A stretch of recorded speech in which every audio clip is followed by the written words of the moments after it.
new Epstein stuff coming out in January. Oh, thanks for reminding me. Yeah. Mark your calendars. Apparently, I don't know if this is real or not. I didn't look into it, but apparently, the Jeffrey Epstein client list is about to be unsealed, like, publicly. So start placing your bets on who's going to be on it. It's coming out in January. A federal judge in New York has ordered a vast unsealing of court documents in early 2024 that will make public the names of scores of Jeffrey Epstein's associates. That's going to be huge. That's going to be a big fucking day online.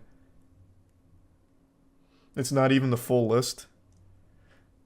Yeah, it wasn't the full list had like 1,000 people on it or some shit. It was huge.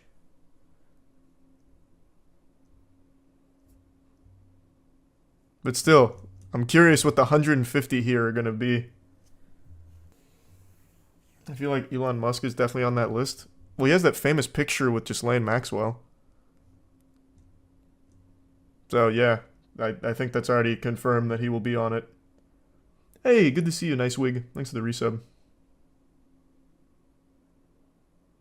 Red Thread episode idea. Oh, wait, that's kind of a banger, actually, when you can tell Jackson. That could go hard. Do you think Jonathan Major will be the next Ezra Miller, or is his career over? Oh, no. No. I don't think so. Marvel already dropped him. DC's so desperate they keep Ezra Miller around, but Marvel already dropped Jonathan Majors. So yeah, he's probably fucked. We'll see though, I guess. But I think there's probably not a whole lot to do from there for him. Spoiler alert, nothing real will happen to them. It's like the Panama Papers, nothing happened. Glad you brought up the Panama Papers. While that may not have changed anything in the mainstream consciousness for normal people, the person who presented the Panama Papers got blown up in a fucking car bomb explosion. Which is why you saw people stop talking about it. Let me remember who that was. What was their name? Malta car bomb kills the Panama Papers journalist. What was her name, though? The journalist who led the Panama Papers investigation into corruption in Malta was killed on Monday in a car bomb near her home. Daphne Caruana Galizia. This is why you stopped hearing about the Panama Papers. People fearing for their fucking life.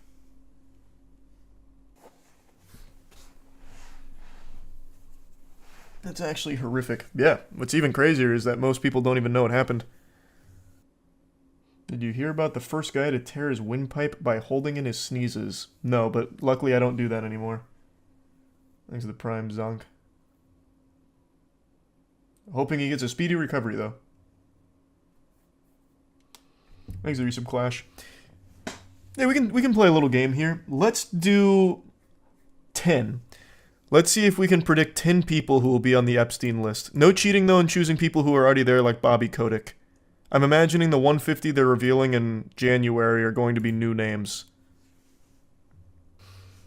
Elon is already on it, right? Because of the Ghislaine Maxwell stuff. Wasn't he already on the Jeffrey Epstein initial list? Let me see.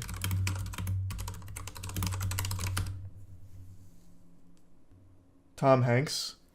Tom Hanks would be a pretty surprising one. That's a curveball. We can throw Tom Hanks on there. That's a really good suggestion, Quantum. Can you send that to Jackson on Twitter? Bill Clinton? Okay. Presidents is cheating. We already know Bill Clinton's going to be on there. Like, that is absolutely cheating. You're choosing easy ones. We need wacky ones, so that way it's impressive if we get them right. So I think Elon and Tom Hanks are pretty good. Jared Leto's good. Jared Leto? Well, yeah, no, Jared Leto's like 50 years old. He's a fucking vampire. He just looks really young. Jared Leto? And yeah, we talked about it. Confused. And thanks, Bucks. I want one that no one would ever think of. James Corden, we'll throw it in there just because everyone dislikes James Corden to just give another reason. I see you're already cheating by going Matt Groening. He's literally already on the list. No cheating. It has to be new ones. Jimmy Fallon. Oh, Jimmy Fallon's a good one. Alec Baldwin. Wait, was Alec? I don't remember if Alec Baldwin was one of them on there. Okay, so who do we have? We'll do both. Alec Baldwin, Jimmy Fallon, James Corden. Who else? Elon. Tom Hanks. We have 5. Bill Nye the Science Guy. I like it. That's a wacky one. Bill Nye. If Bill Nye's on the Epstein list, that'd be fucking crazy. Thanks the membership, Sunstreaker. Oh, and Jared Leto. So we got 7. 3 more. Let's get 3 more bangers. Chris Pratt. That's fire. That's a big one. Let's make the last 2 really wild ones and see if we get it right. Thanks for your sub scout and the membership to Fanny. You people are saying some that are already on the Epstein list. Stop cheating. We need new ones. Work together. Come on. You just keep spouting the same ones like Matt Groening.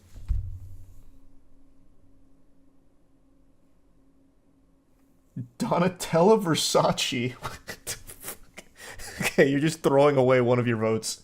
No, I'm not putting Versace on there. Joe Rogan, big. Joe Rogan's big. All right, Joe Rogan gets number 9. All right, 10th. Vince McMahon is probably a frequent flyer. That's cheating. I feel like that one's too easy. We need the 10th one to be a crazy one. Thanks to resub C-Cow. Finish with a fucking heater. Thanks to resub Butter. And also, we can refer to the stream for evidence that we did get it right. Tom Brady. I love it. Lock it in. All right, we got our 10. So let's go through it, just so it's nice and concise. It was Jared Leto, Alec Baldwin, Tom Hanks, Elon, Joe Rogan. Fuck. Wait. No, I'm just inundated with names. Chris Pratt, Bill Nye, Tom Brady. Who am I missing? Did I say James Corden already? I don't remember if I said James Corden. James Corden and Jimmy Fallon. I think if I hadn't said James Corden, then that's our 10. Okay, we got him. In January, we'll see if we're right. Mr. Bean. That can be a wild card guess. Write this down. Why? We got a clip of it right here. We can easily refer to it. So January 1st. Wow, what a way to kick off the new year. 2024 is starting with a bang. Hey, welcome to 2024. Here's 150 more pedophiles. Cool. Hey, here's 150 new Epstein clients. Bet Dan Schneider's on the list? Probably, but I think he was in the initial reports, I would guess. That's going to be crazy. Thanks for the membership, NG. Santa's naughty list just got an update. What a wild way of talking about 150 child sex traffickers. Yeah, they would definitely be on Santa's naughty list, though. I mean, you're not wrong. Would Valve send them coal in Dota 2? I think Valve would. I do think Valve would probably send them coal in Dota 2 and ban them. If Joe Rogan's on that list, we become number 1. Oh, true. Yeah, if Joe Rogan's on this 150 from the Epstein flight list or whatever, that means Red Thread takes the number 1 spot on Spotify for podcasts. That's so true. Thanks to the resub, Sunray. You think Conor McGregor would be on the list? Probably not, I don't think. I don't think he would. What about Dan Schneider? Yeah, people keep mentioning Dan Schneider. I think he was probably on the initial list that came out, like with Matt Groening and all that, but I'll check for you real quick. But I also think that one's too easy of a guess. Because he, powerful man, huge from Nickelodeon, he probably would have been on the Epstein client list. Let's see. Your pedophile teacher that you mentioned that one time. What a specific reference. Brother, my pedophile teacher would not have made it to the Epstein client list. He was trying to solicit 13-year-olds from Craigslist or something for sex and then got arrested. He wouldn't have made it to the big leagues of pedophile rings. We need to do a female list now? How many female flyers were there on the Epstein list? I'm very curious, actually. There can't be that many, right? I think Oprah was one of them, though, if I remember correctly. Or maybe not. I need to find that whole list again so I don't just keep going individually for each person I think of. Appreciate that. Thank you, Allison. Ellen was? Oh, was it Ellen that I'm thinking of? Let me see. Or actually here, expanding a bit further. Ellen DeGeneres was close to Epstein and Maxwell, but doesn't appear to have visited the island. Thanks for the 10 gift subs, Ollie. I appreciate the generosity. Thanks to the resub fisherman. That's a line, no way she didn't go to the island. Yeah, I can't imagine you could be friends with them and not know what they're doing. That's one of those things that's not an easy secret to keep, I would bet.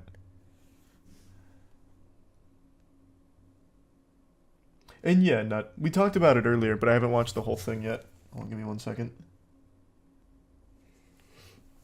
No, I'm back. Look up the exigency. I like the exigency. I'm familiar with it. But no, I did not see that, Josie. When did that happen?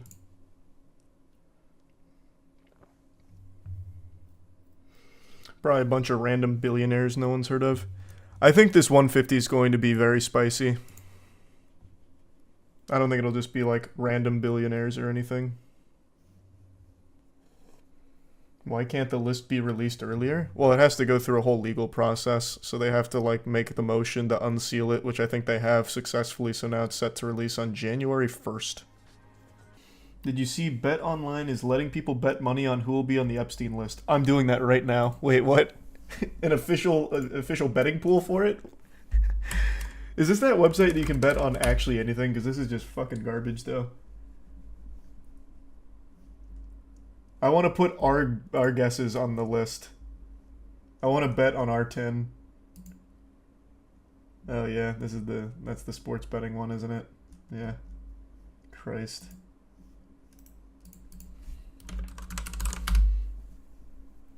Alright, here you go. As of 9 hours ago. Epstein's document list props betting. Here's the... Let's see if any of ours are on here. Let's see if anyone's betting on our shit. I don't know if this is like official or not. I have no idea. I don't know how sports betting works on these sites. But this seems to be the pool right now. So it looks like Donald Trump Sr., Bill Clinton, Bill Gates. I think this one's a guarantee. I'm very confident Bill Clinton is on there. I do think Bill Gates is also probably on there. Kevin Spacey, also pretty surefire, especially according to the Tucker Carlson thing he dropped. Still need to watch that. Elon Musk, I also think is pretty solid. Harvey Weinstein, easy slam dunk. Hillary, probably.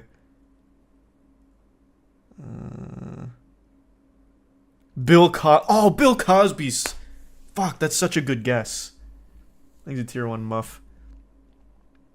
R. Kelly? Oh my god, wait. The sports bettors are like geniuses. These are so good. Bill Cosby and R. Kelly, absolutely. How did we not think of that? I think it's a tier 1 Mogwai. Fuck, that is huge. Louis C.K. maybe. Russell Brand maybe.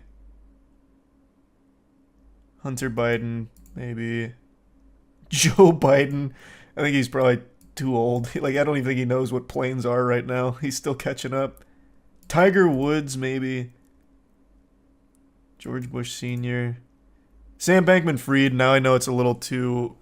Like, they're too biased on recent hotness. Like, SBF would not have been wealthy enough to be on the Epstein client list. He only blew up recently, so that's no shot. This one's throwing it away. No shot Sam Bankman-Fried's on it. Alex Jones, probably not. Andrew Tate. I don't think so. I think that's, again, just recency bias because he blew up over the last couple of years. I highly doubt that. LeBron James and Tom Brady. Did we put Tom Brady on our list? I think we did, didn't we? I think this is the first one we have crossover on. We put Tom Brady, didn't we? We did. Okay, cool. So, I don't really know what this number means. But it looks, we're at plus 3,300. So that's good. That's good. Zuckerberg, probably. Obama. David Beckham, I don't think so. He really does seem to be a decent guy. From everything I've ever seen from him. That would be shocking. Chris D'Elia, absolutely. But I just don't think he was wealthy enough. If Chris D'Elia was given a coupon, he absolutely would have been on Epstein's flights. But I don't think he was powerful or wealthy enough to actually do it. But he absolutely would have if he could have afforded it. For sure.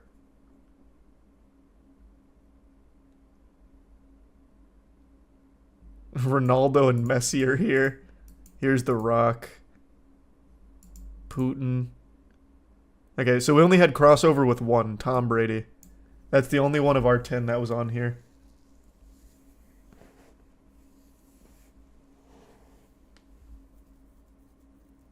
Chat, what is this betting for? Who's going to be on the Epstein list? The new 150 that's being unsealed. And this was the betting ones.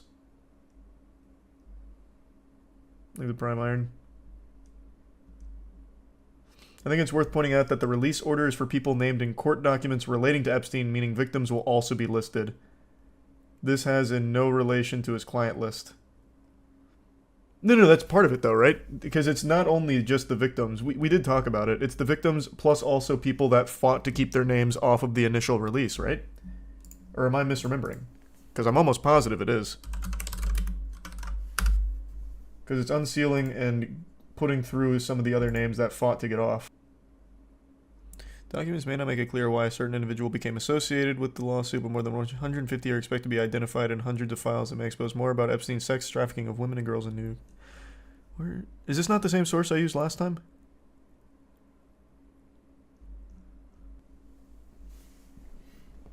Yeah, we talked about it, Tanner. We went over it. Thanks, membership slightly.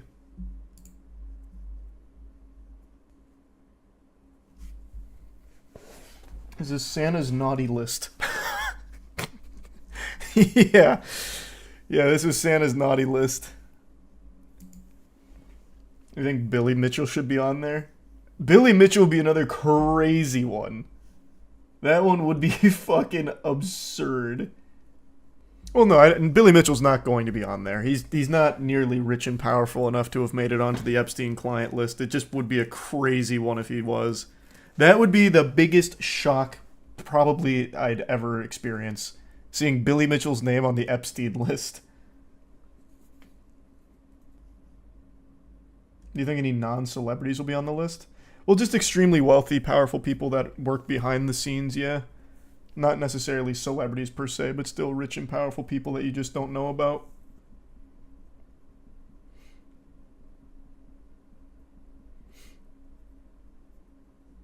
Oh, no worries, Nelly. If you send an email, then perfect. Because I'm going to check after stream.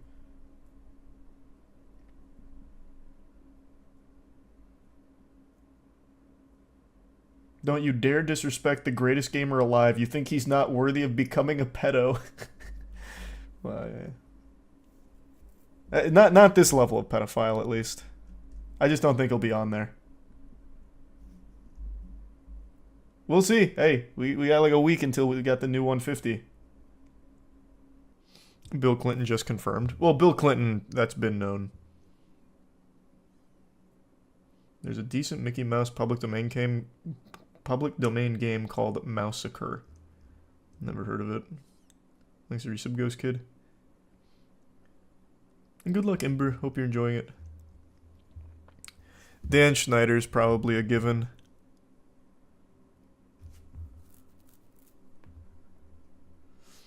Muda retweeted it. I know Muda made a post about how he was going through it like an hour or two ago.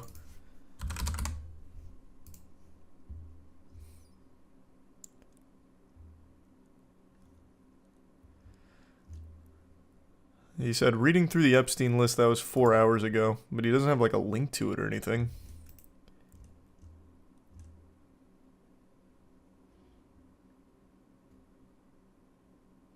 And he even has like this, excerpt from it. He's got this. So something has to be out. Where the fuck is it? Why don't any of the mainstream media outlets just provide it? So he's got this. One such powerful individual that Epstein forced then minor Jane Doe 3 to have sexual relations with was former Harvard law professor Alan Dershowitz, a close friend of Epstein's and well-known criminal defense attorney. Epstein required Jane Doe 3 to have sexual relations with Dershowitz on numerous occasions while she was a minor, not only in Florida, but... Where is this coming from? As Resub said. The membership, Jacob. And Rusu. And thanks for that, Lemon. There was only 40 documents, and they contained already known names. The AP article.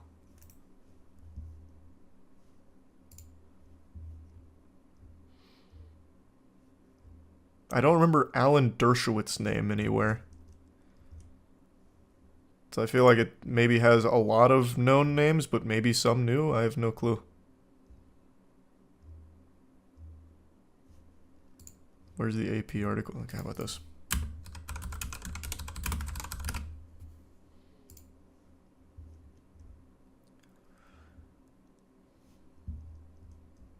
Here's the resub tummy. And Helicity. And the Prime Mango. Resub A. Membership Jack. And Maushi. Happy 30th birthday. Social media has been rife in recent weeks with posts speculating the documents amounted to a list of rich and powerful men who are Epstein's clients or co-conspirators. There was no such list. The first 40 documents in the court order release largely consisted of already public material revealed through nearly 2 decades of newspaper stories, TV documentaries, interviews, legal cases, and books about the Epstein scandal. Still, the records, including transcripts of interviews with some of Epstein's victims and old police reports, contained reminders that the millionaire surrounded himself with famous and powerful figures, including a few who have also been accused of misconduct. Oh, this is very different. There are mentions of Epstein's past friendship with Bill Clinton, who is not accused of any wrongdoing. What? And of Britain's Prince Andrew, who previously settled the lawsuit accusing him of having sex with a 17-year-old girl who traveled with Epstein.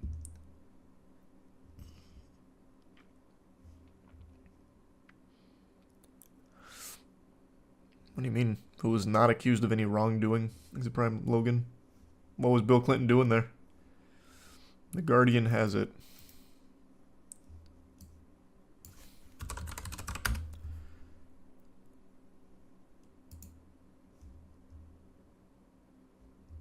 Seems like the Associated Press had it too, but chat won't stop spamming about the Guardian. Must be sponsored by the Guardian or something. I have no fucking clue. Where does it have it? Thanks, Arisa McMitten.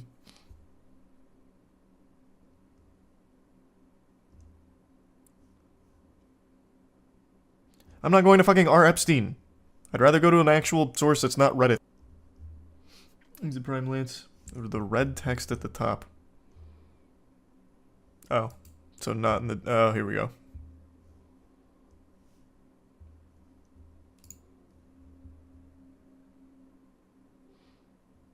So this is the 40-page doc... No, this is not the 40-page document. This is the old one. Right? Isn't it? Fuck, I don't remember. It's been too long. Fuck.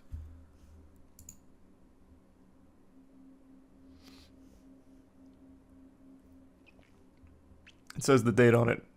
Yeah, January 15th, but I don't... That doesn't help me. Because I don't remember where it's starting from.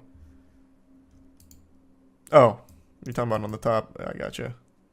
Okay, okay.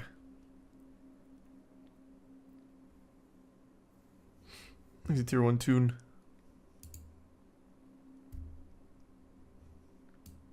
So why do they keep referencing 40 pages if this is over 700?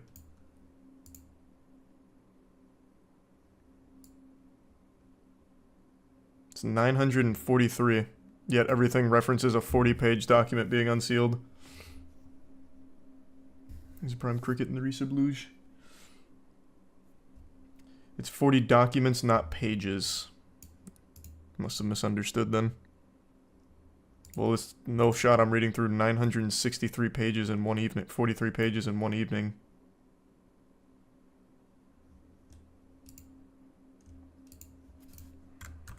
Let's see if this is real.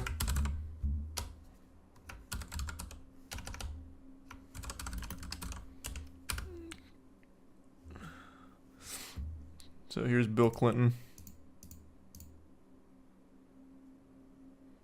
Did you meet Cameron Diaz? No. She's innocent. Did you see Bill Clinton on the island? No. Did you see Bill Clinton in the helicopter? No.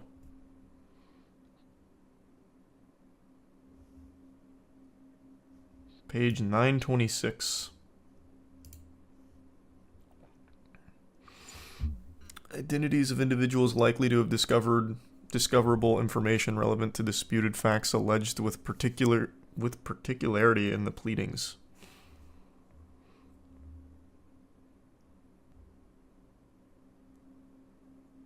He's a prime snazzy. Oh, here's Alan Dershowitz. That's the only name I recognize because Mudahar just talked about him. He was the Harvard professor. Mr. Dershowitz has knowledge concerning plaintiffs' false statements to the press and court pleadings and in sworn testimony at issue in the matter. Oh, it's cute, Justin. I appreciate that. Let's read some Natalie. The membership Pelican. Alan Dershowitz was Epstein's lawyer. Oh, really? I see. Jeffrey Epstein. I don't know any of these names.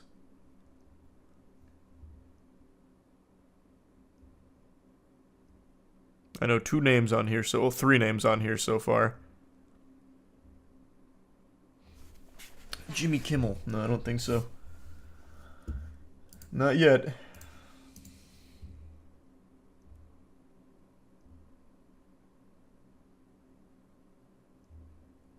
Yeah, I don't recognize any of those names.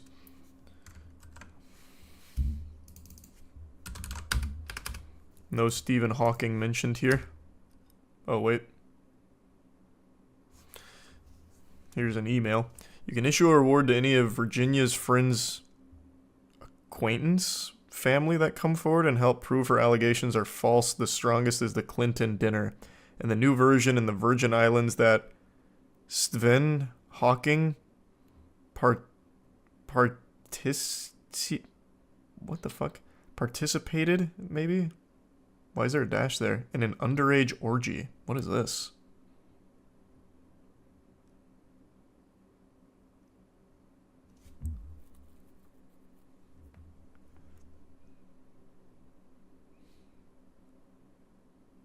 Huh? So the Stephen Hawking thing isn't just a meme.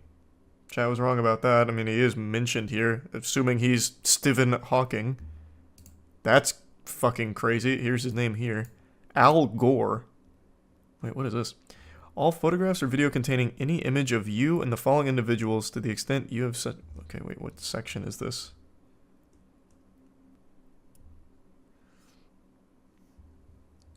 So I'm a little confused on their place in here. So that email said that Stephen Hawking may have participated in an underage orgy.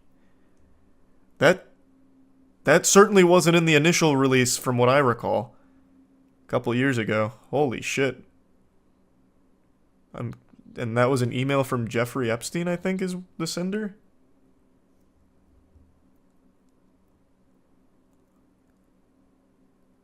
What the fuck? Wait, this is so wild. So Bill Clinton's name comes up a lot here. What is this section? So this is some kind of interview conducted, I'm guessing, with one of the victims, and they were asking about certain names, and Bill Clinton was one. And it seems like, according to them, he wasn't on the island or anything? Is this why a lot of the article, all the articles, I guess, so far are saying Bill Clinton was not accused of any wrongdoing?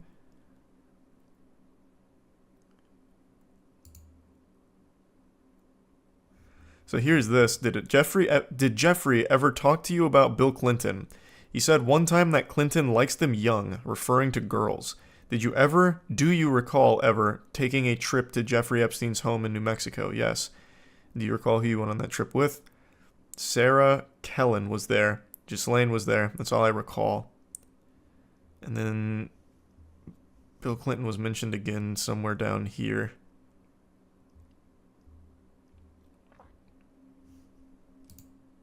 There. I put money on Sheen and Tiger Woods. I don't know. We'll see. So, did you meet Cameron Diaz? I don't know where that name comes from, but that's a crazy one to throw in there. I guess maybe she was she on the initial list? Have you met Kate Blanchett or Leonardo DiCaprio? Jesus Christ. Okay, hold on, wait. I saw one press report that said you had met Kate Blanchett or Leonardo DiCaprio. I did not meet them, no. When I spoke about them, it was when I was massaging him, and he would get off. He would be on the phone a lot at that time, and one time he said, oh, that was Leonardo, or that was Kate Blanchett, or Bruce Willis, that kind of thing. Huh? Okay, so whoever that was would say that they were on the phone with Leonardo DiCaprio, Kate Blanchett, or Bruce Willis. So basically just name-dropping people. So have you met Kate Blanchett or Leonardo DiCaprio? I have not. Would you remember if you had? I would hope I would remember. Did you meet Cameron Diaz? No. Bill Clinton? No. Did you see Bill Clinton on the island? No. Did you see Bill Clinton in the helicopter flown by Ghislaine? No. Did Ghislaine Maxwell ever tell you that she had flown Bill Clinton in her helicopter? Objection. I don't recall her saying that. Did you ever meet Senator? I don't know what he looks like. I might have. Okay. In a 2011 interview, made no allegations of illegal actions by Bill Clinton. Ms. Maxwell in her deposition raised comments about Bill Clinton, obvious lies, which is referring to. Huh. What? This is a resub moral.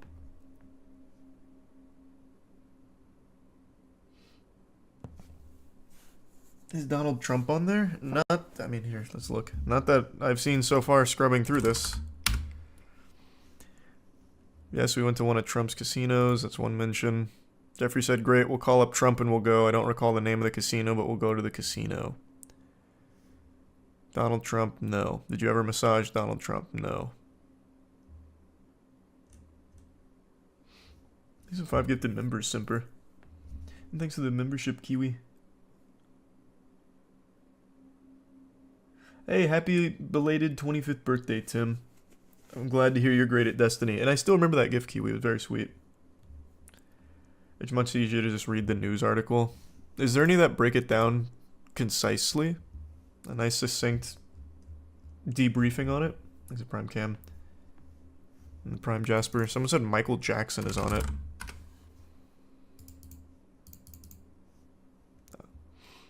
Did you ever meet anybody famous when you were with Jeffrey? I met Michael Jackson. Oh, really? Where was that? At his house in Palm Beach. At Jeffrey's house in Palm Beach. Did you massage him?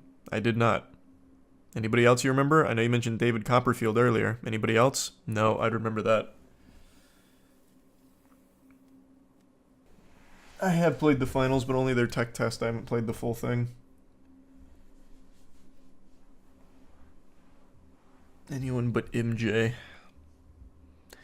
I mean, I guess according to this, maybe he was innocent. I've said this a million times. I feel like there's no way you could be close with Jeffrey Epstein to the point where you're going to his house without knowing about this. Without knowing about what he was doing. Because that's such like a massive thing. Like, I feel like that's not a secret that you would be able to keep from these people. There's no way. Like, I don't think you just hang out with Jeffrey Epstein or take a flight with Jeffrey Epstein without knowing about his actual nefarious shit.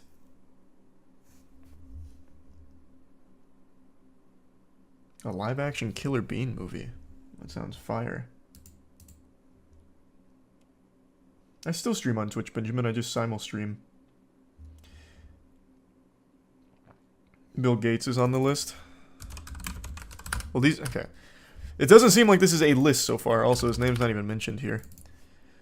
So far, this is all of the unsealed documents about, like, this interview with victim. And they start tossing names out to see what information they have about, like, hey, how close were they? Did you ever massage them? This and that. It's not like a comprehensive list of clients or anything. That list came out a while back, but I thought it was like a completely separate list from redacted names, but this is definitely seeming more like what the Associated Press said.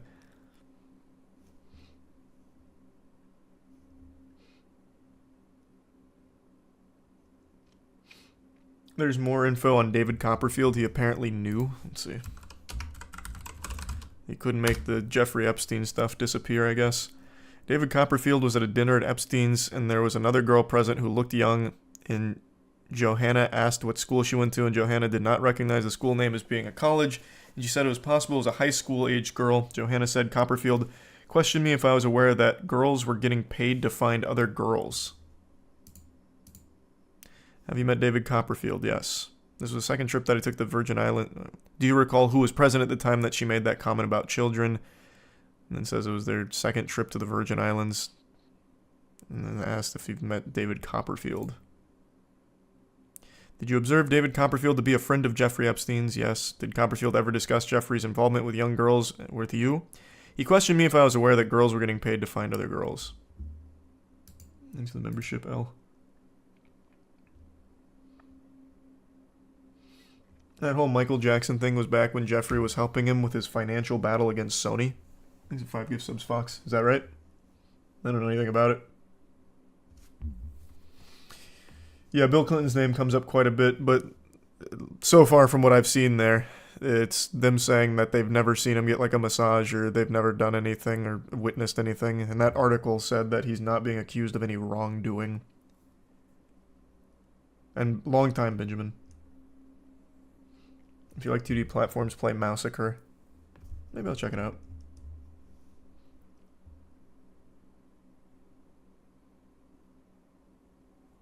Thanks, Resub Technonics.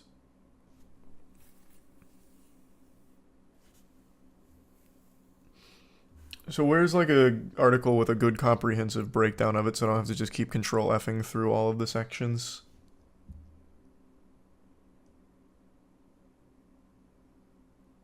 How the fuck is the guiltiest one here Stephen Hawking? Yeah, this one's like, that is actually crazy. So the Stephen Hawking thing, this is a Jeffrey Epstein email apparently, from Jeffrey E. I'm assuming this is his email, gvacation@gmail. You can issue a reward to any of the Virginia's friends, acquaintance. There's so many fucking spelling mistakes in here. Family comes forward and helps prove her allegations are false. The strongest is the Clinton dinner and the new version in the Virgin Islands that Stephen Hawking participated in an underage orgy. That's a wild email. The Hawking one is talking about false allegations. That's why it isn't true. Is that what it's talking about? It's so fucking disjointed here. I can't really parse what it's trying to say. Maybe that's what it's saying, that this is one of the false allegations or something. Along with the Clinton dinner. Get your protractor out, nerd, because I'm ranting Wumbo style right now. I am so tired of the Epstein Files being treated like it's Half-Life 3, where there's all these like leaks being teased all the time and then nothing. Nothing ever happens. Just release the files. It's been years, and it feels like every 6 months there's like this big push, like, they're finally coming, it's on the way, batten down the hatches because you're not ready for this bombshell, and then poof, what? Nothing new. The reason I'm ranting about this is because yesterday I kept reading and kept being told, like, tomorrow's the big day. The Epstein Files are finally fully declassified and all of it's coming out tomorrow. The dam has broken, we're gonna know everyone's names, and we're not ready for it because there's names on there you'd never expect, like fucking Commander Shepard's on there, you know? The Citadel has been compromised. Like, it's like, okay, finally, it's about time, you know? All this red tape, we finally got around it, good, let's release it. Well, now it's tomorrow, and all I have seen, some people have this binder that they're all holding that says Epstein Files Phase 1, and they're doing this. Taking prom photos with it. They're just cheesing on top of the binder and still not releasing it. If what you have there are the Epstein Files, why don't you make like a fart trapped in my butt and release it? Instead, they're just taking like these photo ops, like they're just looking for Instagram updates. Like, what the fuck? It's starting to just feel completely performative. It's feeling like it's just banished to the shadow realm forever.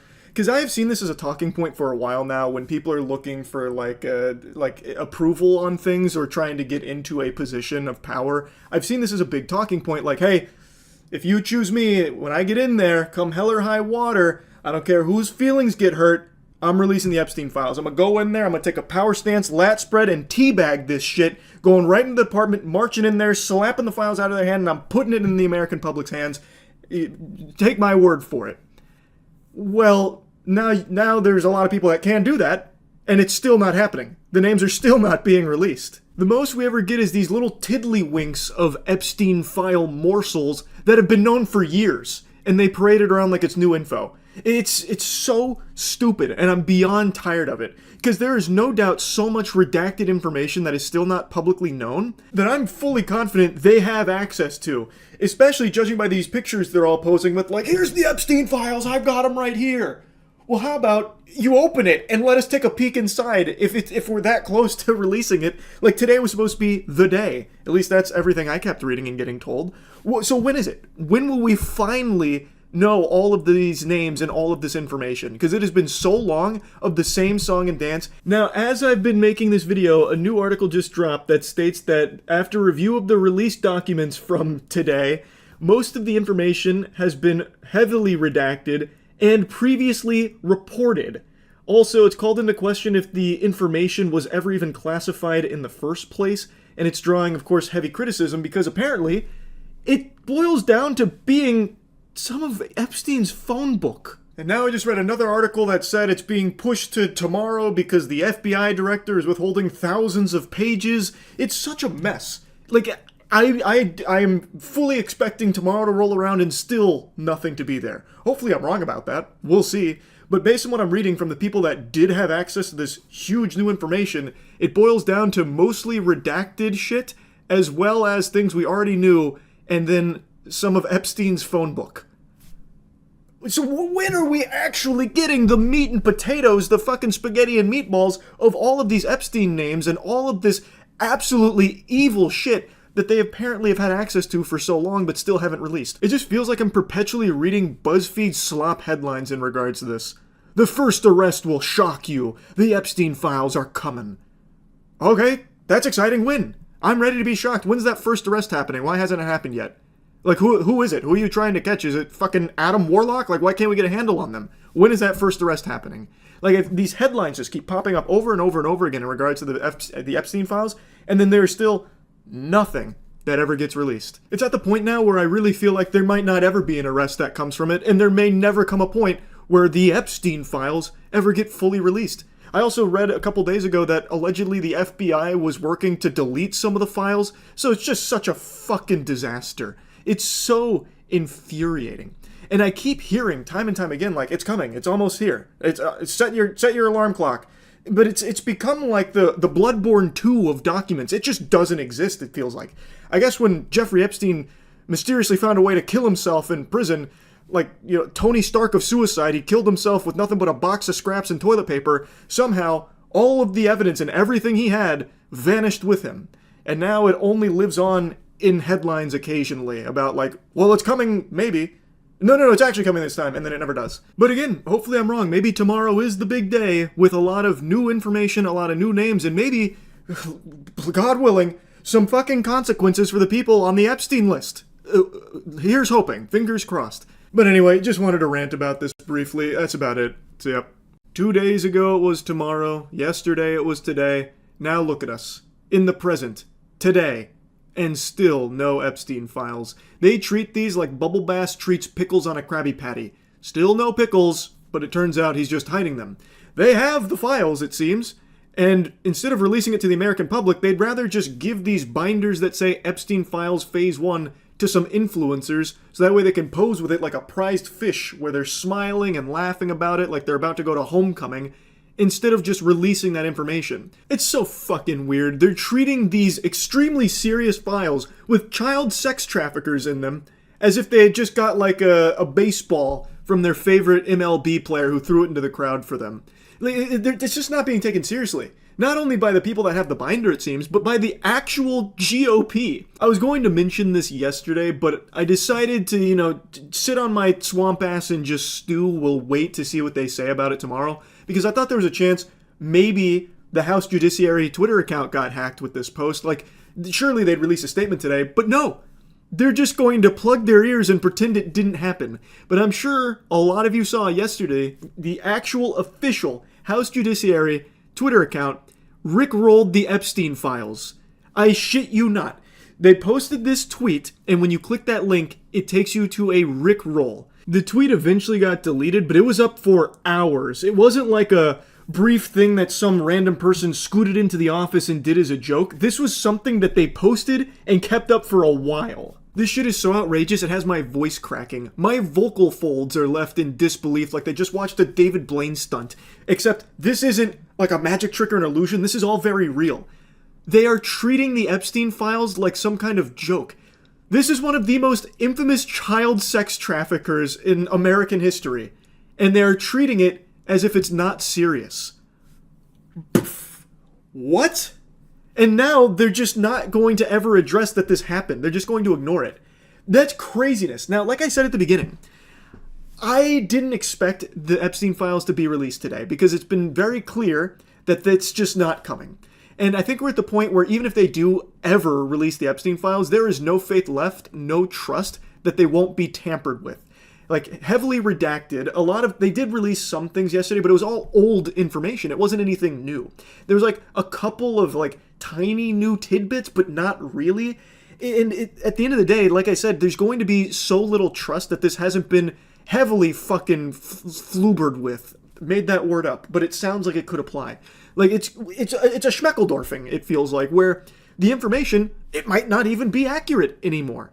Because this has been such an absolute clown show. You can't even trust it. I also just don't even think it's ever going to be released. Period. Like, this has been something that they just keep teasing over and over again, like Beyond Good and Evil 2, and it just, nothing ever comes. It all just fizzles out. And then everyone just forgets about it in like 2 days' time. And I'm so tired of that. They had said the information would be released yesterday, and it was going to be huge. Like, they hyped the shit out of it. This is going to be the Super Bowl of Jeffrey Epstein Files. We finally have the whole kit and caboodle. This is everything, and there's going to be repercussions. People are going to be thrown in jail. People are going to be arrested. Well, that didn't happen yesterday, so they said it's going to be today. It'll be February 28th at 8 a.m. sharp. It's just the fucking pesky FBI director did a little, shady business over here, and, well, we're getting our handle on it, but it's coming 8 a.m. February 28th. Well, still not here. I didn't expect it to actually be released today, but, much like a growth spurt in my 30s, it would have been a nice surprise to finally have them actually release these things. And I feel like in a week, it won't be here. A month, it still won't be released. And eventually people will just forget that it was ever even mentioned, or they might make like an offhanded comment about it like, oh no, we released those. What are you talking about? We stayed true to what we said. We released it. And it's just the information that's already been known for fucking years, with like nothing new added to it. Not what was promised, not what they said was actually coming, with all the arrests, all the jail time, and all these new names and all this new information about these evil fucking people that participated in this child sex trafficking. That has still not been released, and there's still not been consequences. So, when is that ever going to be released? Is it ever? And if it's not, why do you keep pretending that it is? It doesn't make any fucking sense. And it's infuriating. It just feels like all of it is just not being treated seriously at all. The fucking judiciary just making an actual joke out of it, just mocking the Epstein Files, really just taking the whole thing of child sex trafficking and boiling it down to a fucking rickroll. That is beyond deplorable. And then just saying like, oh, the files are coming. Nah, they didn't. So what? Like, it's just, there are legitimately, like, nothing is taken seriously anymore by anybody or anything, it feels. I fucking hate it. It's got me spitting. I am covering these monitors in saliva. I am just flabbergasted. I feel like I'm in rock bottom right now, like with the amount of spit that I'm doing here. But I can't help it. It is unbelievable. Let's just set aside this instance of the House Judiciary rickroll.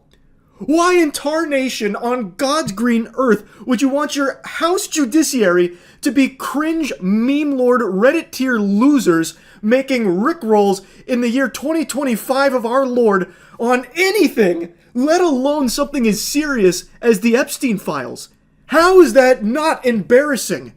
How is that not shameful? I'll stop yapping and ranting about it, but it is just mind-boggling that they can do that and then nothing happens. They just get to pretend it never happened. They just don't even have the wherewithal to even mention it again or try and explain what led them to thinking that was a good idea, or explaining why the Epstein Files that they've promised are still not being released. It's so fucking dumb. It's really about it. So yeah, I'm about to have a conniption. I'm sure all of you have seen this by now, but I have to yap about it. It is infuriating. New information just dropped from the Jeffrey Epstein investigation, if you want to call it that. I don't think that nomenclature applies to this circus that's being performed here with all of this. It's a clown show. It's about as much of an investigation as Bozo investigating a pie that was thrown in his face. It's a fucking joke. Read this headline and tell me it doesn't make you fail the try not to fume challenge. This shit has got me steaming. They are trying to, with a straight face, say that Jeffrey Epstein never had a client list and did commit suicide. There was no foul play, no fishy business there. That was no horseradish, no flag on the play, just a classical suicide. Also, no client list, no blackmail, no evidence of either of those two things. How peculiar, considering it wasn't that long ago that they were flaunting that the client list was coming out, the Epstein Files were releasing. They even gave the Phase 1 files to a bunch of influencers online for some photo ops, and they were posing like fucking prom pictures. They made a big hoopla that those were the Epstein Files in their paws right there. And they'll eventually release to us plebeians out here. Well, if there's no client list, what the fuck is in those folders? What Pokemon card binder? Like, what did you give them? Yeah, apparently there's no client list, so what did you hand them? Just an empty file, an empty folder? And not only that, Pam Bondi herself here, she has made so many statements about, like, how the Epstein client list is on her desk right now. You know, it's over there gathering dust. She'll eventually brush it all off and drip feed us the information as it comes, and everyone that's on that list is gonna face justice. She was cutting WWE promos about the Jeffrey Epstein client list. She'd even set hard dates on when it's gonna drop like it was a new album. Mark your calendar, sports fans. The Epstein Files dropping on this date. And then the date rolls around and it's just nothing. Like, actually nothing Burger Central. Like, shit got more delayed than Half-Life 3. It just never showed up, even though she would set dates, and then all of a sudden she's got excuses for why it's not there. But now, apparently there was no client list in the first place, so what the fuck was sitting on your desk, Pam? How could the client list be sitting on your desk when the DOJ and FBI say that there is no client list? What an interesting pickle. That's quite a conundrum. She says that she had the client list, like a physical copy on her desk. She constantly has referenced the client list, spoken directly about the client list. But now all of a sudden, DOJ and FBI said it's not a real thing. I have no idea how she's even going to begin to tackle that plot hole there. It is crazy how stupid they treat the rest of humanity. Like, all of the people on the planet are lobotomites, and they can be fed any information whatsoever, and they'll accept it with a smile on their face and think nothing of it. And in some cases, that does happen. But in something like this, there should be 0 people on the planet that are happy with this and believe this, because this is the most blatant, fraudulent lie since Wes Watson lying about being 6 feet tall. This is absurd. This is just ridiculous. It is downright diabolical to be doing a cover-up job like this. It's literally fart investigated poop and found no shit. They have talked about it themselves for so long about having this client list and all of this blackmail evidence and everything, about how all of them are going to face justice. Pam Bondi talked about tens of thousands of videos that they recovered as well. Like, how are you going to just wipe your ass with that and expect people to believe it? If anyone believes this, you need serious psychiatric help. If you actually swallow this shit they fed you with this information, that it's, you know, a case of suicide, no client list, and no blackmail, you really need to take a hard look in the mirror. Because you are just not like a thinker. Like, you don't have a thinking cap on at all. Because this is just absurd.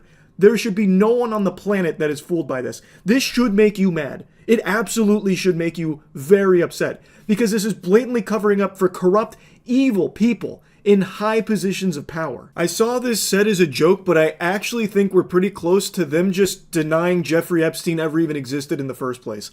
I really think the next step here is they're going to start talking about, like, evidence to confirm that Jeffrey Epstein was never real. It was a code name for, like, a shadow operative that never actually existed. There was no island. There were no victims.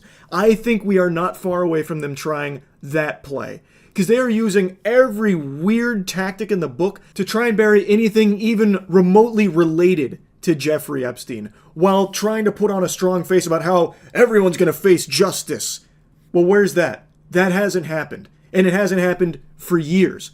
So what is up with all of this lying? They just keep kicking the can down the road. They have still not released the Epstein Files, and now they've put the kibosh on it, saying the Epstein Files aren't even real in the first place. It was all just made up, a fucking illusion. So now it is 100% ensuring everyone that was associated with all of that evil gets away with it. And they're just proudly doing it in front of the entire American public's face, spitting in everyone's mouth, by trying to say that doesn't exist, it's not real. No client list, no blackmail, nothing like that, and he did kill himself. And apparently they're releasing some surveillance camera footage, like a lot of hours worth of that, to show that no one entered his cell during any of that time. Obviously just doing everything in their power to put the conversation of Jeffrey Epstein and everything around the topic to rest. So now you have the three-letter organizations all working together, the DOJ, the FBI, the DVD, the VCR, the BBL, all of them working together, now trying to sell this horseradish about there being no client list and no blackmail.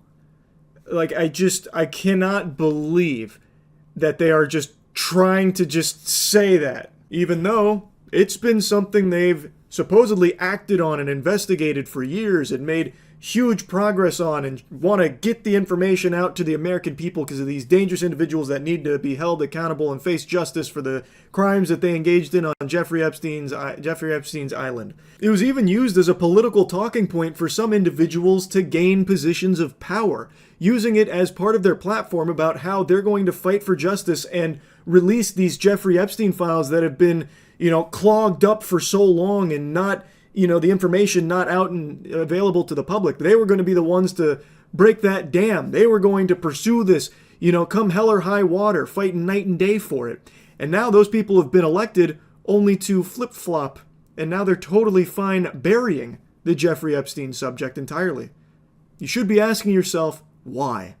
I'll stop ranting on it, but it is just mind-boggling how dumb the government thinks everybody is. And I hope they're not right, because under no circumstances should this be something that people just let go of. Like, oh, this is a bit of a blemish right now, but people forget it in a little while. It's not that big of a deal. It's a huge deal. And there should be nobody out there downplaying it. This is preposterous. And I just had to yap about it. I just said I'd stop ranting about it, but now I'm once again getting fucking wound up about it. That's really about it. So yeah. Yep, much to the chagrin of a lot of people in power, the conversation around Jeffrey Epstein doesn't seem to be fizzling out anytime soon, which is great. Hopefully, it will keep this steam and will never peter out, because it is of the utmost importance that this gets corrected, that they stop trying to perpetuate these lies that they're attempting to shove down the American public's throat about Jeffrey Epstein not having a list, not indulging in blackmail, and then trying to drop what has now been revealed as modified footage of Jeffrey Epstein's cell area to prove that he took his own life and no one came in there. There was no fishy business. The Baba Yaga didn't pay him a visit or anything. And they try and proclaim that that footage was like the raw, real deal, organic sourced footage here. But what we're talking about today, it turns out that was once again another fucking lie. CoffeeZilla just made a video talking about it as well, so I'm going to play a few clips from that because he is significantly more intelligent than I am. And buckle your seatbelt because it is a wild ride. The raw Epstein footage was modified according to its metadata, despite Dan Bongino previously saying that they would release the original footage so you wouldn't think there were shenanigans. There's video. We are working on cleaning it up to make sure you have an enhanced, and we're going to give the original so you don't think there were any shenanigans. Well, unfortunately, that's not what we got. To briefly explain for those that don't know, when the DOJ and FBI came out and said that Epstein did not have a list, did not indulge in blackmail, and did in fact commit suicide, they then dropped some footage that was supposed to corroborate that there really was no one else that entered his area and killed him or anything. So they dropped a lot of footage. And it was supposed to be the raw feed of it. Turns out that doesn't seem to be the case. It was very likely modified, and you're about to see the metadata that indicates that it most likely was, as well as a forensic expert that weighs in that also thinks that it was not done properly here. And basically they pulled the metadata and showed that the footage appears to be assembled from at least 2 source clips, saved multiple times, exported, and then uploaded to the DOJ's website, where it was presented as raw footage, which technically it is not. Now, I pulled the EXIF data myself. This is what it looks like. You can see that there's these ingredients file path here, where you can see 4 different files. 2 of them are just identical. So 2 unique files here that have been basically stitched together is the most charitable interpretation. So they went into Adobe Premiere and edited the footage, saving it multiple times. I cannot believe that they would even leave the metadata intact. You would think that these 3-letter organizations would be better at hiding their dirty work. Now, maybe if they were using the superior editing program, Sony Vegas, they would have been able to, get away with it more effectively, because Sony Vegas probably doesn't even have metadata. It's so fucking archaic. But they went into Adobe Premiere, spliced this together, and then sent it as raw when it is not raw. It is edited. That is, legitimately, by all possible definitions, a lie. Even though Bongino said, no, you're going to get the raw, so there's no shenanigans. But all we get is shenanigans. Yes, maybe you didn't do anything with it, but it kind of ruins the whole chain of evidence. Wired actually quotes a professor of UC Berkeley whose research focuses on digital forensics. He has testified in numerous court cases, and he says, if a lawyer brought me this file and asks if it was suitable for court, I'd say no, go back to the source, do it right, do a direct export from the original system, no monkey business. It's actually scary just how blatant this corruption is. For years, they have talked about the Epstein list and the blackmail. It is something that everybody knows exists. There is endless amounts of evidence to suggest its legitimacy. Yet now, all of a sudden, they're like, nah, it's not real. No, that's just fictitious. That's like fucking Santa Claus's list right there. That's not real. No naughty and nice list. No Jeffrey Epstein list. There's no such thing. Jeffrey Epstein's not even a real person. That's just a made-up fairy tale. They haven't gone that far with that claim, but like I said last time, I feel like we're not far off from them just trying to deny Jeffrey Epstein ever even existed, trying to scrub him from the history books here. But they are actively just not even trying to make this believable. They are so confident that they will not be held accountable that they don't even bother to do even the slightest amount of elbow grease to convince anyone to believe them. And they're right, nothing's happening to them. They are covering up for one of the biggest pedophiles in history that implicates some of the most powerful people across the globe. And they are sweeping it under the rug. There have been no arrests made, and it doesn't seem like they're pursuing it at all. Caroline even just recently said that they're not, releasing anything in regards to it because of, how graphic and gross all of it is. What do you tell MAGA supporters who say they want anyone involved in Jeffrey Epstein's alleged crimes to be held accountable? This administration wants anyone who has ever committed a crime to be held accountable, and they put out a memo in conclusion of that review. There was material they did not release because, frankly, it was incredibly graphic and it contained child pornography, which is not something that's appropriate for public consumption. But they committed to an exhaustive investigation. That's what they did, and they provided the results of that. That's transparency. Oh, they provided the results of that? How many people went to jail, Caroline? I must have missed that update. Were there a lot of bad guys that got locked up here? Oh man, that's huge. I feel like more people should know that. Can you share who all got arrested from all of the Epstein investigations? This vile worm tries to say that nothing's going to get released, and I guess nothing's going to happen to anyone that was incriminated here because a lot of it was not fit for public consumption. fucking weirdo. No one's asking you to, like, share the videos or anything like that. But you are saying that you have this evidence and you're doing nothing with it. And we know there is a list of clients and a lot of people that engaged with it.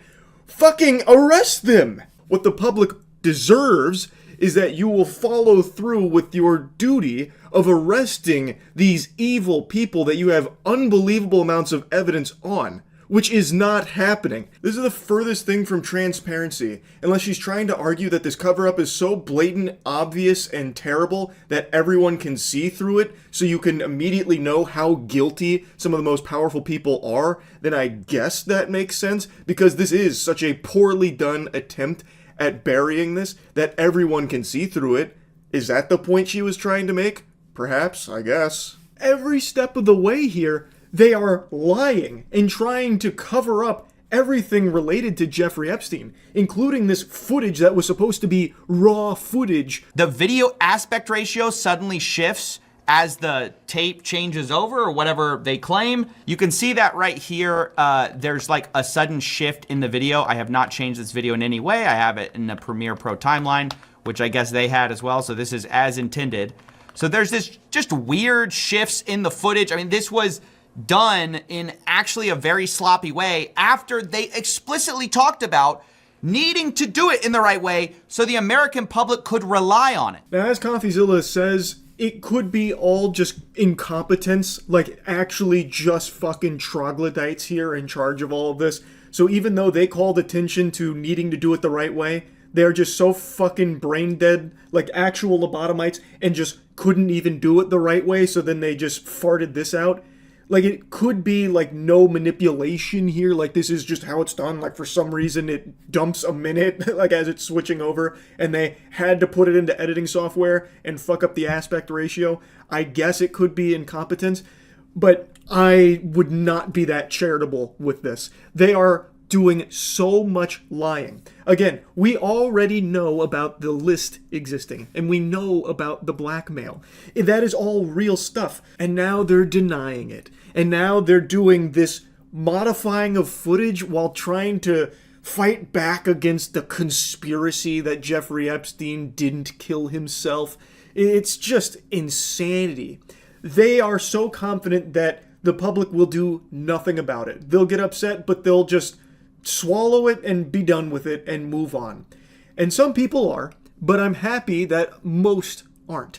They are desperately doing everything in their power to try and bury this whole conversation about Jeffrey Epstein. Like a couple days ago where Trump interrupted a question about it in order to try and shift to something else. Like, are you still talking about Jeffrey Epstein, that creep? How can you be talking about him when there's floods going on in Texas? It's such a bad look. Why there was a minute missing from the jailhouse tape on the native set? Yeah, sure. If I Could I just interrupt for 1 second? Are you still talking about Jeffrey Epstein? This guy's been talked about for years. You're asking, we have Texas, we have this, we have all of the things. And are people still talking about this guy, this creep? That is unbelievable. Do you want to waste the time, and do you feel like answering? I don't mind answering. I mean, I can't believe you're asking a question on Epstein at a time like this where we're having some of the greatest success and also tragedy with what happened in Texas. Yeah, people are still talking about Epstein. It's one of the biggest, most in-your-face cover-ups most people have ever seen. This is one of the biggest pedophiles in history that implicates so many extremely powerful people. Yeah, people are still talking about it, understandably, because the people deserve answers, and there needs to be justice for all of the people that engaged in this. This desperation from those in power to move on from the Jeffrey Epstein conversation is extremely scary, and they are doing it with reckless abandon, feeling completely immune to consequences for all of this. And so far, they're right. Like, there's not anything that's coming from it. There's still no arrest being made. There's still no new information coming out. The only information we get is more information about how they are lying, like modifying the footage and shit. It's craziness. I just wanted to give you a little update here with everything that's unfolding in the Jeffrey Epstein case. And yeah, that's really about it. See ya. I'm running out of words to express my disbelief in how the Jeffrey Epstein case is being handled by the government. Like, I'm having to make up words to try and encapsulate my feelings. We're all being mahoujanized here by, like, these elites in power that are so desperate to bury the Epstein conversation. To briefly bring you up to speed, if you're a little lost, previously on Dragon Ball Z, the FBI and DOJ had concluded their investigation and determined that there was no Epstein client list, there was no blackmail, and Epstein did indeed take his own life. This runs counter to everything the government has said for years in the previous administration and in the current administration. Even infamously Pam Bondi saying she's got the files, everything's on her desk, and it set so many deadlines for its release. And one of the big talking points for a lot of people running for positions of power was how they were going to be the ones to declassify the Epstein Files and release the Epstein Files. But then the DOJ and FBI pulled a reflafitation job here and just retconned all the lore, sent out some new talking points to the puppets, that there is no client list, there is no blackmail, and he killed himself. So that's what all these ghoulish vermin, these zombies in suits, have been spouting. Until last night, where Trump made a post that said there are files, but they were made by Obama, Crooked Hillary, the Democrats, and everyone. Which goes against what the DOJ and FBI was just trying to say about the outright existence of those kind of things not being in the fucking corporeal realm. But now Trump is saying, no, they're there, but they're like really fraudulent because Obama and Hillary and everyone, they like made them. It was so absurd, in fact, that he got ratioed on his own platform by his most loyal of enthusiasts. It is such a bad job at covering this up, everyone is seeing through it. And I want to go over it here, because this is like a full-blown reflafitation that we're witnessing. Like, that's not even a word, and yet that word still elicits some kind of emotion. Like, it still feels like it fucking means something. I don't have words to express how bad all of this has become. It's unreal. What's going on with my boys, and in some cases, gals? An excellent intro right there. That would be an A+ on the summer book report. My God, what a way of starting a post. They're all going after Attorney General Pam Bondi, who's doing a fantastic job. We're on one team, MAGA, and I don't like what's happening. We have a perfect administration, the talk of the world, and selfish people are trying to hurt it, all over a guy who never dies, Jeffrey Epstein. For years, it's Epstein over and over again. Why are we giving publicity to files written by Obama, Crooked Hillary, Comey, Brennan, and losers and criminals of the Biden administration who conned the world with the Russia hoax, 51 intelligence agents, the laptop from hell, and more? He literally right there says that there's files, which is the exact opposite of what the DOJ and FBI have been saying, that there are no files, there are no client lists, there is nothing there. But now he's saying it is there, but you can't trust it because Obama and Hillary and all these other people worked on it. Like, what the fuck? He continues, why didn't the radical left lunatics release the Epstein Files? If there was anything in there that could have hurt the MAGA movement, why didn't they use it? Fucking exactly! If this was written by Obama and Crooked Hillary, why wouldn't they have used this against you when they had power? Fucking Biden was president for 4 years. If they had already orchestrated this fraudulent Epstein list, don't you think they would have dropped it as a weapon against you? You are contradicting your own statement here. The reason these files haven't been released is because it implicates so many people from all sides of the political spectrum, so both sides are fucking fearful of these ever seeing the light of day. If this really was written by Obama and the crew here, surely that would have dropped at some point. No doubt. I'm going to go ahead and fast forward to the end here because the little nugget at the end is unreal. 1 year ago, our country was dead. Now it's the hottest country anywhere in the world. Let's keep it that way and not waste time and energy on Jeffrey Epstein, somebody that nobody cares about. One of the biggest pedophiles in history, with clientele that includes some of the most powerful people in the world.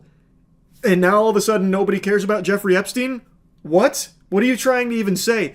You yourself even made the promise that you would declassify the Epstein Files if you were elected. If you were elected, you were going to make a big song and dance about this transparency and the Epstein Files coming out. So many people around you also made the same claims, and now all of a sudden, nobody cares about Jeffrey Epstein? Nobody? Nobody out there at all? Huh, that's so odd. That's so weird how that just fucking flip-flopped. That's really weird. This desperation from the people in power to bury this conversation should be extraordinarily alarming to anyone that is using any amount of neurons in their noodle. Like, just think for a moment. Why are they trying to pretend that this is nothing? They're trying to, like, hypnotize or brainwash people into just writing this off as no big deal. They were talking about children being raped by so many people in power. In what universe is that not a huge issue that everyone should care about? You are paying taxes to and are being controlled by people that were raping children.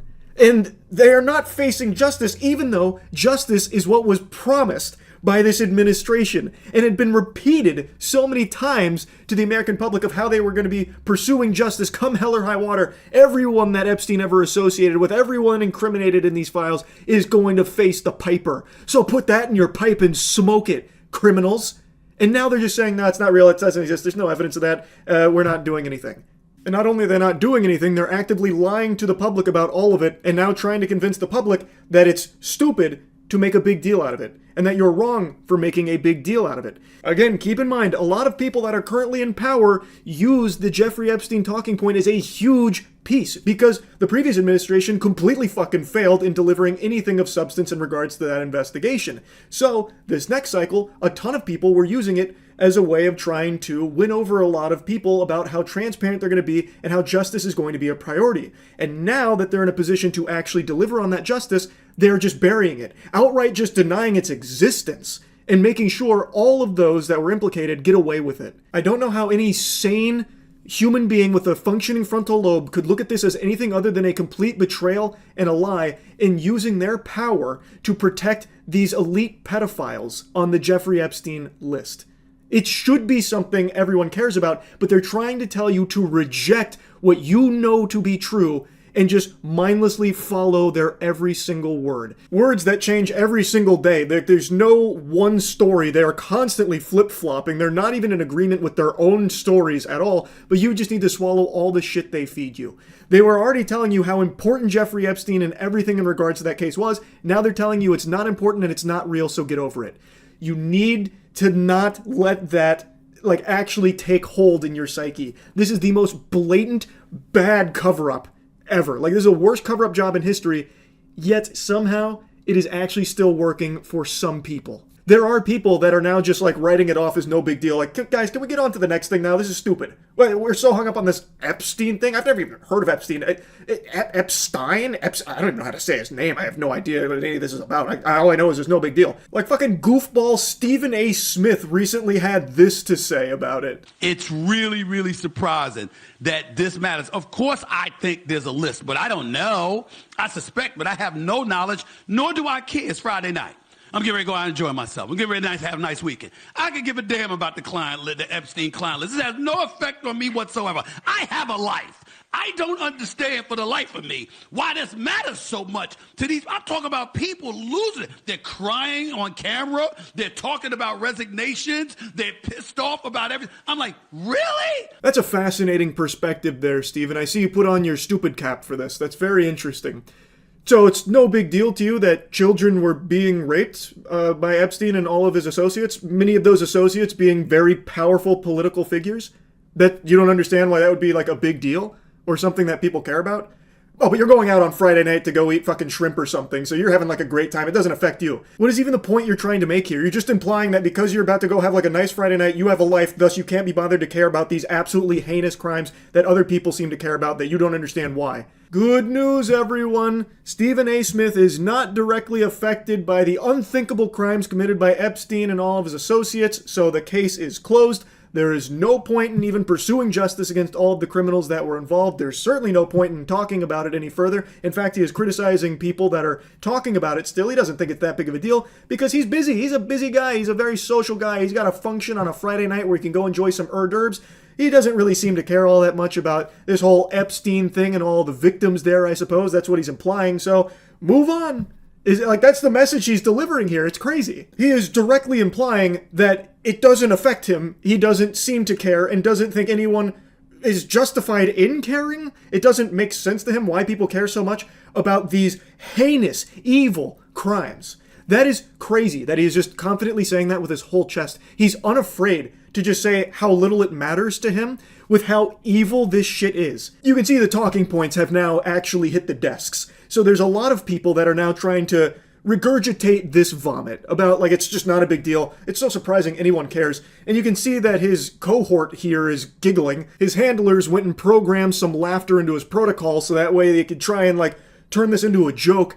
Which is the administration has done that before. Remember when they teased the Epstein Files release and what they actually did was drop a Rickroll on Twitter for it? It's crazy they have taken one of the biggest pedophiles in history that has the most evil shit ever in it and have made it into this, a joke, and trying to parade it around like it's no big deal and that you're wrong for caring about it. With all the stuff going on in this country, with all the power that you possess because of the cachet and the influence you have because of your connection to this administration, that's why you upset at Trump. I didn't blame Trump one bit for looking at them and saying, really? That really matters to you? That's really that important? Now, maybe he had a different reason for saying it, trying to be evasive or whatever. I don't know. But I do know this. In the grand scheme of things, it ain't going to affect the lives of over 200 to 300 million Americans. I think we'll be just fine without knowing whether or not there was really a client list. I think we'll be okay. It's unbelievable that this is a big deal to me. It really is. Holy shit, Steven. You're like Superman. No, you're like an anime protagonist. What a hero with this take. It's unbelievable to Steven that anyone cares about children being raped and being upset that the people responsible aren't being thrown in jail for it. They're not facing any repercussions and they remain in power. He can't process why anyone would care about that. What an interesting perspective, Steven. That is very special stuff. Fascinating. This is fucking unhinged. He is just proudly, confidently saying that people need to just, like, move on and grow up. That this isn't some, like, big deal and he can't wrap his head around why anyone's caring about it. Because he's not directly affected by it because he's going to go eat dinner. Like, what? What?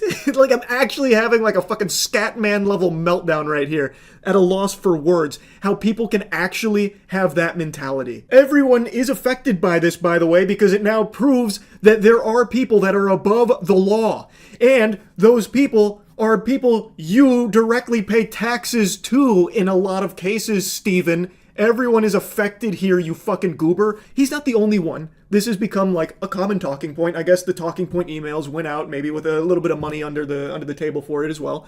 That this is now what they're trying to regurgitate. They're trying to plant this idea in everyone's head that it's been blown way out of proportion and that you shouldn't care about it. They are trying to convince you not to care about this level of evil and that they will lie directly to your face. Like, you can go to their own words over the last year or so, and you can hear them talk about it very differently about how important the Jeffrey Epstein investigation is, and the client list, and the blackmail, all those files. Like, that had become a crucial talking point for these same people that are now saying, no big deal, doesn't exist, move on. Ask yourself, why? Why? Just please, I'm begging you, do not let someone like Stephen A. Smith convince you that it's not something you should care about. You should. It's extremely important. And it is crazy that it continues to get even more insane with the handling of the entire Epstein conversation. They are so desperate to bury it. It's fucking scary. It's really about it. See ya. 5'6" funky Florida man coming at you again with a new infuriating update in the disastrous handling of the Jeffrey Epstein case here. No good news on this front, sports fans. All of us continue to wiggle our cheeks into the front row seats to blatant, evil, degenerate corruption with the most obvious cover-up of all time and unfolding right in front of our fucking faces. Today, I'm sure a lot of you saw, there was an amendment put forth that would try and force the DOJ to release the information they have on Epstein. I'm going to go ahead and immediately tackle the titties on this one up front because some new talking points have hit the influencers' desks. A bunch of these shill android homunculi are going around with the pocket watch out, trying to hypnotize the public into believing that this amendment was trying to push for something that it wasn't. They are claiming that this amendment was trying to have the DOJ release unredacted information and evidence in the Epstein case, meaning all of the victims' names and videos and shit, and basically saying that it was trying to get them to release child porn here, which is so fucking outlandish, it is lunacy. That is a load of barnacles, and yet there are a lot of people that now believe it because they didn't bother to look at it themselves at all. From all available information, as well as from the individual behind the amendment himself, this was basically just trying to get the DOJ to release the Epstein evidence and client list, which, as you might recall, is exactly what Trump promised to do. Not only Trump, but a lot of people in the administration as well, and a lot of people that ran with that as a crucial point, all of them assuring the public that if they get elected, this would be something that they would release, for sure, because it's extremely important. Now, they haven't, and they are actively denying its existence and burying it. And now the new talking point is Trump claiming that, well, the files do exist, contrary to what the DOJ and FBI said about, like, there being no client list and no blackmail. Trump is saying, no, the files exist, but you can't trust them, they're fraudulent because they were written by Obama and crooked Hillary. But in essence, you can kind of boil this amendment down to basically just wanting Trump and the administration to follow through on that promise of releasing what they said they would release. This is the flight logs, this is the client list, that kind of shit. It is not trying to force the DOJ to release unredacted videos and information of the victims. That is obviously not something that anyone is asking be shared with the public. It is disgusting, and it is a crazy deflection that they're trying to pull here. So, anyway, this amendment was put in there, and it was voted on by, first, the House Rules Committee, where it caught the hands in the Thunderdome and got blocked. They took it over their knee and spanked its keister. Also, I am unfamiliar with Virginia Fox here, but she is looking like an ancient artifact here. That is a fossil. Pardon me while I go on a bit of a tangent here. It's a little unrelated to everything, but I'm just so tired of how everyone in power seems to be extraordinarily old. She looks straight out of a sarcophagus. Why is everyone in power here so old? Like, Jesus Christ, she looks like every time she farts, dust comes out. And it's not like exclusive to just like some political people here and there. It's like a ton of them. Fucking Joe Biden was hardly ever lucid. You'd have to wave like an ice cream cone around his nose just to get him alert for conferences. Like, it is crazy how common it is that the people that lead us are so fucking old. Like, Trump is extremely old too. So many of them are, and I am really tired of that being commonplace. Anyway, though, I'll stop ranting about that. The amendment got blocked here. But that didn't mean that it was completely dead in the water. It then went to another vote, which was the whole House voting on it. But spoiler alert, you can probably piece together the breadcrumbs here. Didn't go so well there either. On this vote, the yeas are 211, the nays are 210. The previous question is ordered. The question is on adoption of the resolution. Those in favor say aye. Those opposed say no. In the opinion of the chair, the ayes have it. R.I.P. to that. That got fucking two-pieced here today. It lost 211 to 210. Now, as I understand it, this would have been leading to a debate, at least, on the topic of the Epstein Files. And it still got blocked. Even just the notion of talking deeper about the Epstein Files. Now, I was reading a bit from people that have been very vocal about how important this is to them, yet they came in here and still voted to block it. And from what I've read, they're saying that it was confusing in that this amendment was attached to a larger discussion and vote around cryptocurrency and legislation in regards to cryptocurrency, so some voted no because of that. I also read some of them saying that this wasn't actually a vote about the Epstein thing because it was attached to the Genius Act, which was the cryptocurrency thing. What they were voting no to was the Democrats having the House floor or something to that effect. Ultimately, though, the outcome is the same. There is now not going to be a debate or deeper discussion on the Epstein Files and client list as a result of this amendment or anything. It has been blocked in that regard. So whatever the reason for the no was, the outcome is that is not going to happen, at least not from this amendment, at least not right now. Regardless, the outcome remains the same. The Epstein Files remain in this limbo where for many years they had existed and were very important, and any day now it's coming, and then a week ago DOJ, FBI says it's not real, there's no list, there's no blackmail, Epstein killed himself, and now, a few days after that, if the files are real, they do exist, but Obama and crooked Hillary wrote them. So it is just a huge fucking song and dance, and ultimately still getting nowhere here. Our government continues to unapologetically protect pedophiles that were incriminated in the Jeffrey Epstein case. Still, no arrests have been made, and they continue to lie about even the existence of some of this evidence. And they're hoping that eventually you'll just move on from it. If they can continue to downplay it and try and hypnotize you into thinking it's no big deal, maybe eventually you'll swallow the shit they feed you with a big smile on your face and be the compliant, good little drone that they want you to become. And for some people, it is working. Unfortunately, every single day there's more and more people just wanting to bury this and move on from it. But I also think there's a large number of people that can see right through this garbage and see just how corrupt this is. Just a very quick briefing, and in terms of the credibility of the different things that they've seen, and I would say that, these files were made up by Comey, they were made up by Obama, they were made up by the Biden, we went through years of that with the Russia hoax, with all of the different things that we had to go through. We've gone through years of it. But she's handled it very well, and it's going to be up to her. Whatever she thinks is credible, she should release, yeah. They think you're a fucking bumbling moron. They think you are stupid. It is unbelievable how little they think of your intelligence to be trying to pull shit like this.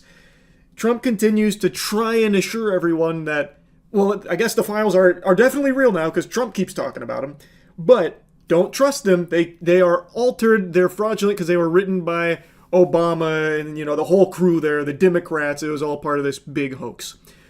Which I'm begging, if you please, just think for a couple of seconds, if that was the case, if these files were all bogus baloney, why wouldn't they have used it as a weapon against Trump and conservatives in general? Why would they engineer this big fraudulent list and then not use it? And also themselves bury it? And pardon me for being a little bold here, but I'd like to plant a little seed in people's noodles.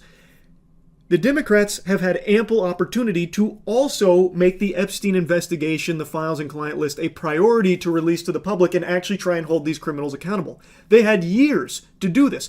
Why didn't they pursue it when Biden was in office? The only explanation would be that there are powerful people in that party that are also guilty and incriminated in those files. So this has been something that's been a real hot potato that neither political party has really wanted to grip onto. Neither one of them have wanted to actually, dive deeper into the Epstein case. At least not until recently, where it seems like there are some people that are making a push to make it more of a priority. And if something can finally come from that, some justice where these criminals get locked up, that would be fantastic. But as of right now, that's still not happening. It is still in this fucking purgatory, and it is disgusting. This shit is absolutely tragic. And yeah, just another bad update, unfortunately, on this whole Jeffrey Epstein case. That's really about it. So yeah. It should be painfully obvious to anyone that's been following all of this that it is clear the government thinks that you are an idiot. They think you are a drooling, stupid Cro-Magnon that will just happily swallow anything they put into your mouth and not think anything more of it, so they don't even need to try when it comes to the cover-up of the Jeffrey Epstein case. There is now a desperate push from Trump and a lot of paid shills to convince the public that the Jeffrey Epstein thing is no big deal and that it's all now a hoax. It has now been officially labeled by Trump and people on the payroll here as a hoax, and they are legitimately laughing at you and actually giggling. They cannot help but have an actual Santa Claus ho ho ho belly laugh at this play here, this fucking play that John Madden's playbook wouldn't even have in it, about how they're just going to tell you that all of it's not real a week ago, and now they're telling you it is real, but it's actually a big fake hoax from Obama, Hillary Clinton, and the Democrats. And for some people, that's enough. He hit the big buzzwords, so it must be true. So now a lot of people are running with that,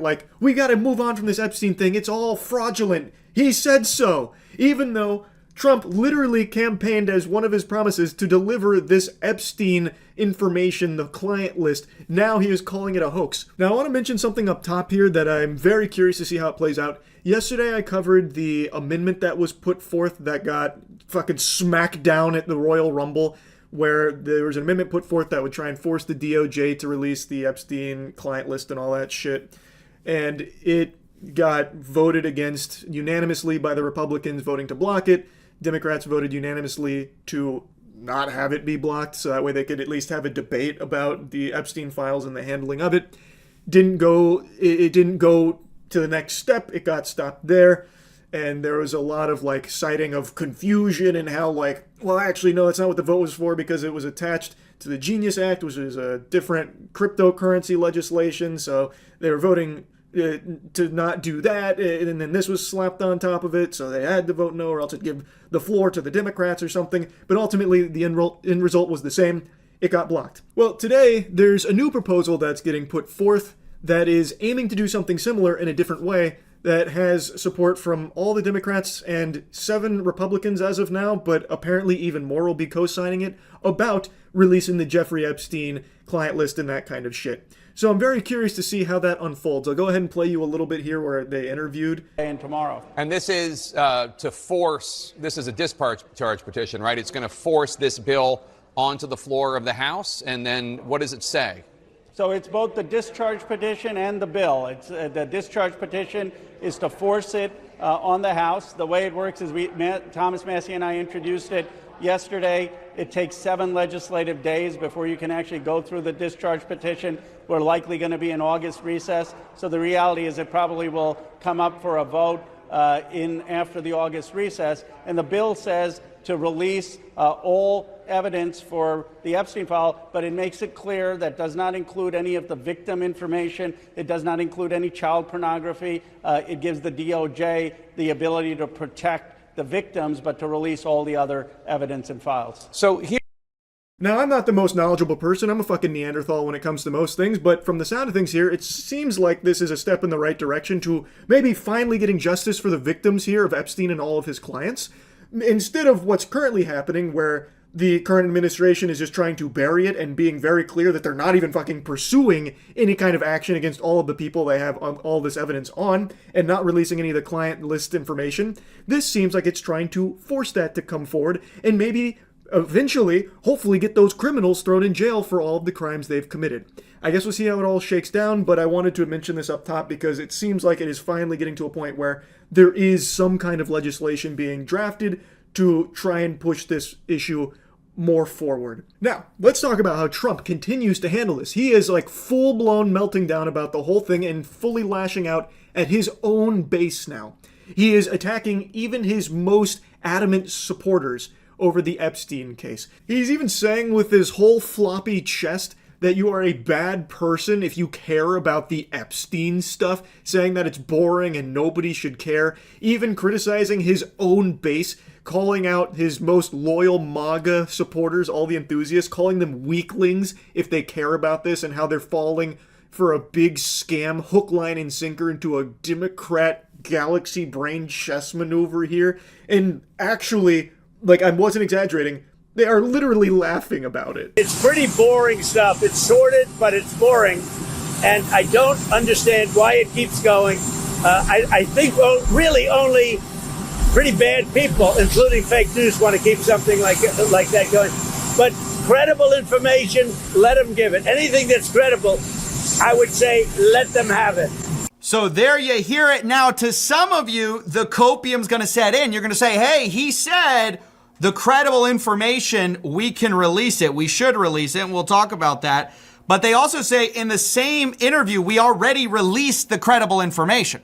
And the credible information's been given. So if it's already been given, they're not going to give you more stuff. CoffeeZilla recently just covered this section here beautifully. I'm just going to show you a couple of clips here from it where that guy next to Trump actually couldn't contain his laughter. He was howling like someone went over there and started tickling him because of Trump's statement here about Epstein, calling people bad people if they care about this. Literally one of the biggest pedophiles in history. Now all of a sudden it's boring, nobody should care, and actually you're a weakling, coward, weirdo, loser, bad person if you do care. So he's trying to get people to like attack others who give a shit about this, which is crazy. Because imagine being this brain-dead fucking bumbling homunculi on Twitter that is now attacking people that are calling attention to this. When, keep in mind, Trump himself actually had a crucial component of his campaign talk about the Epstein client list and all of that information and how he was going to be so transparent and release it to the public because of how important it is. Not just Trump, other people in the administration as well made the same promises that are now flip-flopping on it. This is pure concentrated lunacy. It is unhinged. And I cannot believe that he is just saying this. Like, not even like tiptoeing around it. He is just full-on saying it. Fucking wet spot in his goddamn diaper here, just saying it in front of the cameras multiple times now. Like, this is an element you won't find on the periodic table, the element of surprise, because I am shocked by this and how people are actually okay with the statement. He is saying that you are a piece of shit if you are trying to get answers about the biggest child predator of all time and all of the evil associates that are getting away with the unthinkable crimes they committed. There have still been no arrest or anything even close to it, and he is now calling even people in his most tight-knit groups of enthusiasts that sing his praises and suck farts out of his butt all fucking day, calling them weaklings if they care about this. It's unbelievable. Oh, also, there's a little interesting tidbit of lore about the guy who was laughing next to Trump. The guy next to Trump looking on and laughing as Trump says this is a big nothing burger. The only people who would deal in this kind of talk are fake news. That is Epstein's neighbor. That is Howard Lutnick, who has a house that was next to Epstein's place. You can see him laughing here. Isn't that fascinating? If this was a TV show, people would criticize this for bad writing, being like too in your face. I mean this legitimately. The government thinks you are a fucking imbecile. They think you are a buffoon that can't think for themselves at all, can't rationally, sensibly think about anything, so they can just piss in your face and tell you it's raining, and you'll smile about it and nod and say, thanks, you're right. I mean, and I guess they're actually kind of right here because there are so many people that are just buying into this and moving on from it. Mr. President, I know you want to move past all this intrigue over the Epstein Files, but I do want to ask you to clarify something you said this morning. You said this was all a hoax. Has your Attorney General told you this was a hoax? What evidence have you seen of that? No, it's not the Attorney General. No, I know it's a hoax. It's started by Democrats. It's been run by the Democrats for 4 years. You had Christopher Wray and these characters and Comey before him. And does he just actually think everyone in this country is Drew Barrymore from 50 First Dates that just forgets everything after a few seconds? Goober, you literally made the promise multiple times that you would release the Epstein information and all of that shit. People around you made the same promises, and now it's just crickets and just falling in line with your delusional attempt here to convince people that it's all some kind of hoax. Nobody is buying that. Nobody that's not on payroll, that is buying that. It is absurd. If this was constructed by the Democrats, surely they would have used it as a weapon against you for the last 4 fucking years that you just mentioned. They would have definitely dropped this information as a means of attacking you. Literally anybody could tell you the same thing. The immediate question that gets raised in people's heads when you keep spreading this stupid fucking lie about it being some kind of engineered hoax is, well, why are you just now saying that when you campaigned on releasing this information? It was a part of your campaign. If it's all just a big hoax. And not even just part of the, like, in his first couple months in the office, he also made a big song and dance about the Epstein Files and how they're coming. He even had fucking the file folders distributed to a bunch of fucking drones, a bunch of androids that were parading it around and taking prom pictures with the Epstein Files Phase 1, who also are now being called weaklings by Trump because they cared about the Epstein Files. So he is actually calling those people that he gave those files to fucking weaklings, and says, he did say he doesn't want that kind of support anymore for anyone that cares about Epstein. So he is actually also calling those people weaklings as well. Not that I think they give a shit. They probably enjoy the humiliation here from him. I have no idea. But, like, it's crazy because he has also made a big deal of it, and now all of a sudden, it's nothing. No one cares about it. It's all just a big act. It's a hoax, actually. None of it's real. It's all fraudulent from the fucking Democrats or something. It's a bad group. It started, actually, look at the Steele dossier that turned out to be a total hoax. The 51 agents, the intelligence, so-called intelligence agents, it was a hoax. It's all been a big hoax. It's perpetrated by the Democrats. And some stupid Republicans and foolish Republicans fall into the net. And so they try and do the Democrats' work. No, it's I call it the Epstein hoax. It takes a lot of time and effort. Instead of talking about the great achievements we've had. He's not being shy about it. Like, he's not being timid. He's not over here, like, under his breath saying these things. He is actually just full-blown multiple times saying how stupid people are if they care about Epstein case and all of the evil people that have gotten away with it that are actively being covered for by this administration. Also, the previous administration as well. Anyone that's ever cared about the Epstein case apparently is stupid in Trump's eyes and has been deceived by an elaborate Democrat hoax, which they never actually used for some fucking reason. I guess, because that makes sense. It's demented. He has latched onto this titty hard and is trying to suck all the milk it can possibly get from this narrative that nobody is believing. No real people, that is. He is so desperately on his hands and knees, crawling, groveling, begging people to move on from it, trying to even give it like a title. Their new scam is what we will forever call the Jeffrey Epstein hoax.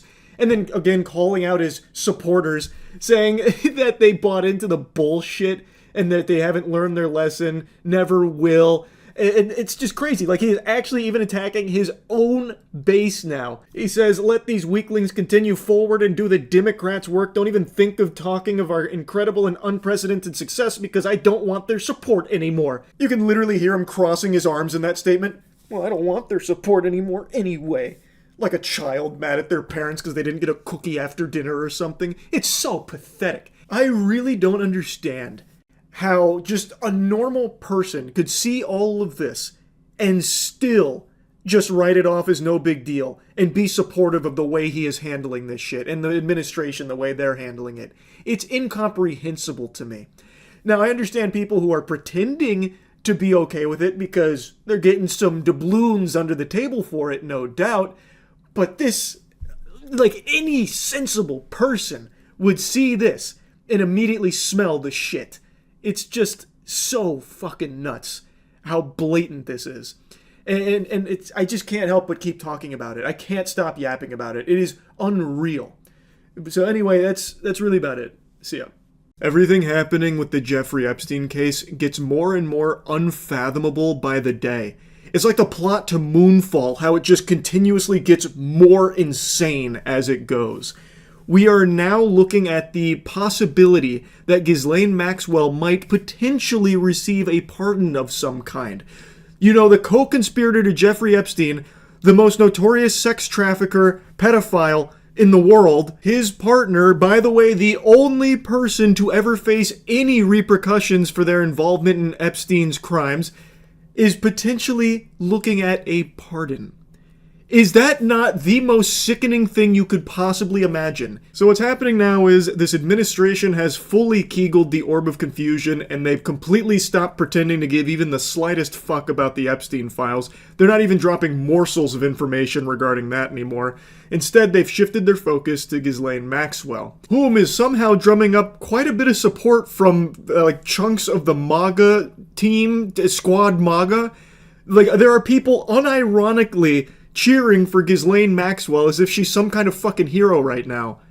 She is a child sex trafficker. What is happening to the world? But now, since the administration has completely given up on ever releasing the Epstein Files, it seems, they are talking with her and dangling a potential pardon and recently like this limited immunity in her face. Which, if you have your thinking caps on, if your IQ is, above 60, you should be able to recognize how manipulative this is. Why would you not release the Epstein Files? You have them. Well, actually, if you follow the storyline, if you follow the lore from all of the seasons of this anime, first, there were no Epstein Files, there was no blackmail, it was just Epstein, there were no, extensive list of clients that were implicated in his crimes or anything. Then all of a sudden, no, there actually is a list, but it was all made up by the Democrats. It was a Democrat hoax, orchestrated by Obama and crooked Hillary and all of that. And now all of a sudden, we gotta go talk to Ghislaine Maxwell to get that list. As of now, she's allegedly been asked about 100 different names, but I can't get into the spaghetti and the meatballs of it because none of it's being done publicly. All of that is happening behind closed doors for some weird reason.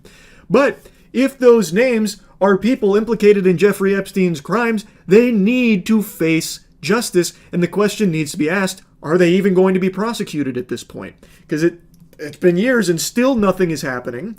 The files are still not coming out, but now for some reason the focus has shifted away from the files to now talking to Ghislaine Maxwell to get a list of people, which I find to be very peculiar. To me, what this seems like is whatever list they have, they can't scrub the names off it that they'd like to, so thus they just, that hot potato is never coming out. So instead, they're going to shift focus to Ghislaine Maxwell, who is someone they can have, absolve those they want absolved. Because if there is a pardon on the table, you bet your sweet bippy she will motorboat whoever's tits are required there in order to get that. She's not going to implicate people that don't want to be implicated if it could cost her that pardon. It's very clear she will give the names that are going to be the names they want released and omit the ones that they don't want out into the public. It just, to any sensible human being, this should be a huge red flag. You have all of this evidence, all of these Epstein files. You are not releasing them. Instead, now you are going to Ghislaine Maxwell to give names, and you are meeting with her privately. None of this is being done publicly, by the way. They're meeting with her privately. Are we really about to pardon Ghislaine Maxwell? That's the story we're going to go over today. Look, we know that Bill Clinton knew Ghislaine Maxwell. We know Trump knew her as well. We know he wished her well, but previously this was unthinkable, as she is literally the only person, the only co-conspirator who's ever faced any consequences for the abuse that Epstein did. Now, right off the bat, I've seen a lot of shift in the focus here to Bill Clinton, about Bill Clinton's involvement with Epstein and all of the children. Yeah, I have no doubt Bill Clinton not only went to the island numerous times, that dude was probably there doing unspeakable crimes so frequently he probably had his own fucking suite built there. I have no doubt about that. Lock him up. And everyone else associated with this. I don't know why there are some people that are using that as a smoking gun, look at this hypocrisy. You'll call out, Trump for his handling of this, but what about Bill Clinton? Bill Clinton's gonna be in those files. You okay with that? Yes, you Sharpie huffing, paint chip eating goobers. Who the fuck is going to be shedding tears over Bill Clinton being thrown in the slammer? I don't know too many Bill Clinton enthusiasts on this planet. Maybe I just don't see it. How many Bill Clinton fans are out there with their Bill Clinton cologne and their Bill Clinton phone and their Bill Clinton crypto coin wearing their Bill Clinton shirt? It doesn't exist. Anyone associated with these crimes needs to be held accountable and thrown in jail no matter what party they're affiliated with. I don't know why all of a sudden Bill Clinton's being brought up like it's some kind of monkey wrench in all of this. She was sentenced to 20 years in prison and was charged, among other things, for perjury, aka lying, although she was never ultimately tried for it because they went after the heavier counts. However, Maxwell is appealing her conviction, and her lawyer has been pushing to get this in front of Donald Trump. This is a quote from her lawyer, quote, "I'd be surprised if President Trump knew his lawyers were asking the Supreme Court to let the government break a deal. He's the ultimate deal maker. I'm sure he'd agree that when the United States gives its word, it should keep it." Of course, referring to the non-prosecution agreement that Epstein had with prosecutors back in 2007. This all came to a head today when Trump was asked if he would consider pardoning Ghislaine Maxwell, and he wouldn't rule it out. Would you consider a pardon or a commutation for Ghislaine Maxwell if It's something I haven't thought about. It's really something. I'm allowed to do it, but it's something I have not thought about. But you wouldn't rule it out. I love the way CoffeeZilla covers things. His coverage of this is extraordinary. All of this is such important information. So Ghislaine Maxwell, she did have perjury charges. Shocker. I hope you're sitting down for this, but it turns out a child sex trafficker is also a liar. It turns out they don't always tell the truth. So she does already have a history of lying. So you're now going to her to get these names, while dangling a potential pardon in front of her. Yeah, I'm sure we can really trust everything she says in regards to this now. Wake the fuck up, drooling idiots. Obviously, Ghislaine is not going to say names that could jeopardize her chance at that pardon. So if there are names that, the administration doesn't really want out there, Ghislaine's not going to give it to them. She is going to omit those, so that way she can increase her odds of getting that pardon. She's not going to try and anger them by giving all of these names. And she's already made it clear she has no problem with lying in general. So it's a completely untrustworthy person to go and get this list of people, which the administration had already said didn't exist like 2 weeks ago. It's so fascinating how this whole thing is playing out here. Just release the fucking files. Just release the files. That is the way to prove that you are innocent, that you did no wrongdoing. You know what makes you look like you did tons of wrongdoing? Continuously refusing to release the files, trying to downplay the severity of those files, saying that people are bad people if they care about Epstein and everything that happened there. That's what makes you look a lot worse. If you haven't done anything, the files should have been the first thing that he released, which was one of his promises, that he would release those Epstein files, which he still hasn't delivered on, and doesn't seem to have any desire to. It's just absurd, and people are gobbling this shit up. When he's directly asked, if he would, pardon Ghislaine Maxwell, all he says is, I haven't thought about it, but I am allowed to do it. That seems to leave the door wide open to a pardon to a fucking child sex trafficker. That is insane. That is absolute lunacy.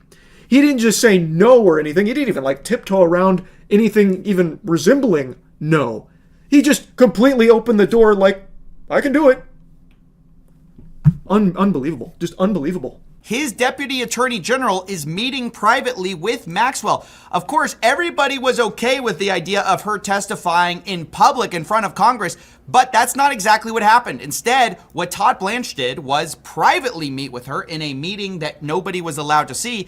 And he said in a statement, today I met with Ghislaine Maxwell and I'll continue my interview of her tomorrow. The Department of Justice will share additional information about what we learned at the appropriate time. Of course, that's brought to you by the same people who said they'd release additional credible evidence. So we don't exactly know what that means. Exactly as CoffeeZilla described, Ghislaine Maxwell testifying publicly in front of Congress is so much different than privately being interviewed by the DOJ here.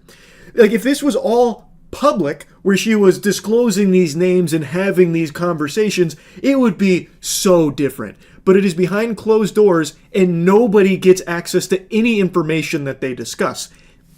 That's a little fishy. That smells a little stinky. And when Maxwell returned to prison, she returned with a white box of materials, which a lot of people, myself included, found very strange because she left with nothing. We also have to note that Todd Blanche was Trump's personal lawyer, so some people are calling it a conflict of interest.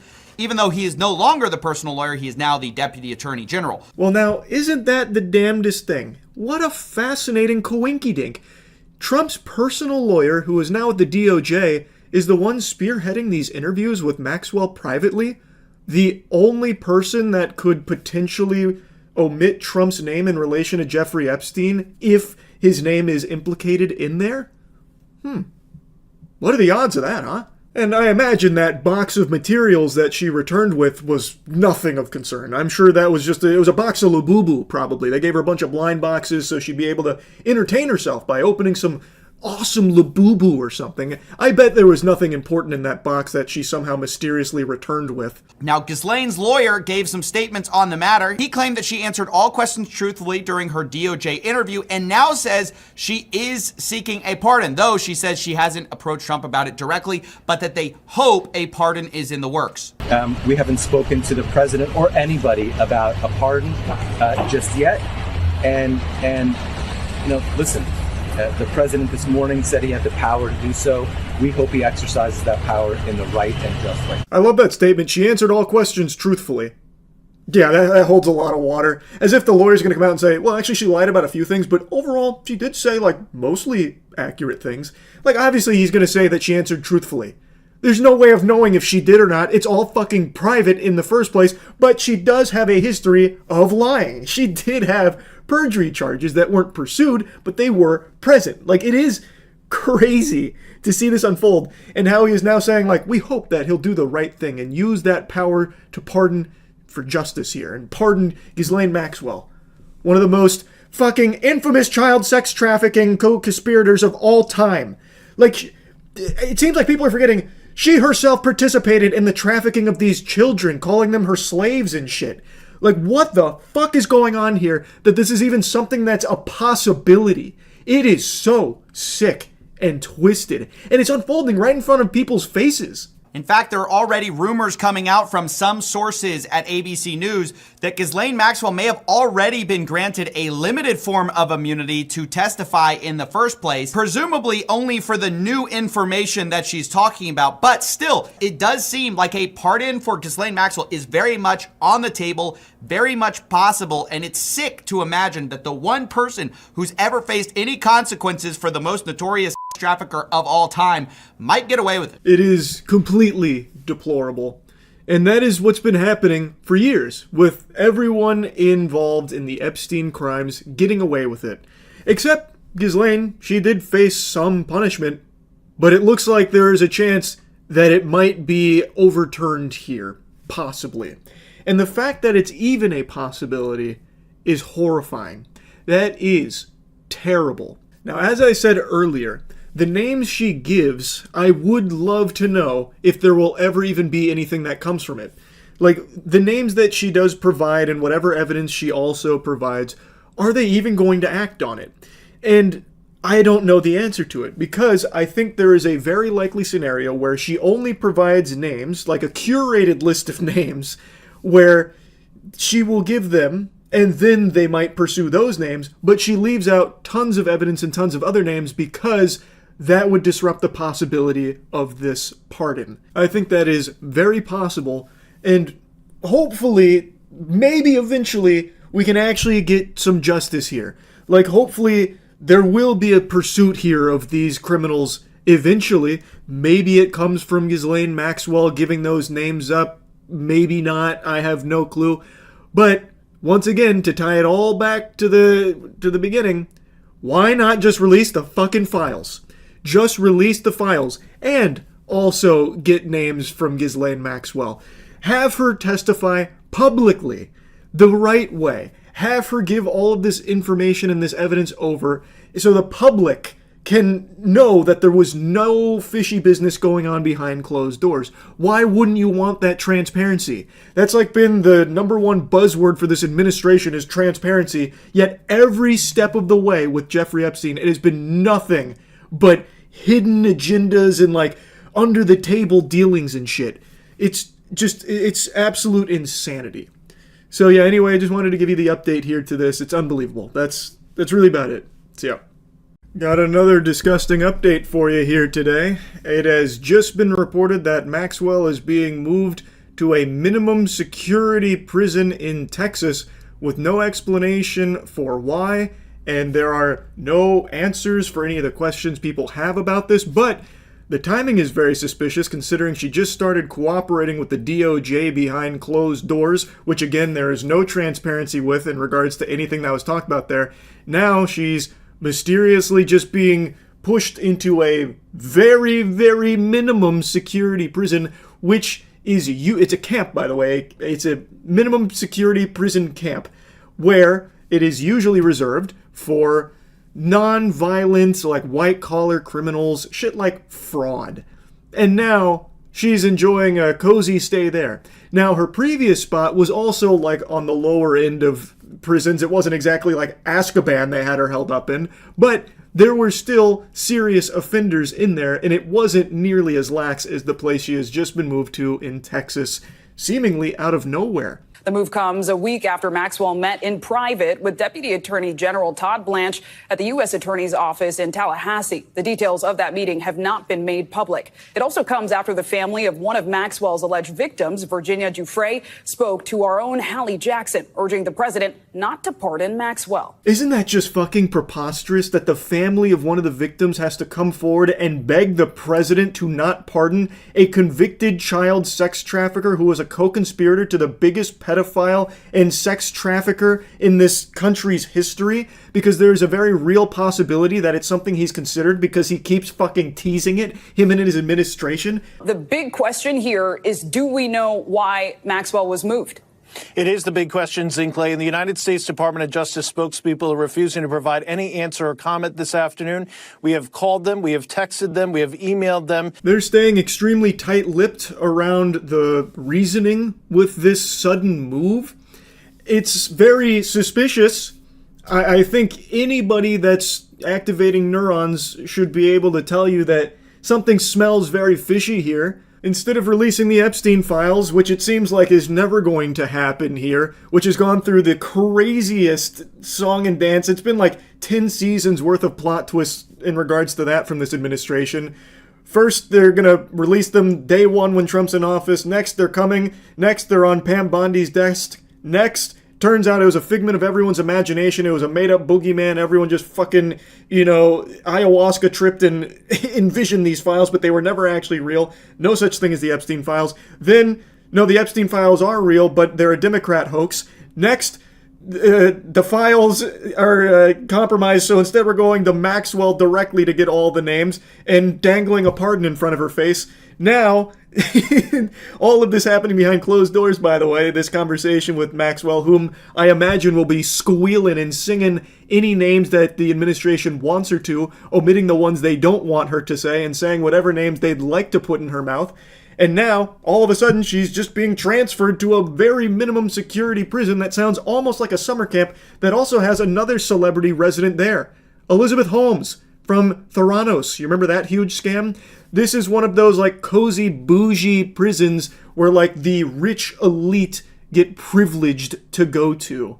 To a facility that, frankly, and you can look at it on Google Earth, the fence line is the type of fence that you would put around a school. In many places, there's no razor wire. There's not a fence that would be difficult to climb.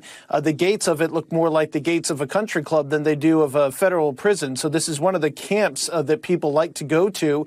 It's all women's. We do have a response from several of the victims saying today President Trump has sent a clear message today.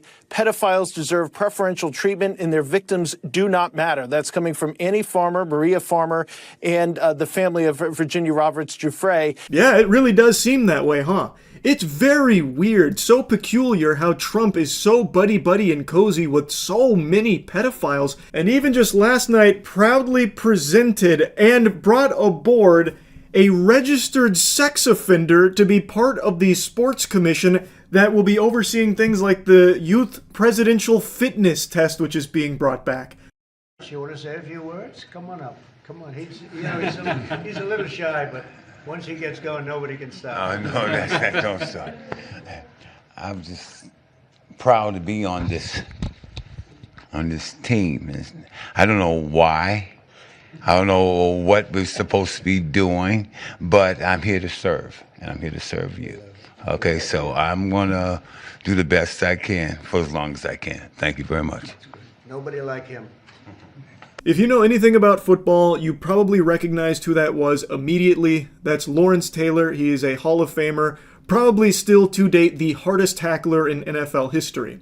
But Lawrence Taylor is a registered sex offender. In 2011, he pled guilty to sexual misconduct with a 16-year-old who was trafficked, by the way, and has since been on the sex offenders registry. He was registered as a level 1 offender, and some people are actually using this as a defense of him. Like, it's not that big of a deal. He's just a level 1 sex offender, which is crazy. But that's the times we're living in right now with the absolute lunatics running wild outside of fucking Arkham Asylum. They're now just in society here with us. Anyway, though, the facts are he pled guilty to 1 count of soliciting a prostitute and a 2nd count of sexual misconduct and having sex with a woman without consent since the victim was 16. Under oath, he admitted to having sex with a 16-year-old, but claimed that she had told him she was 19, so he believed she was of the age of consent. Now, I don't know about all you lovely people out there. I'm not trying to put farts in your butthole here, but I'm gonna go ahead and maybe be a little brave here. This might be, just a spicy hot take, but I'm gonna let it rip anyway. I don't think a registered sex offender who has openly admitted to having sex with a sex-trafficked individual he thought was of the age of consent but was actually a child is really the best fit for the Presidential Sporting Commission here that will be overseeing activities for children. Now, maybe it's just me with those crazy thoughts, though. Maybe that's the problem, actually. I'm not open-minded enough to see why this is actually such a galaxy brain good idea. Because there's a lot of people defending it. Like, how's Trump supposed to know? This was 14 years ago. It's ancient history. What's the big deal? And then people just excusing it like, oh, it happened so long ago and Trump is such a busy man. There's no way you could have possibly known about this history with Lawrence Taylor. Like, what the fuck, man? It's a sex offenders registry. It's public knowledge. All of Lawrence Taylor's neighbors know it. How could the White House not know it before hiring him to bring him on board for this sporting commission? Do they not do any homework on the people they hire? Is there no vetting process whatsoever? They just hire anybody randomly? I mean, actually, that's probably exactly how it goes. Because even Lawrence Taylor, when Trump, babies him up there, Trump talks to him like he's talking to, an actual 4-year-old, by the way, like, oh, do you want to come say something? Come on. And rubs his back. Come on, say something. Which is super weird in and of itself, by the way. But when Lawrence Taylor does talk, he's like, don't really know why I'm here. Don't really know what we're supposed to be doing. But I'm happy to be here. So he doesn't even know what the fuck he's doing there. Why is he hired? That is the perfect encapsulation of this whole administration. What he said. Don't really know why I'm here and I don't know what I'm doing. That is exactly what the fuck is happening right now. Everything from the handling of the Jeffrey Epstein files and all of the circus shit that has followed. It is unbelievable. And it somehow just keeps getting worse. Just stew on this. Really just fucking sit and spin on this preposterous shit that we are seeing here. It is not normal. It is not okay. It actually seems like this administration is trying to normalize pedophilia. It literally does seem that way. He just added a sex offender to the President's Council of Sports, Nutrition, and Fitness, which will give initiatives to children. What is happening? How can that possibly not be something that everybody comes out and says, whoa, this is fucked up? There is no defense of that. There are hundreds of other NFL legends that you could have put on this council if you really wanted to. That aren't sex offenders and shit. It's crazy. It's like he goes out of his way to find pedophiles and be close with them and give them positions of power. It does feel like he gives preferential treatment to pedophiles. He's moving Maxwell to a cozier, more low-security prison in Texas for some reason that's not being disclosed. He's got Lawrence Taylor now as part of this President Council. It's absolutely unhinged. I had to talk about it. Sorry, I've been yapping quite a bit about it now, but it is incomprehensible. To a sane society, this would be this would be unforgivable. But it's just still unfolding in front of everyone's faces, and some people are just so brainwashed and lost that they accept it and just move on like it's not a big deal. It is a big deal. All of the evil people that were on the Epstein client list are still getting away with it with no punishment, and the only person who has faced any punishment at all for being a co-conspirator, Ghislaine Maxwell, is maybe going to be receiving a pardon. What the fuck? Anyway, I'll stop blabbering for now. That's really about it. See ya. Been a little while since my last Jeffrey Epstein update, so I figured I'd tag in here and give you the latest scoop. The Jeffrey Epstein birthday book has been released. There is a little bit of information redacted in there, but not all that much. It's, for the most part, the entire kit and caboodle, filled with all kinds of new photos. And basically, if you don't know what the birthday book is, it's something that Ghislaine Maxwell put together for Jeffrey Epstein's birthday, which is a bunch of notes that were written by his closest pals. I'm not going to dive too deep on this one here because CoffeeZilla just tackled this on his Voidzilla channel and did an amazing dive into it, as well as analyzing the credibility of the contents of the book, because naturally the administration is claiming it's all horseradish, it is fake, baloney, fiddlesticks, that kind of thing. And I think CoffeeZilla does a good job of analyzing the facts that are presented here. This is a actual book that has been compiled here, and if it is all fake and a forgery, it is one of the most elaborate forgeries I've ever seen. Because again, there's a lot of new information and new photos, actual legitimate photos of Epstein and friends in this book that have never been presented elsewhere before. And from what I can tell, pretty much everyone else that is in that book that has wrote letters isn't denying the authenticity of the letters they wrote. It's just Donald Trump crying foul on it. If the whole thing is fake, why is it only him pointing that out? Or maybe they're claiming that only his section is fake. And in that case, that's a really difficult thing to have slid into an actual bound book in a way that is this watertight. It would be, like I said, one of the most elaborate forgeries I've ever been aware of. Anyway, I highly recommend you check out Voidzilla's coverage of it.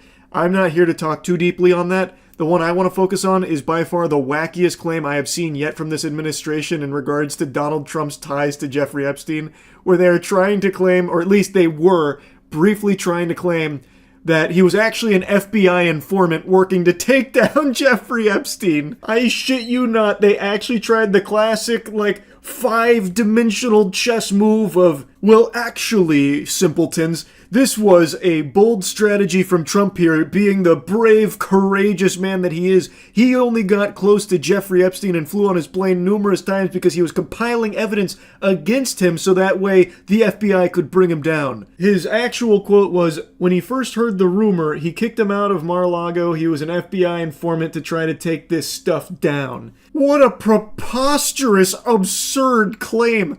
More like Mr. Gargling Johnson, because he's got Donald Trump's dick so far down his throat that now he's farting out these fairy tales. What? So he tried to say that once Trump became privy to the evil of Jeffrey Epstein, he excommunicado from Mar-a-Lago, kicked him out. Really, it was all an elaborate ruse. He was a super spy working for the FBI to try and put the kibosh on the Jeffrey Epstein operation. Wow, they think you are that stupid that you will buy this B-movie plotline here. Just picture this for a moment. If Trump was an FBI informant, do you think that wouldn't have been the first thing he would have said when Jeffrey Epstein did eventually get busted? By the way, it wasn't Donald Trump's deep cover that led to that or anything of the sort. But just imagine this. If that was the case, that would be literally the first thing Trump would have said, and he would have crowned himself like the next James Bond. You wouldn't have heard the end of it. Donald Trump would not have ever let you fucking stop hearing about how he was one of the most successful spies, up there with some of the greats like fucking Ethan Hunt from Mission Impossible. He was able to stop Jeffrey Epstein. He was an FBI informant for all these years. What an outlandish narrative to try and pull out of your asshole here to explain his proximity to Jeffrey Epstein for so fucking long and the amount of times he flew on his plane. To say that it was all because he was an FBI informant is just unhinged. Just imagine those phone calls if this was real. FBI, listen, Jeffrey Epstein, he's not buying it. I'm gonna have to fly on the plane and there's gonna be some bad stuff that happens, but just know it's all in the name of keeping my cover intact. I gotta make sure he trusts me. No, really, I swear, that's exactly what it's for. Okay, I'm going in. This was received so poorly, laughed at by so many people, even in the most devout of MAGA cults, that Johnson had to walk it back 2 days later. He tries to explain what I was referring to in that long conversation was what the Epstein victim's attorney said, More than a decade ago, President Trump kicked Epstein out of Mar-a-Lago, and he was one of the only prominent people, as everyone has reported, that he was willing to help law enforcement go after this guy who was a disgusting child abuser, sex trafficker, all the allegations. That's what they heard, so the president was helpful in that. I don't know if I used the right terminology, but that's common knowledge, and everybody knows that. So this is much ado about nothing. Also, fun fact, Trump recently debunked that theory that the reason he kicked Jeffrey Epstein out was because he found out about all of the disgusting shit he was involved with. According to Trump, the reason they had a falling out is because people were taken out of the spa, hired by him, in other words, gone, and other people would come and complain. This guy's taking people from the spa. I didn't know that. And then when I heard about it, I told him, I said, listen, we don't want you taking our people, whether it was spa or not spa. I don't want them taking people, and he was fine. And then not too long after that, he did it again, and I said, out of here. So he is literally just throwing that into the shitter himself, saying, no, I actually kicked him out because he was stealing my workers. He was taking my girls over here. And I said, nope. I had to put my foot down right then and there, and I said, this is a load of fish paste. This is no more. This is the end of that. You know, get out of town, Buster. So what Johnson is even referring to here is something that it seems Trump himself shot down the idea of. So like it is just crazy across the board. To me, what this feels like is that the political puppets in power here are dipping their tootsies, testing lines to see how far they can push like absolute fantasies. How stupid are people and how much shit will they eat?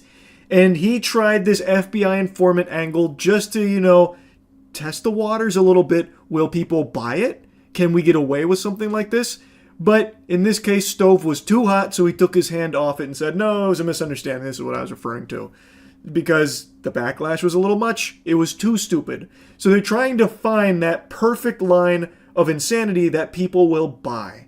That's what it seems like to me. There is just no way this was some mix-up here in terminology. What sensible human being would possibly get confused on what an FBI informant means? You called him an FBI snitch. Like, that's like an actual thing. And you're just like, oh no, I might have used the wrong words there. That's not exactly what he was. In fact, he never really worked for the FBI or anything like that in any official capacity. And really, you know, he didn't actually like provide a whole ton of evidence that led to the arrest of Jeffrey Epstein. That was kind of like a completely different investigation that Trump wasn't involved in. But yeah, he was like an FBI informant, I think. At least I thought he was. No, that's not the right word. What's the word I'm looking for? Friend. He was a friend of Jeffrey. No, not a friend. No. Man, there's a word for it. I just can't find it somewhere. It's weird, but yeah, everyone's making a mountain out of a molehill here. I just said the wrong terminology. You knew he kicked Jeffrey Epstein out of Mar-a-Lago, right? Like, no, that's the most important part. What a bumbling oaf. Just like a true textbook imbecile. It's crazy, though, because I do know people bought that. I know there were people that heard that and breathed a huge sigh of relief, wiping sweat from their forehead. Whew. I knew it all along. I never had any doubts. I knew Trump was actually 5 steps ahead of everyone else. He was an FBI informant. I always had a hunch. I always knew that.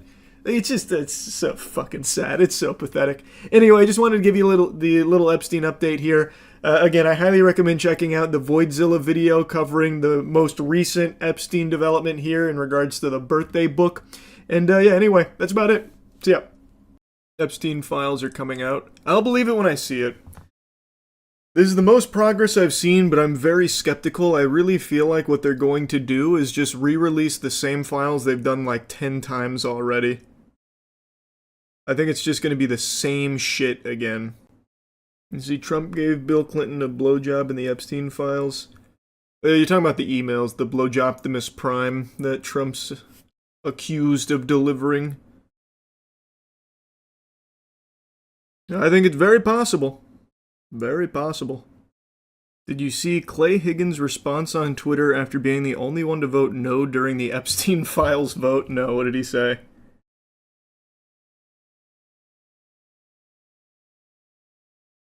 What was his response?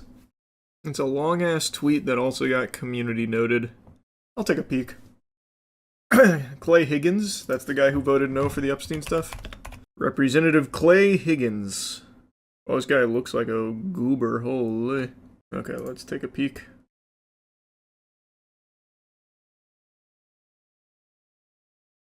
I have been a principled no on this bill from the beginning. What was wrong with the bill 3 months ago is still wrong today.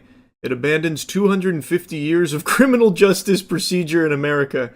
As written, this bill reveals and injures thousands of innocent people, witnesses, people who provided alibis, family members, etc. If enacted in its current form, and this is bolded, this type of broad reveal of criminal investigative files released to a rabid media will absolutely result in innocent people being hurt. Not by my vote. The Oversight Committee is conducting a thorough investigation that has already released well over 60,000 pages of documents from the Epstein case. That effort will continue in a manner that provides all due protections for innocent Americans. If the Senate amends the bill to properly address privacy of victims and other Americans who are named but not criminally implicated, then I will vote for that bill when it comes back to the House. And then here's community note. Representative Higgins' claim misrepresents this. The bill includes redactions for victim and uninvolved individuals. Massey explained victims can't release names due to lawsuits forcing them into homelessness, and the petition was not yet eligible 3 months ago. Wow, this guy's an American hero. Clay Higgins for the pedophiles. What a guy. What district is he from? I have no idea. Proudly representing LA. Los Angeles? Is he a Los Angeles rep? Member of GOP Oversight? Oh, he has a fucking hashtag in here. Louisiana. Okay. Higgins definitely on the list. No, don't be ridiculous. He's just looking out for the privacy of innocent Americans. What are you talking about? There's a guy who very much values the 250 years of criminal justice procedure. That's all it's about. Don't be ridiculous. Clay Higgins in the files? Why, I never. Some digging needs to be done into Higgins. Yeah, I don't know what you'll find. I bet he's probably not actually in the files, but he's one of those people that's like, this could be bad. Imagine the turmoil. He's probably just one of those guys.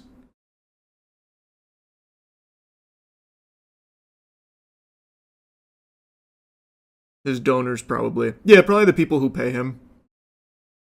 I'm still skeptical if the files actually come out. I hope they do, but I think whatever comes out now will probably just be an extension of what's been released 10 times, man. That's what I was saying at the beginning of stream.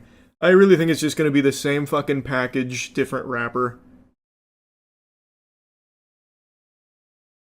But I'd love to be proven wrong, I guess. I think it'll happen, but be heavily redacted. Maybe. I guess we'll know soon enough. I wonder how much... Oh, I don't know. Isn't... They have a tracker for the lobbies, right? You can see publicly how much the reps have been paid from the lobby organizations. God, I'm fucking stupid. I can't find the right words for it. But you can literally look it up. You can see exactly how much is on the payroll for a lot of the politicians. And that's just what's publicly available. You see, Maxwell is living the life in her new prison, even gets time with a puppy. I keep seeing that, but I haven't really looked into it. It just makes me mad. So I haven't really, dove into Maxwell, what she's up to right now. She's got a puppy now? Jesus Christ. She's learning her lesson, I'll tell you what. That'll teach her. There's been a lot going on in regards to the Epstein Files and been a bunch of emails that have come out. It's been kind of a smorgasbord of new information, surprisingly. And there's even apparently going to be a full release of the Epstein Files. It's been voted on, it's passed, but I'll believe it when I see it. I've talked about this on stream.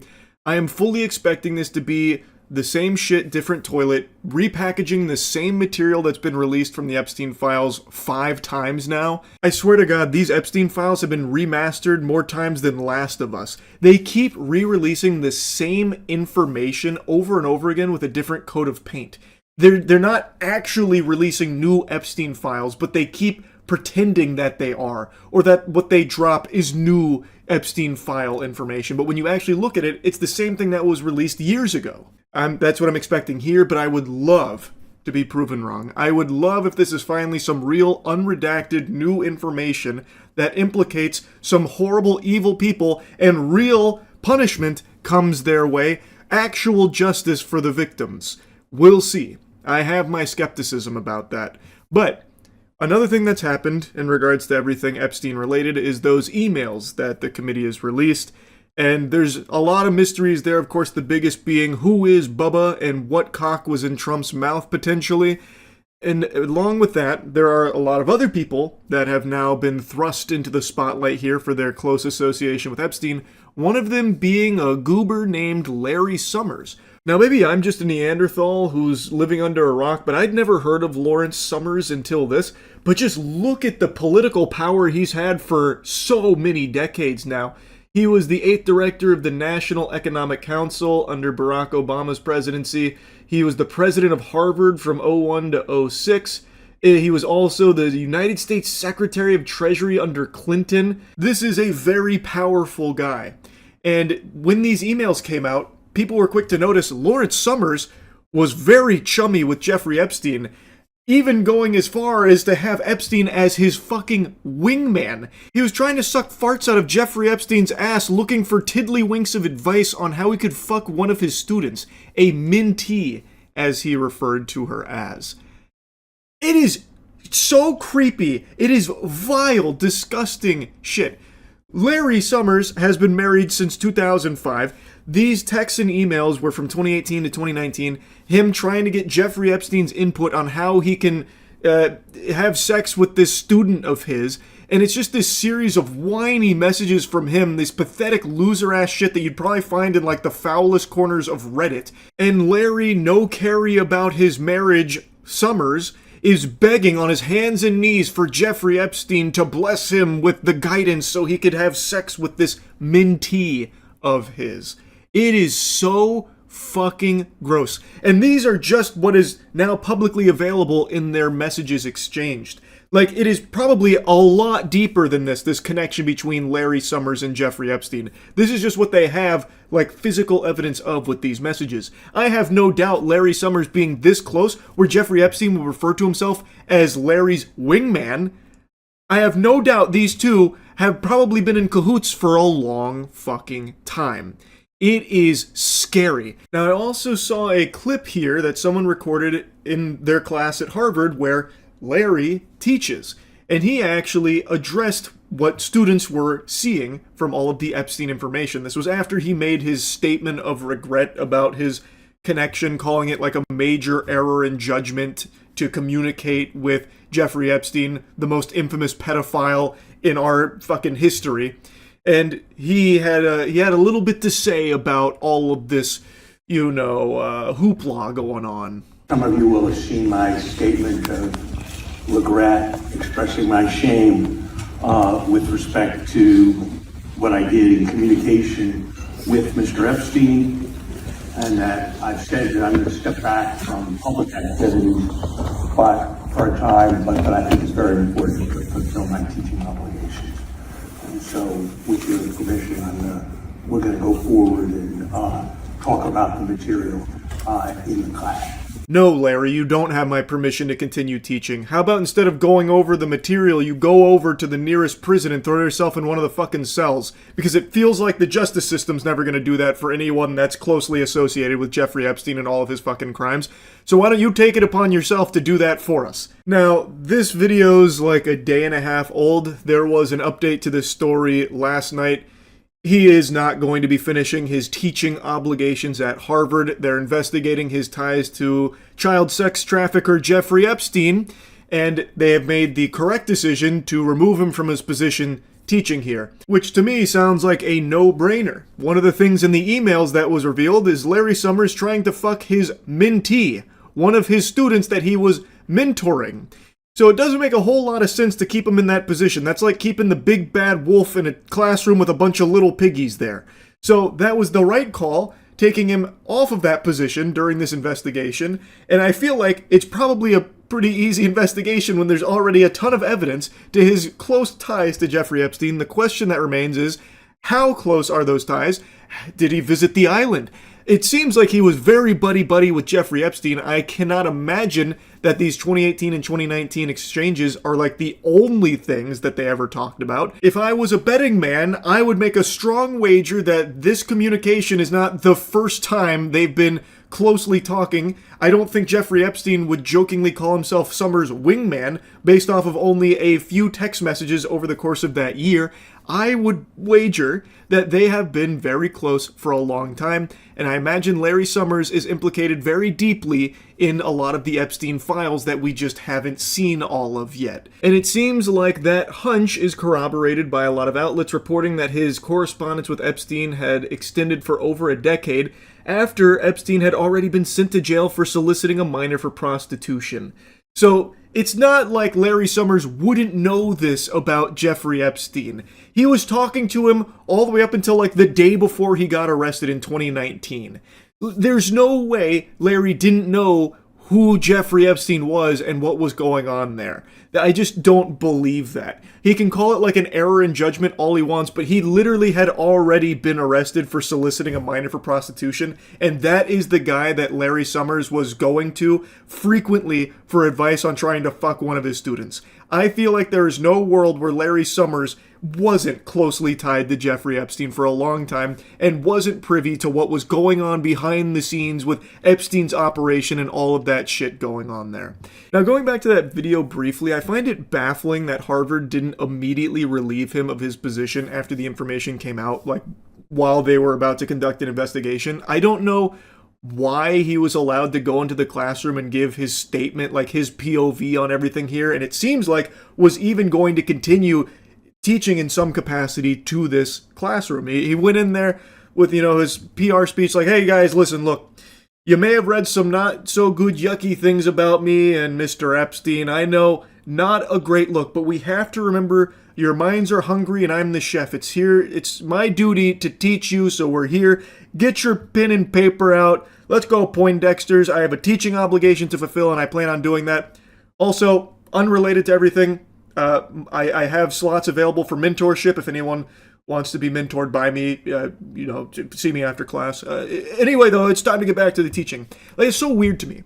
Like, I understand they need to investigate the claims, but while doing so, he shouldn't have been allowed back in the classroom in the first place to teach or say that he is going to be able to continue teaching. Like, addressing the elephant in the room is somehow enough, and now all of a sudden he's allowed to be able to still give lectures. Who the fuck is going to want to sit there and listen to this guy who is apparently close friends with Jeffrey Epstein?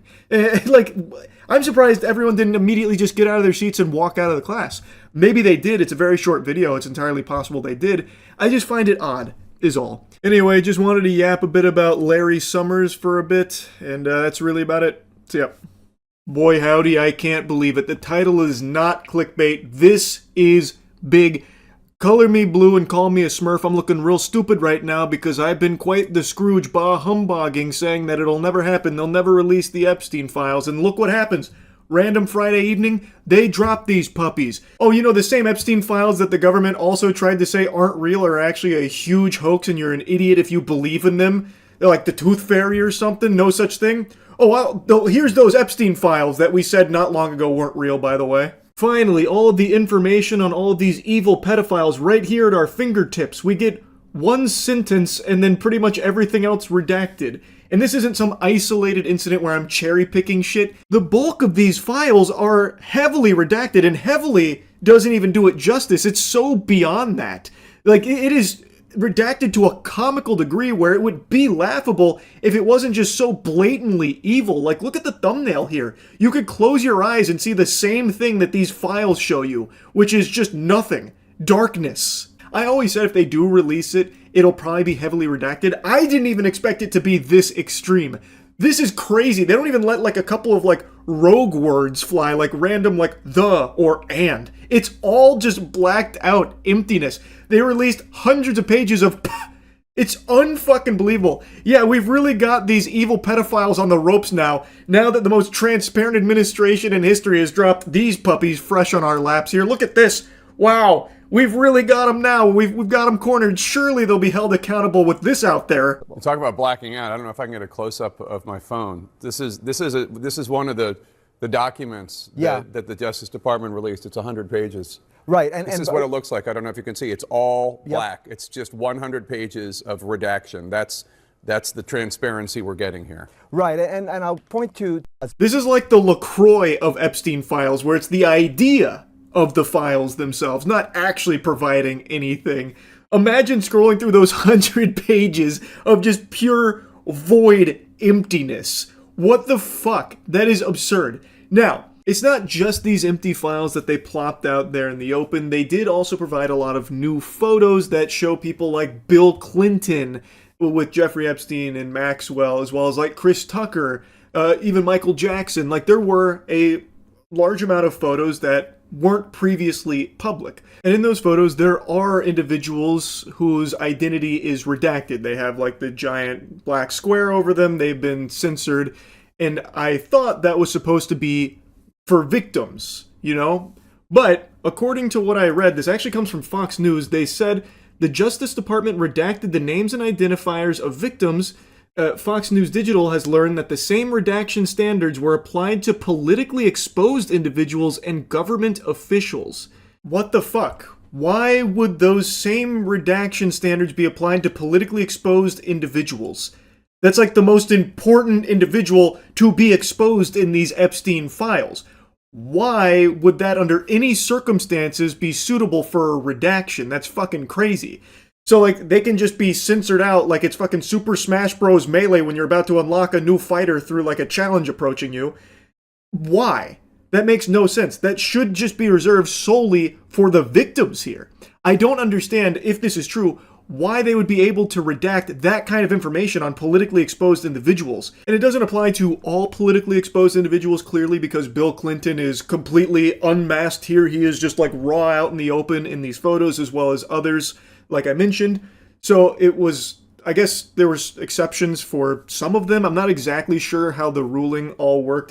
There's like a bunch of like nuance to it here. It's very confusing, but under no circumstances should there have been exceptions for these politically exposed individuals in the Epstein files and photos. That's really peculiar, and that really seems extremely corrupt because they should all be going to jail. Like, take, for example, Bill fucking Clinton here. This guy's like the Ronald McDonald to Jeffrey Epstein's empire of child sex trafficking. This guy is in so many photos with so much evidence to support how deeply involved he was as a client.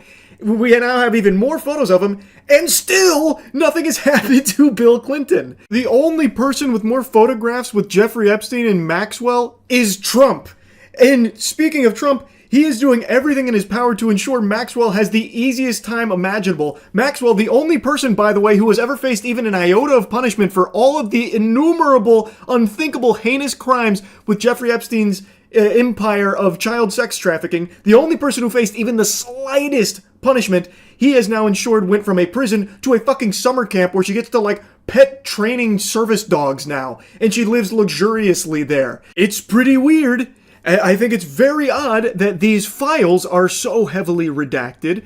I think there's also a very good chance that the photos released were probably not the entire kit and caboodle. I would bet there were probably even more photos that we don't have access to and have probably been completely burned and buried somewhere that just don't exist anymore. That would be my guess. And if you're wondering about any new photos of Trump with Jeffrey Epstein or Maxwell, there's not really anything new there, but he does appear in a few of these photos they released, like this one where there is a framed photo of him with Jeffrey Epstein and Melania in between, as well as this right here where you can see two different pictures of Trump in the drawer. So overall, no like new photos of them together, but there is a framed one and a couple in that drawer, so he did like to keep photos of Trump around of the two when they hung out. And it's hard to say if there's any new evidence there because there isn't anything new in the files themselves since it's all fucking redacted. So the only thing like new here are some of these photographs, which also are redacted. And while I thought it was supposed to be reserved solely for victims, it seems as though there is the potential that it was also used to hide politically exposed individuals. I don't know if that's 100% confirmed or not, but there is now a lot of hoopla saying that this doesn't comply with what was actually sought, and they are looking to pursue further action because they redacted so much that they weren't allowed to. So I guess we'll see how it all shakes out, but holy shit, I still cannot believe what they released here. in the state that it is, I can't believe they thought this would go over well with literally anybody to release hundreds of pages of pure redactions.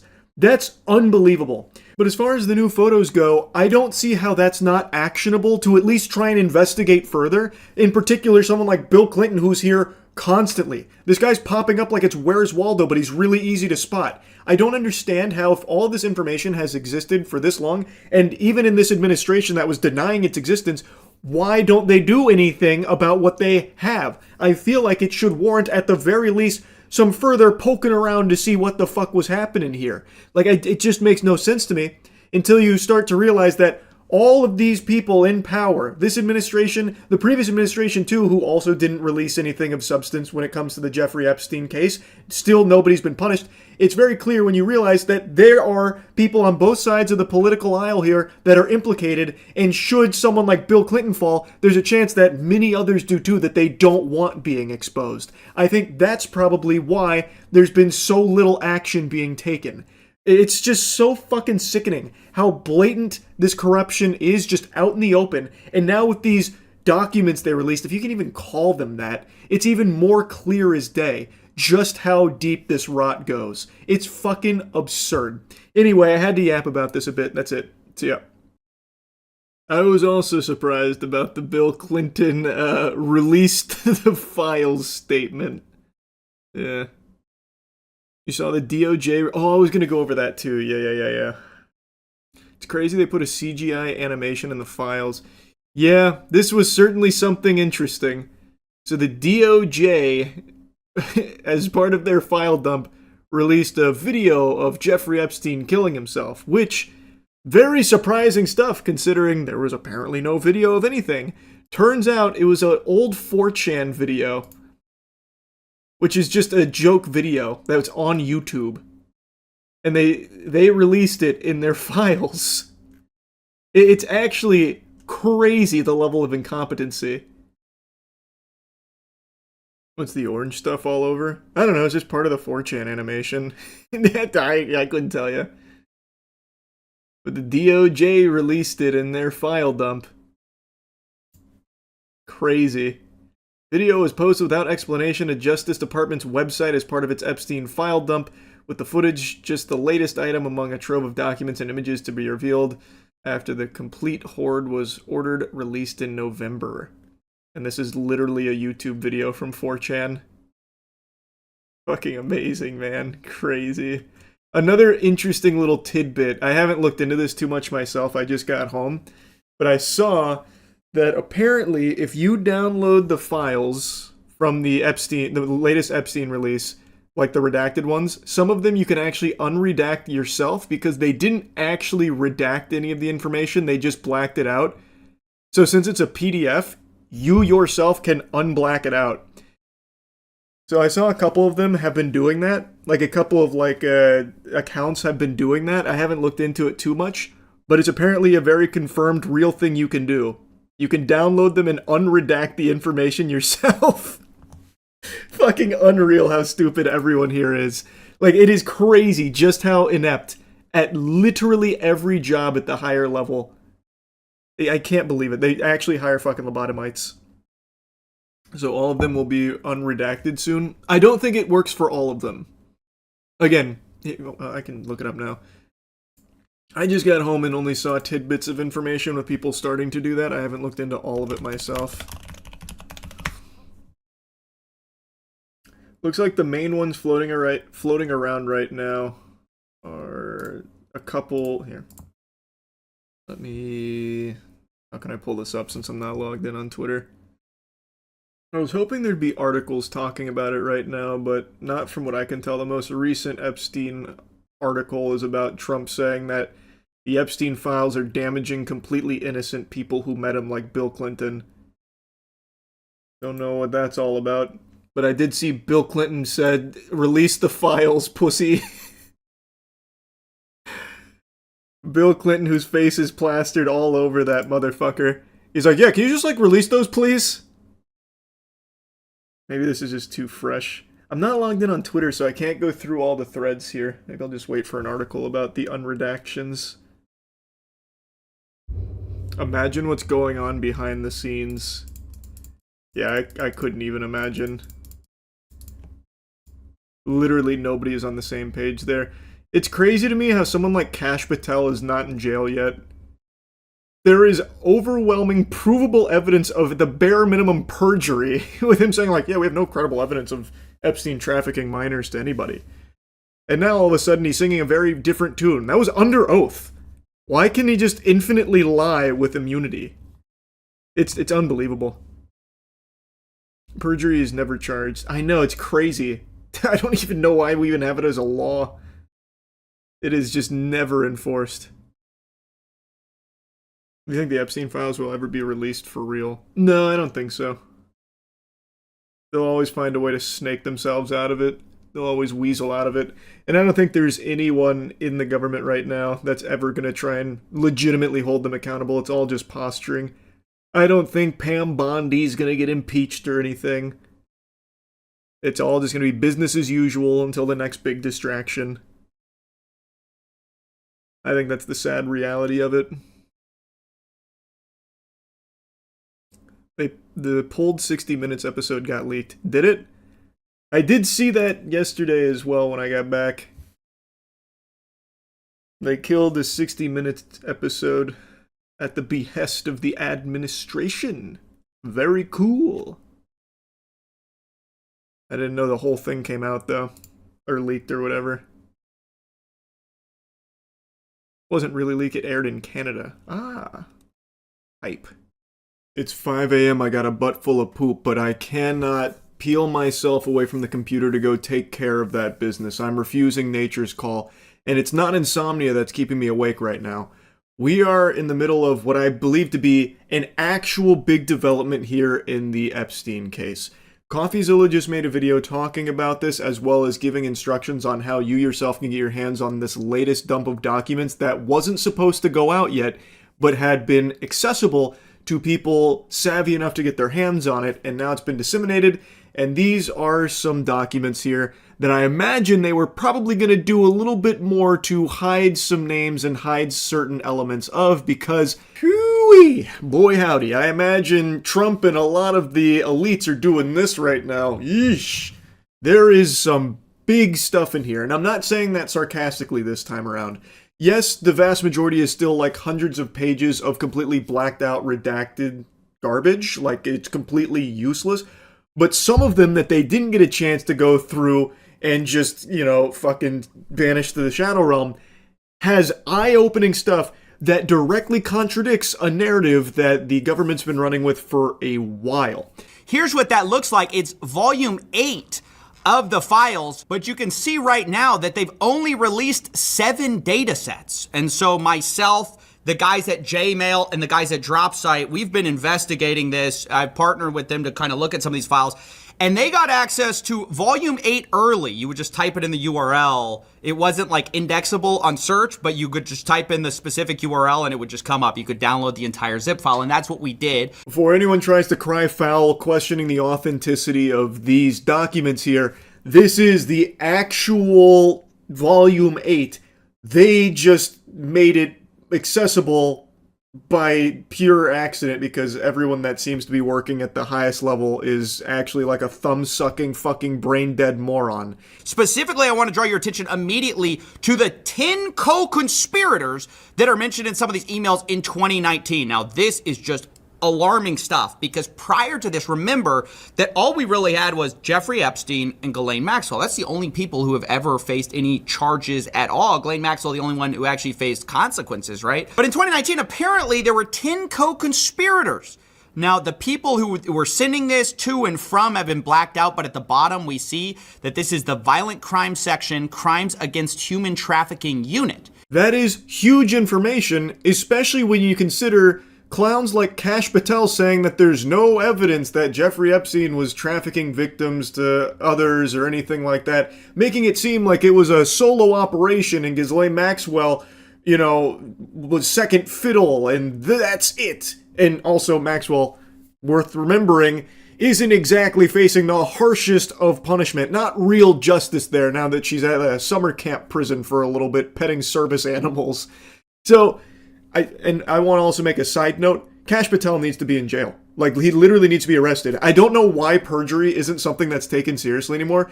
There is irrefutable evidence Kash Patel has lied on record about this case. It's crazy that he just gets to do that with pure immunity.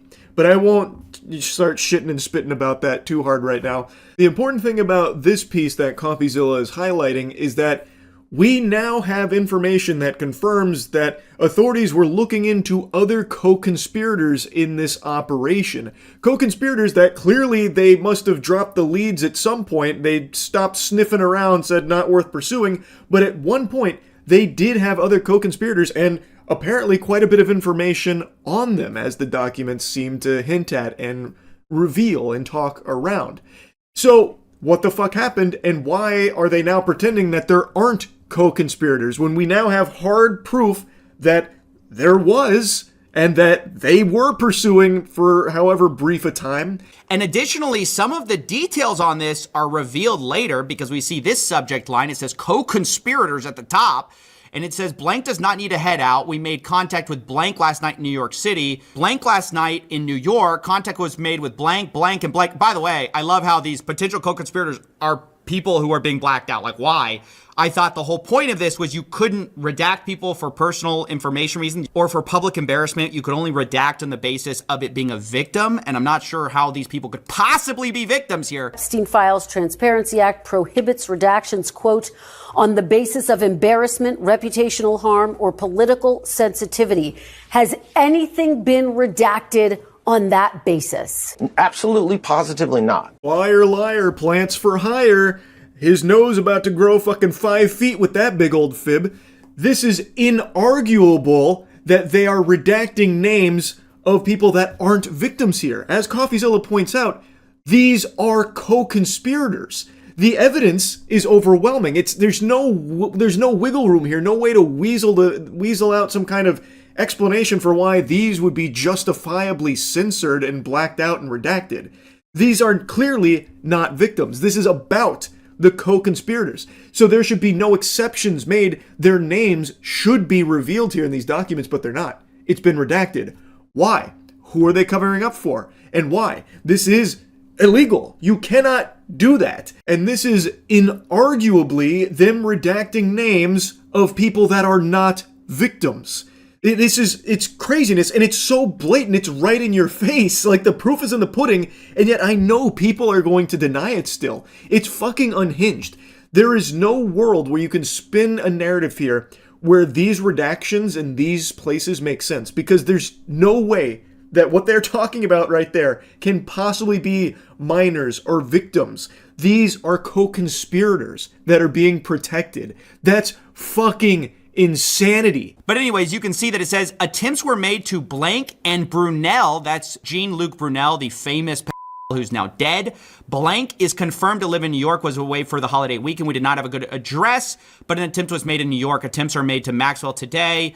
Blank, you get it. Like, it's all the people they suspected this whole time are redacted, of course. And they say, I do not know about Ohio contacting Wexner. Now, that's a reference to Les Wexner, the former CEO of Victoria's Secret. This is huge. We've long suspected that he was, of course, one of the co-conspirators.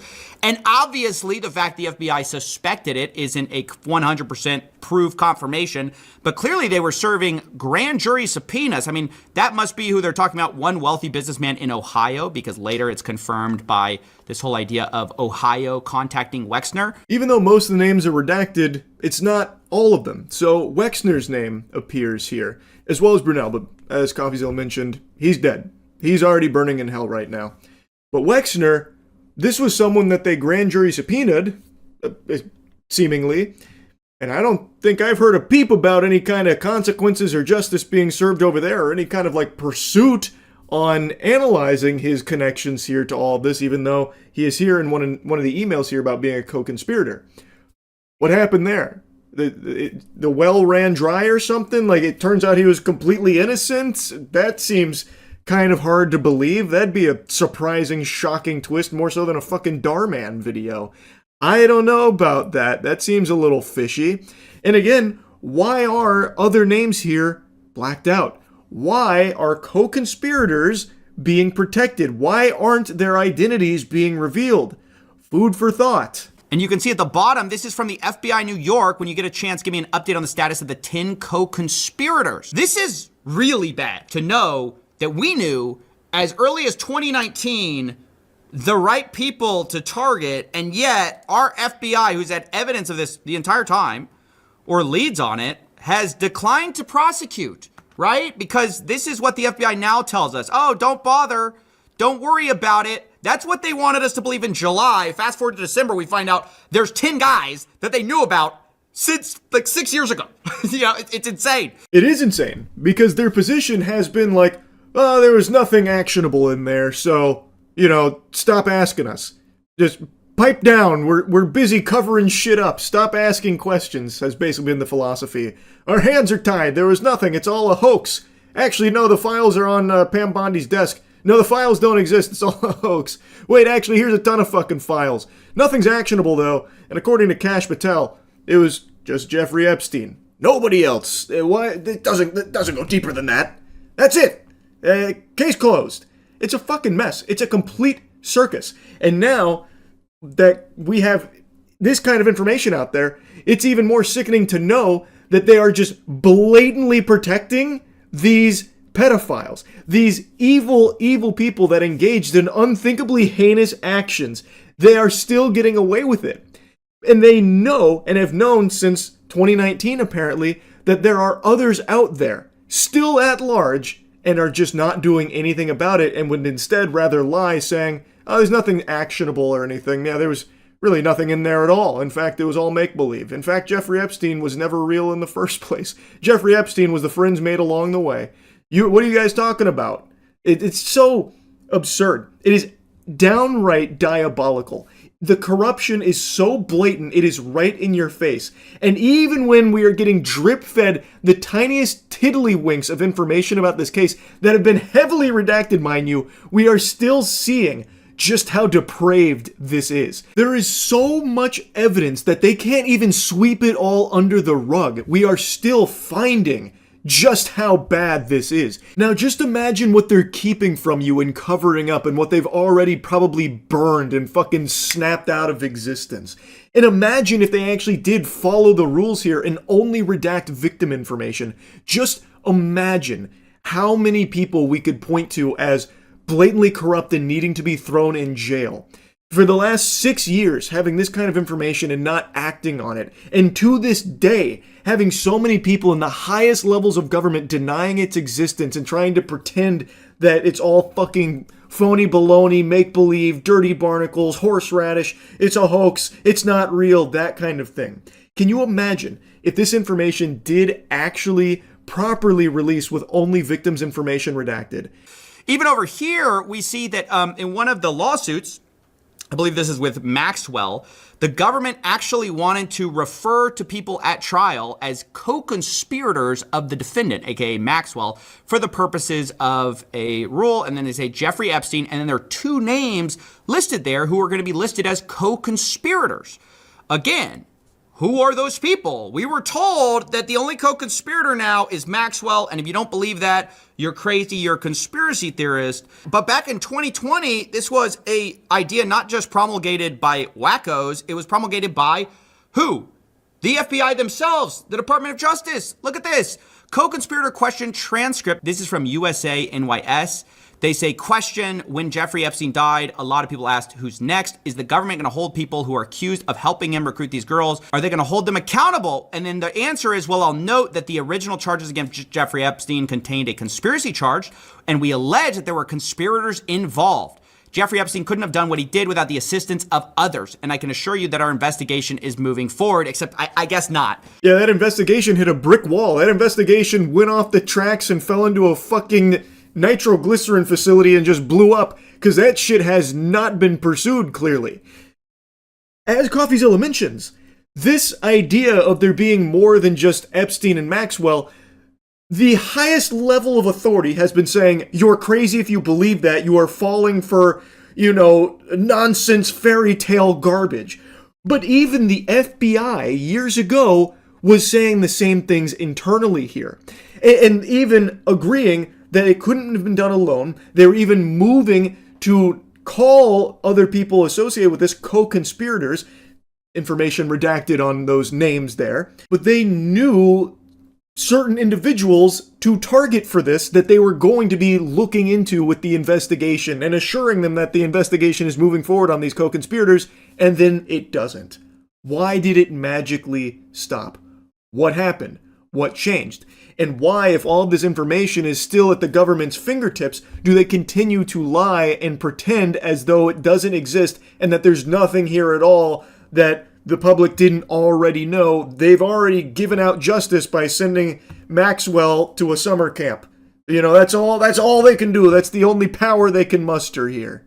What's even more concerning is our president also seems concerned with the wrong people. The victims were protesting that too many of them were redacted. I know there are a lot of people that are angry about all of the pictures of other people, you know, but I think it's terrible. Look, I like Bill Clinton. I've always gotten along with Bill Clinton. I've been nice to him. He's been nice to me. We've always gotten along. Respect him. I hate to see photos come out of him, but this is what the Democrats, mostly Democrats, and a couple of bad Republicans are asking for. So they're giving their photos of me, too. Everybody was friendly with this guy. I think it's a terrible thing. I think Bill Clinton's a big boy. He can handle it. But you probably have pictures being exposed of other people that innocently met Jeffrey Epstein years ago, many years ago. What an interesting perspective. That is a fascinating thing for him to harp on so much about, like, well, we got to think about all the innocent people that met with Jeffrey Epstein. You know, that's what we should be focusing on, and how damaging and how traumatizing this must be for them, those innocent people that hung out with Jeffrey Epstein, you know, all the lawyers and bankers and all of them. Heart breaks for them. Bill Clinton, I can't believe he got wrapped up in this. Love that guy. This is a crazy set of circumstances. He's a big boy, though. Side note, Bill Clinton apparently just put out a statement this afternoon saying release the entirety of the files. So Bill Clinton's like, just do it, pussy. That was a crazy plot twist I certainly didn't expect, because I can't imagine a world where Bill Clinton isn't also wrapped up in this shit. I think that guy is beyond guilty. I bet he had a whole fucking lodge named after him on Epstein's Island. Like, I find it hard to believe that somehow he'd walk out of this squeaky clean. Sounds like mutually assured destruction here, and Bill Clinton's just throwing his meat on the table, challenging him to do so, and I guess we'll see how it all shakes out from there. The thing is, that CoffeeZilla is pointing out, Trump's focus is more about, like, there's innocent people here, we have to keep in mind, think of the innocent multi-millionaire and billionaires that didn't know Jeffrey Epstein for all the bad stuff, they just knew him for cracking jokes and stuff, and, you know, just being a guy, just being one of the dudes. Like, why is that what you're focusing on? Why wouldn't you instead be focusing on trying to catch all of the people that have just completely been swept under the rug? Why would that not be the focus? Why instead would you be pretending none of this is real, it's all a hoax?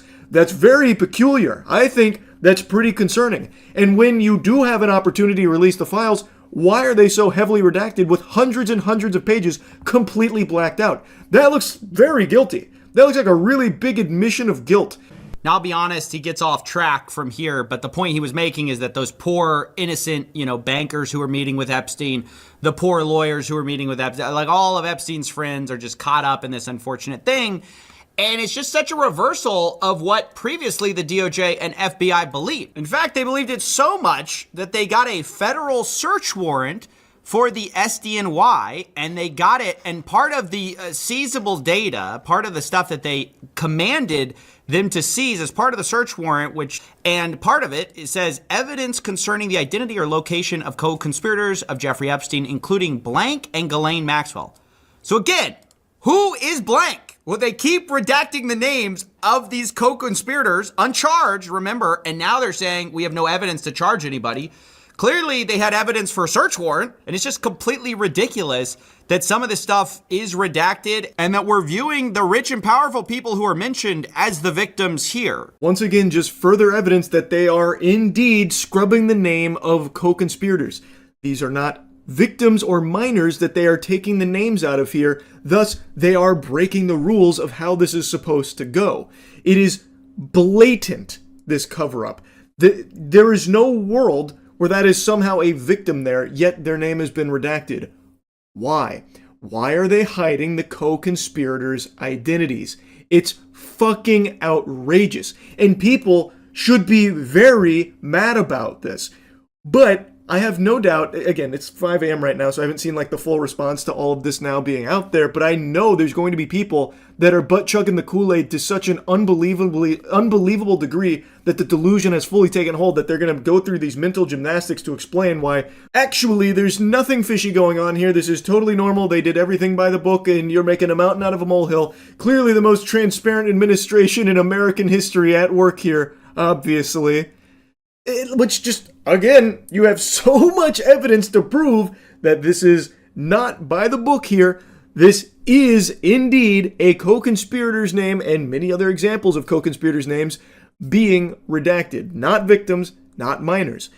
Unless they're trying to say that these names here are victims, these people that are potentially co-conspirators of Epstein, they're also victims. And in that case, you need to be institutionalized ASAP if that's what you think. That is a fucking crazy take, but I guess it's not the most outrageous thing to picture someone believing when you have someone like Trump who continues to just drive that point home, where it seems like he's not even really focused on the actual victims of Epstein and all of his clients. He's instead more focused on like, oh, the innocent guys, we used to, just go watch the ball game together with Jeffrey Epstein. They had no idea, and my heart breaks for them. Oh, Bill Clinton playing a song on my world's smallest violin. Like, he's just constantly bringing up, like, oh, so many innocent people. They're getting wrapped up in all this Epstein hoopla. I can't believe we're still talking about it. You're a bad person if you're talking about it, which is something he did say, by the way, not too long ago. I highly recommend you go check out the rest of CoffeeZilla's video. He also gives you the tutorial on how you can get your hands on these files as well to check them all for yourself. Now, after combing through them, there were some other big eyebrow-raising moments. One of them, CoffeeZilla also tweeted out. This is from a U.S. attorney who wrote in 2020, Donald Trump traveled on Epstein's private jet many more times than previously has been reported or that we were aware, including during the period we would expect to charge in a Maxwell case. And then it concludes with, on 2 other flights, 2 of the passengers respectively were women who would be possible witnesses in a Maxwell case. We've just finished reviewing the full records, more than 100 pages of very small script, and didn't want any of this to be a surprise down the road. I noticed Trump's name in quite a few documents in this most recent volume. This has been one that is obviously pretty interesting because it's talking about his frequent flyer miles that he was accumulating with old Epstein Airlines, about how he had flown on the airlines far more than they had thought at the time. Now, whether that's before or after all the flight logs, which does show Trump flying on the planes quite a bit, I don't know. Maybe there's more that weren't on the flight logs. I'm not sure. Again, all of this is still brand new. And I guess as more gets combed through, we'll get more and more information. But like I said, I have been glued to this for hours now. And I really just wanted to yap about it because there is some crazy shit in here. This is finally, for the first time in a long time, big new information in regards to this case and people involved in it, and exposing a blatant cover-up of very important information from these files. Now, it's very late in the evening, and all of this is still very fresh. I have no doubt there will be a lot more that comes from this, so I'm just going to try and keep my finger on the pulse of it. I already have no doubt there will be a large number of people that'll plug their ears to it and downplay the significance. I already saw a crazy tweet from some psychopath named Mila. I have no idea who this troglodyte is, but they are now already singing a different tune about why does anyone care about the Epstein Files, which is something that was previously tried. Now, in the wake of all of this, it's being dusted off to try again. I truly hope there won't come a time where people start to say that this isn't a big deal, that this isn't something people should care about. This is a massive deal, and everyone should care about this because it implicates the people that control your life.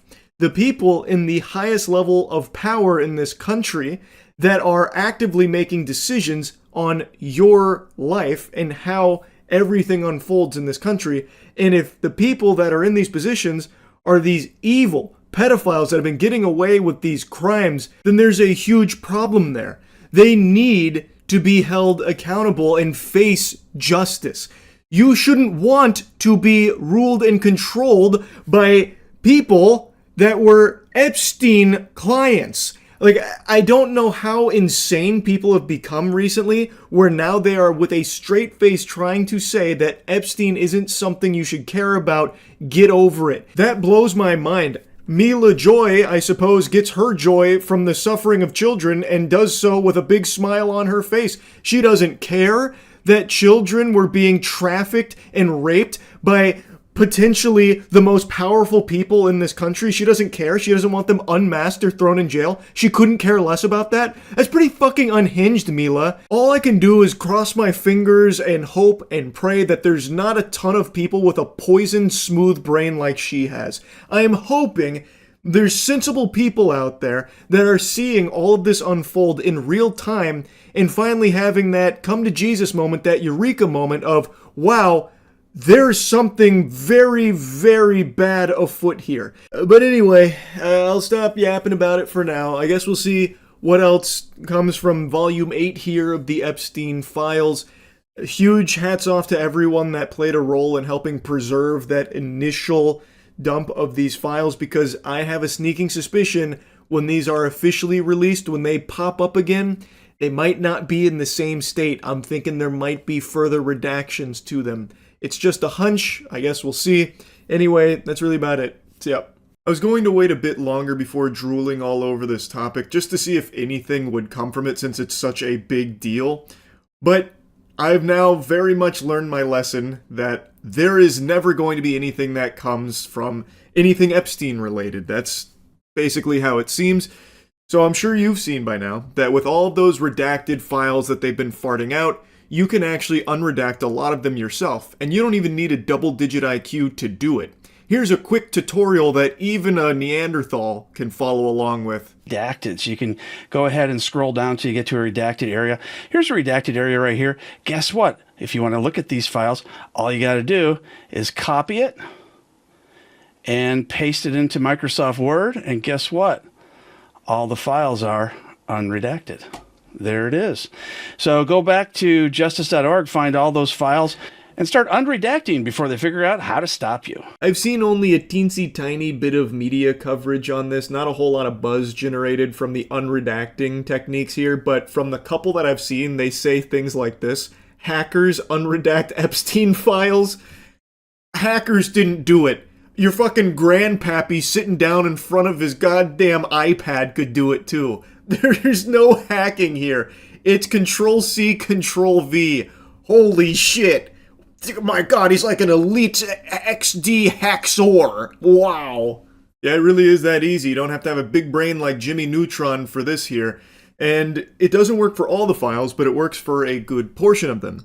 And what you will find when you unredact a lot of this is that they very clearly have not complied with the law. They are not following the rules of the redactions, which, mind you, are supposed to be reserved exclusively for victims and minors, that kind of thing. But when you unredact a lot of this information, you are finding information that is not related to a victim, a minor, anything like that at all. There are numerous examples of these improper redactions being applied to these files here. There are more examples of that than there are of me being short. You can find so fucking many. And it's kind of like a lot of crickets in mainstream journalism right now in regards to this unredaction technique a lot of people have employed on TikTok, and even like Asmongold has done it on stream as well. And what they're finding is, yeah, it is inarguable that these redactions are not following the rules. There's like this article here that's written about like the redactions on 184 through 192 that were describing taxes paid by companies incorporated by Epstein properties that were not on the balance sheet. And at the end, it even says it's unclear how property material complies with the redaction standard under the law. An inquiry to the Department of Justice has not yet been answered, and it probably won't be answered, because the sad reality of it is law doesn't apply to people at a certain level of power. The law is like simply here for plebeians, it seems. And it's not even subtle. Fucking goofball Kash Patel can go under oath and lie out of his ass out the wazoo till the cows come home with a straight face and a limp dick, talking about how they don't have any credible evidence that Jeffrey Epstein trafficked victims to anyone, so it's just Jeffrey Epstein and Maxwell, that's it. If you believe anything else, you're a crazy conspiracy theorist. And now with these files, we have provable evidence that they at least knew of 10 other co-conspirators that apparently they just decided to throw in the garbage can and never pursue.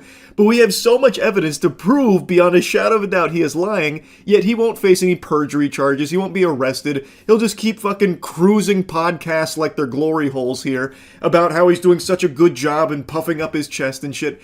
None of these people that are just blatantly lying and breaking the law will ever be held accountable here. All of these improper redactions that don't comply with the law, don't comply with the rules here, everyone responsible will not face any repercussions. I'm so confident in this, it's fucking sickening. Nothing's going to happen. And it is so incredibly sad. And not only is nothing going to happen, nothing's going to happen and people are going to cheer for that too. I've already seen the narrative shift to like, who cares about the Epstein files, and all these crazy mental gymnastics to downplay the significance of the biggest child sex trafficking operation in our country's history, where there are still unbelievable amounts of people that got away with these heinous crimes, still potentially in the highest levels of government, and people are just saying like, doesn't matter. That's not the important stuff. And make no mistake, this wasn't some innocent whoops-a-daisy where they accidentally redacted information that they weren't supposed to, but they were trying their best to be super transparent and comply with the law. This was on purpose. It's by design. This is a cover-up. It's not a conspiracy. It's in front of your face. You can unredact the information yourself, and it doesn't take a lot of technical prowess to do so. You can confirm this yourself. They are trying to protect these pedophiles. They are running defense for evil, evil people that they have knowingly collected all this information on and decided to do nothing with for years. Not just this administration, the last administration too, obviously, but the point is, right now, they're still doing all they can to protect these people. That is unacceptable in a sane society. And anyone who writes that off as like not a big deal is a fucking lunatic. Like beyond pathetic loser worm. Now, if you're wondering how this even happened with being able to unredact this yourself, is because so many people working in the government are just actually incompetent. I don't mean that like exaggeratory. I mean like they legitimately like diaper wetting, paint chip eating fucking idiots over there. So the likely explanation here is they used the highlighter tool to black out the information, but they didn't actually redact it. So when you copy and paste it, it's still there.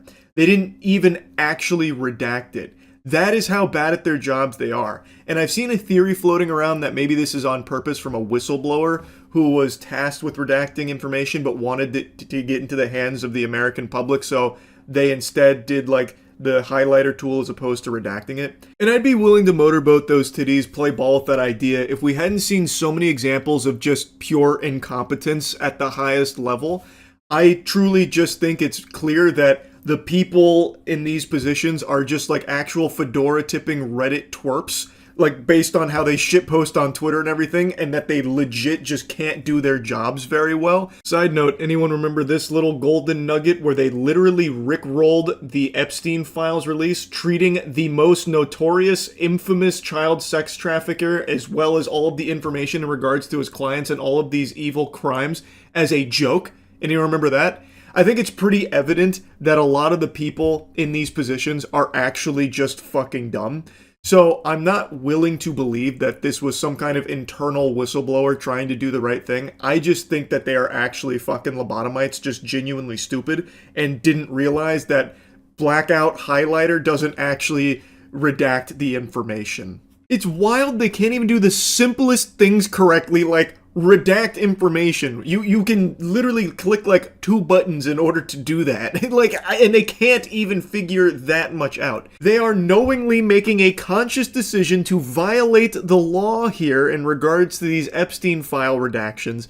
And even while doing that, they can't even figure out how to redact the information properly. Thus, they get caught with their pants down. They can't even do the cover-up correctly.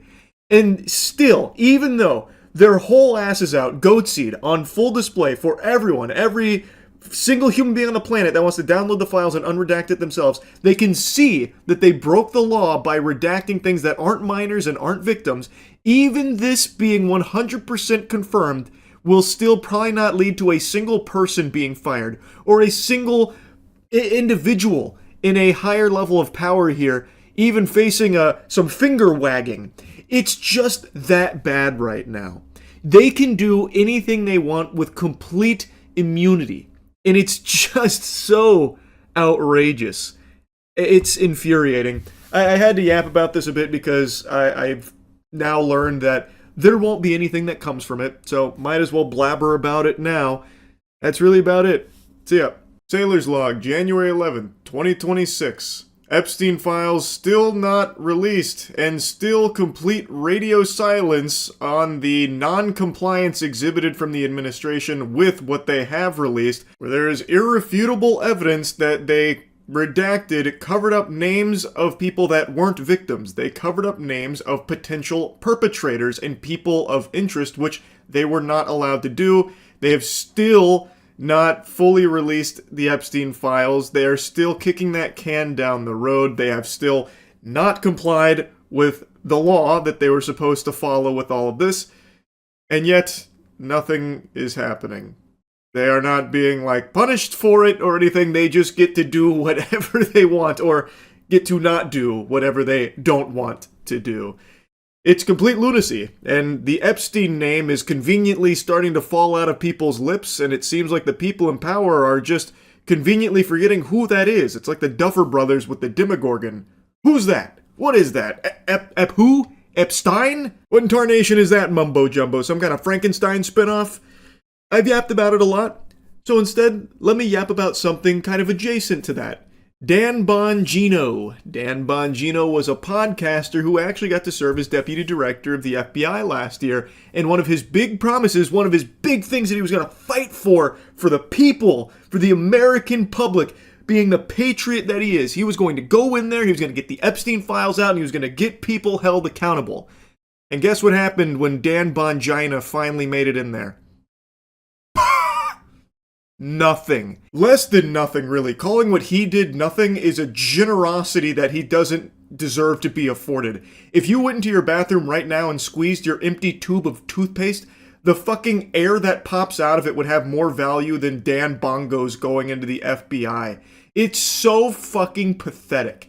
But at least he has a really cool legacy he left behind with his time in the FBI with this iconic clip. You said Jeffrey Epstein committed suicide. People don't believe it. Well, I mean, listen, they have a right to their opinion, but as someone who has worked as a public defender, as a prosecutor, who's been in that prison system, who's been in the Metropolitan Detention Center, who's been in segregated housing, you know a suicide when you see one, and that's what that was. He killed himself. You want me to? I've seen the whole file. He killed himself. Holy shit. Dan Bongwater here dropping the bombshell. Wow. A very different tune than what Dan was saying before getting into this position, but the things he must have seen with those eyes, the truth that he must have seen, it really started to break him. And now he's finally getting that truth out there to all of us.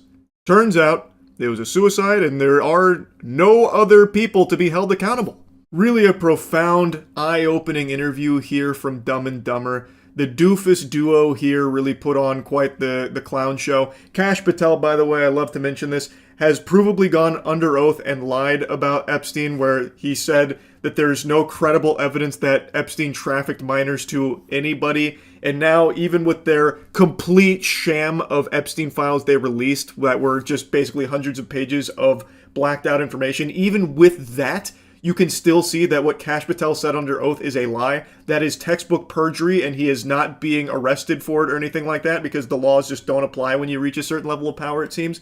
Anyway, I've already talked about that quite a bit. I want to focus on Dan because he's now going back to podcasting. It seems like he's going to make his triumphant return to podcasting after his unsuccessful stint as the deputy director of the FBI. He just made an appearance on a podcast, and while a lot of people were rightfully ripping into him, It seemed like there was a large portion of his fan base that was more than willing to welcome him back with open arms and open legs so that he can continue to butt fuck them with this fake bravado he puts on for truth seeking.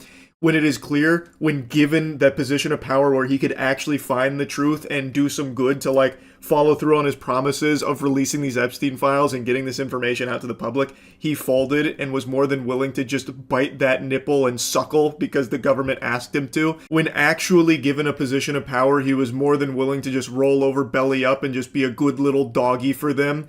And now he's coming back and pretending like he did anything worthwhile, and people are still willing to just forget the entire year he spent as deputy director and did nothing about what he said he was going to do. Again, still no arrests from everything in regards to the Epstein clients. Still nothing. Dan accomplished nothing. Literally nothing, and even worked actively to continue to cover up this information with the people, the very people he was criticizing for keeping things under wraps. And yet he's still going to come back to podcasting like he's a big shot and did such tremendous work there.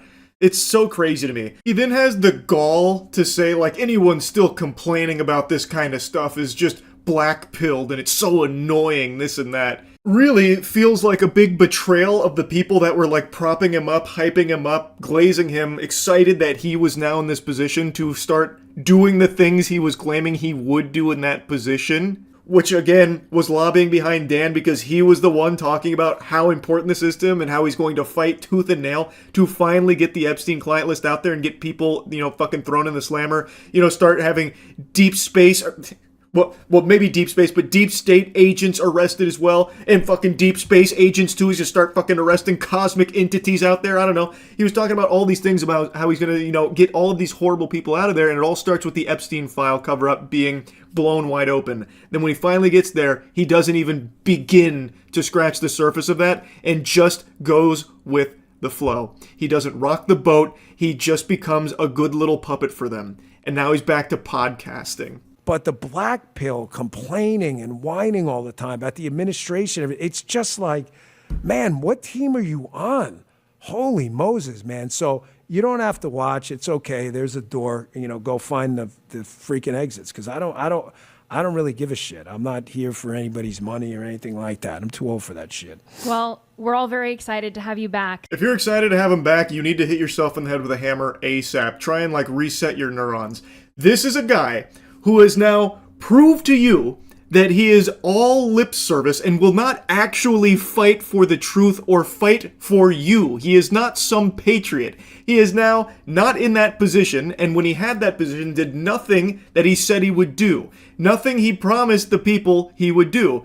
And now he's crawling back to podcasting. And then you have drones like her saying, "Oh, awesome, it's so good to have you back. We all can't wait to hear more from you." And this insight into the most unsuccessful stint in deputy director history.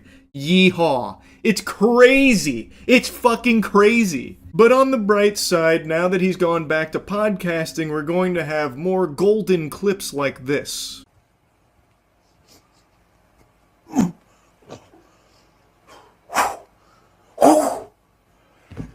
This is Karate Man. Double leg. The jump kick. The side kick. The roundhouse. The tie kick.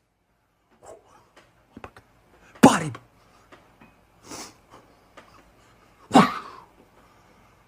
A true disciple of Bruce Lee himself, no doubt.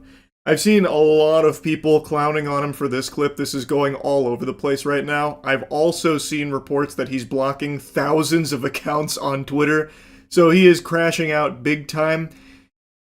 So, stand back, crooked FBI directors, because now you got Dan Bongino back with a microphone on a podcast where he is most dangerous. That's when he does his best work, not when he's actually in a position of power to start, holding people accountable, but when he can pretend that he will.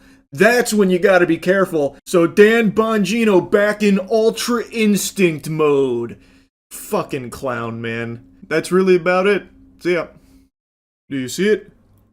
Look closely in the palm of my hand. To the untrained eye, it may appear empty, but you have to use your third eye to see the truth. What lays before you in the palm of my hand, my little greasy bear paws are the Epstein Files. Nothing. It's imaginary. Because this administration still refuses to actually comply with the law. Even when they did release like their couple of batches of Epstein Files, they also didn't comply with the law because they redacted names that weren't victims, which has been proven beyond a shadow of a doubt.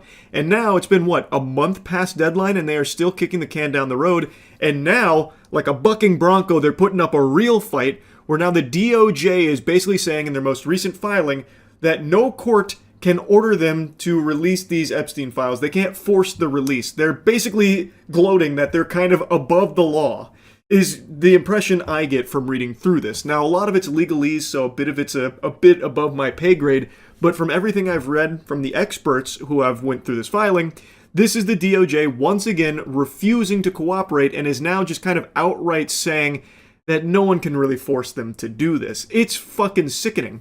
What is supposed to be the most transparent administration in American history seems to have a real issue with transparency when it comes to the Epstein Files for some fucking reason. Really makes you think, doesn't it? And speaking of thinking, I want to turn my attention to someone who hasn't had a thought in years. Pam Bondi. She farted out a super strong statement on Twitter that's no nonsense. A reminder to all those in Minnesota, no one is above the law. Mic drop moment. Literal chills. Scam Bondi here is alting. She's really laying it all on the table. But, let's be honest here, Pam. That's not exactly true now, is it? Because there are clearly people who are above the law. It's anyone that's associated with Jeffrey Epstein and the client list. Really, Pamela, it kind of makes me wonder if this could be an actual defense strategy people could employ. You know, like just claiming that they're on the Jeffrey Epstein client list. I wonder if that would just give them full immunity. Because I imagine it'd be like activating God mode in a video game, because this administration, they won't pursue shit if that's the case. So saying that you're on the Jeffrey Epstein client list, that's like Harry Potter putting on the invisibility cloak. Or Bilbo Baggins putting on the fucking One Ring. Just vanish out of this administration's eyes. But not only that, not only do you go invisible, they will jump on a live fucking grenade and do everything in their power to protect you. So, I don't know, I feel like that Ford worker that called Trump a pedophile protector was really onto something there, because there's a lot of pedophile protecting going on every single fucking day from this administration. How else can you possibly explain their reluctance to release the Epstein files and how hard they fight to stop it from coming? And since this administration won't do it, then we have to rely on some real heroes amongst us. These fucking clowns, these goddamn freaks that were given the Epstein Phase 1 binders. These online influencers were apparently holding the Epstein files, smiling and giddy, posing like it's the goddamn prom photos with the Epstein files, and since then, crickets. Why don't you guys release the files? You got the binders, right? Since the government won't be transparent, why don't you guys do it? You're supposed to be like fighting for the American people and shit, right? That's what you pretend to do online. You had the Epstein files, apparently. Why don't you just put it out there? It's just food for thought. I don't know. Now, of course, you'd have to be on the crack pipe to think any of those frauds actually got the Epstein files. I bet in those binders were just pictures of Trump's butthole just goat-seeing or something. They clearly didn't get anything, and they are clearly just staying silent about all of this. I haven't seen any of them come forward with their binders since then, so I'm led to believe that they didn't actually get anything at all, and this was just a photo shoot. That's all. Nothing else. Now, back to the main topic here with the most recent filing where the DOJ is outright taking a victory lap about how untouchable they are and how they're really just not able to be forced to release the Epstein files. Let's dive into what's happened here, the most recent news. Yesterday, the DOJ moved to block the appointment of an independent monitor or special master to oversee the release of Epstein-related records in the Maxwell case, arguing that no federal court has the authority to compel such disclosures. It's 6 pages, and you can look at it yourself if you want to really get into the nitty-gritty of it, which I honestly do recommend because there are some eyebrow-raising statements in there. In a nutshell, though, they are trying every trick in the book to weasel their way out of actually having to comply with the Epstein Files Transparency Act. They're basically arguing that the forced production of the so-called Epstein files amounts to an improper attempt to reopen a concluded criminal case and to create a form of judicial oversight that Congress itself did not authorize. There's a lot to digest in there in only 6 pages. They really give you a lot to fucking suck on, and they're not exactly subtle about it. There's even mentions of the representatives that have led for the passage of this Epstein Files Transparency Act, where they're calling into question, like, if they even had, like, the gusto to do so. At least that's how it reads to me, where they're questioning the standing that they have in order to even do something like this. In the actual filing, it really seems like they just started pissing on them as, like, saying they're not big enough to do this. Like, it felt like the actual filing was like, these guys are fucking nobodies and don't have the standing for it. But anyway, they asked the court to appoint a special master or independent monitor to compel DOJ compliance with the act, which the DOJ flatly opposes. To go a bit further, they argue that even if the court were inclined to entertain the request, it could not do so constitutionally. This is in regards to some of the things from the Epstein Transparency Act, and they assert that the representatives here they haven't suffered a concrete, particularized injury, and the Epstein Files Transparency Act does not create an individual right to obtain information, unlike the Freedom of Information Act, nor does the act authorize lawmakers or anyone else to sue the DOJ for alleged non-compliance. When I read that, I let out an involuntary noise of disgust, because that's just being very blatant and open about it. Like, yeah, if we don't comply, you can't do anything about it, dork, you fucking dweebs. Go kick rocks, pussy. If we don't comply, you can't sue us or anything. To harken back to Scam Bondi, it really does feel like there are some people above the law. I'm gonna be honest with you. Despite what your tweet is boldly stating, I do think there are some people above the law, Pam, and they might be right under your nose. Again, I'm kind of jumping around here. I recommend reading the whole thing, but in closing, prosecutors maintain that the act provides no cause of action at all. Where Congress has not explicitly authorized judicial enforcement, federal courts are barred from inventing one. As the DOJ puts it, courts cannot reach out to award remedies where neither the Constitution nor a statute authorize them.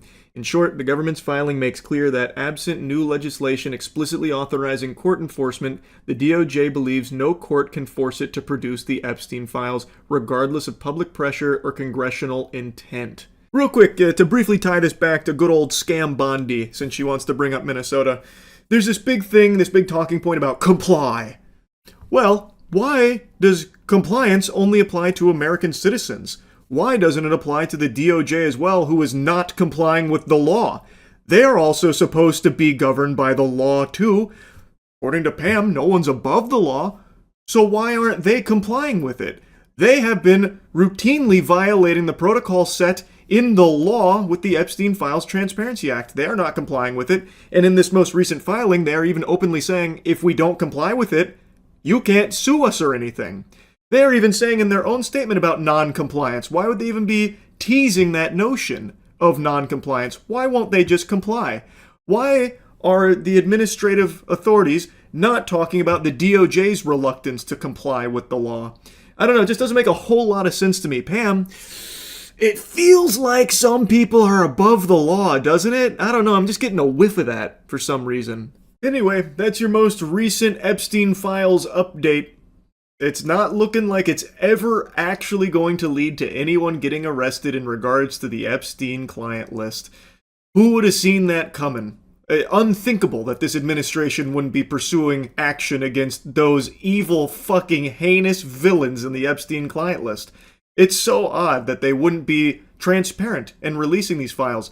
One of the main things Trump ran on was about releasing these Epstein files. So many in his supporter base were very excited to see that happen, and now it's not happening, and they're fighting tooth and nail every step of the way over the last year to prevent this from happening. And now, even though there's an actual act, a law put into place that they're supposed to follow to release them, they're still not doing it, and are now even just saying, yeah, maybe we won't. No courts can really make us do that. And if we don't do that, you can't sue us for it either. I feel like anyone should have a big problem with that. I feel like any sane, sensible person should immediately view this as the biggest possible red fucking flag, and it seems to me that that Ford worker that called Trump a pedophile protector to his face, which elicited a finger and a fuck you from the big man in charge, it really seems like that pedophile protector nomenclature feels accurate for Trump in this administration, based on all available information here for how hard they don't want these Epstein files to come out. Feels like they're doing a lot of pedophile protecting. That's really about it. So yeah. Wow. Actually, huge wow. A massive batch of Epstein Files just dropped in hot, fresh off the battle bus here from the top turnbuckle out of nowhere. I didn't think we'd even see any more with the DOJ putting up that huge stink even recently about like how courts can't force them to release it, this and that. It seemed like this was never going to happen because getting them to comply with the law was like pulling teeth. So they were a month late, but they actually released like millions of Epstein files. And there are huge, disgusting, evil things that have been uncovered in this latest batch of Epstein files. This time around, it's a little different than their previous release where there were hundreds of pages of blacked out redactions and that was basically it.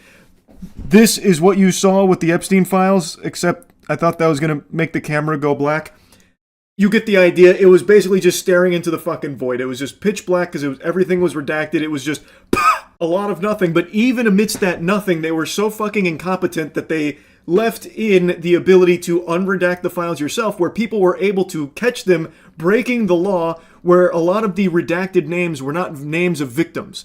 They were various other things, and a lot of the redactions were clearly not victims. Sometimes it even seemed like the redactions were there to protect the names of potential clients and perpetrators, which again is a complete violation of the Epstein Files Transparency Act that they were supposed to be following. But again, even with them farting out completely blacked out pages to protect these pedophiles in power, there were still a lot of huge revelations that came from this, such as co-conspirators that for some reason they never pursued. We don't know who they were because their names have been redacted conveniently, but we learned that there were co-conspirators they were investigating, and I guess they just let the leads dry up and then just said, fiddlesticks, they're gone. Now time to pretend they don't exist. Like Kash Patel under oath lying about it. Perjury Patel, by the way, still not punished for it. And speaking of unpunished, you know who else has been unpunished? Every fucking Epstein client, all of these rapists and pedophiles, all of them still just getting away with these unthinkable crimes. No one being handcuffed and thrown in the slammer. Doesn't even seem like they're pursuing any investigations or anything into it. Across 2 administrations now, no fucking arrests outside of Maxwell, who Trump has done everything in his power to ensure she is treated like a queen at a new summer camp that she now resides at. Barely even a fucking prison. This is lunacy of the highest caliber. Now anyway, I know I'm getting kind of sidetracked here with like the previously on Dragon Ball Z with this whole saga. The most recent batch of Epstein files came out a couple hours ago. Millions of files, so people are still combing through them, but what they are finding is alarming. Trump's name, of course, is all over these files. His name appears more in these Epstein files than Green Eggs and Ham appeared in the fucking Green Eggs and Ham Dr. Seuss book. His name is everywhere with numerous allegations about terrible, awful things. Some things we had heard little bits and pieces about from previous Epstein releases, but this one has significantly more, including this FBI report that claims Trump has been compromised by Israel, which anyone who's been paying attention to this administration shouldn't really be surprised at. I don't think anyone heard that and recoiled in their chair going, what? If anyone's followed everything that's been going on in regards to Trump and Israel, it should be no surprise that the FBI believed he was compromised, is compromised as well, most likely. But this is, again, new information that is hitting the public here from official sources in these Epstein files. These are big. Another huge name appearing in here is Bill Gates. So Bill Gates had an exchange with Jeffrey Epstein, and I think it's been known for a long time Bill Gates was associated with Jeffrey Epstein, but this information here is new that talks about how he contracted an STD apparently and had asked Jeffrey Epstein to provide him with antibiotics that he could secretly dose Melinda with. He had contracted it from Russian girls apparently. Another massive name coming in is Elon Musk, who had an email chain with Jeffrey Epstein that was in these files about him trying to plan a visit to Jeffrey Epstein's island, and he seemed to want to find the wildest party, the best time to come through to the island, and he was trying to make plans to go visit the island These new files also expose blatant lies that a lot of really powerful people tried to peddle to get themselves out of hot water in regards to their close connection to Jeffrey Epstein, like Howard Lutnick. Howard Lutnick is Trump's commerce secretary, and he claimed he cut ties with Jeffrey Epstein in 2005, yet in these files we can clearly see he was emailing Epstein in 2012 planning a trip out there, saying, "Hi Jeff, we are landing in St. Thomas early Saturday afternoon and planning to head over to St. Bart on Monday at some point. Where are you located? Does Sunday evening for dinner sound good? I have another couple, Michael and Mary Lehrman, with me on my boat, and each of us has 4 children. 2 16s, 2 14s, a 13, a 12, an 11, and a 7-year-old.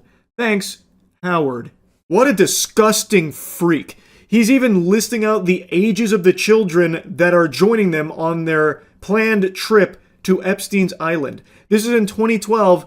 That's quite a few years after 2005, Howard. Seems like you told a big-time fib. Howard said that he had visited Epstein's house in 2005, but it culminated with him getting the heebie-jeebies. He called him gross and said that was basically kaput. That was the end of his relationship with Epstein. He washed his hands of him back in 2005, but that clearly wasn't true now, was it, Howard? These emails are from 2012, planning a trip out there and making a very odd mention of a bunch of children and their ages that will be joining you to Epstein's Island. Howard Lutnick is your U.S. Secretary of Commerce under Trump right now. This is your Commerce Secretary.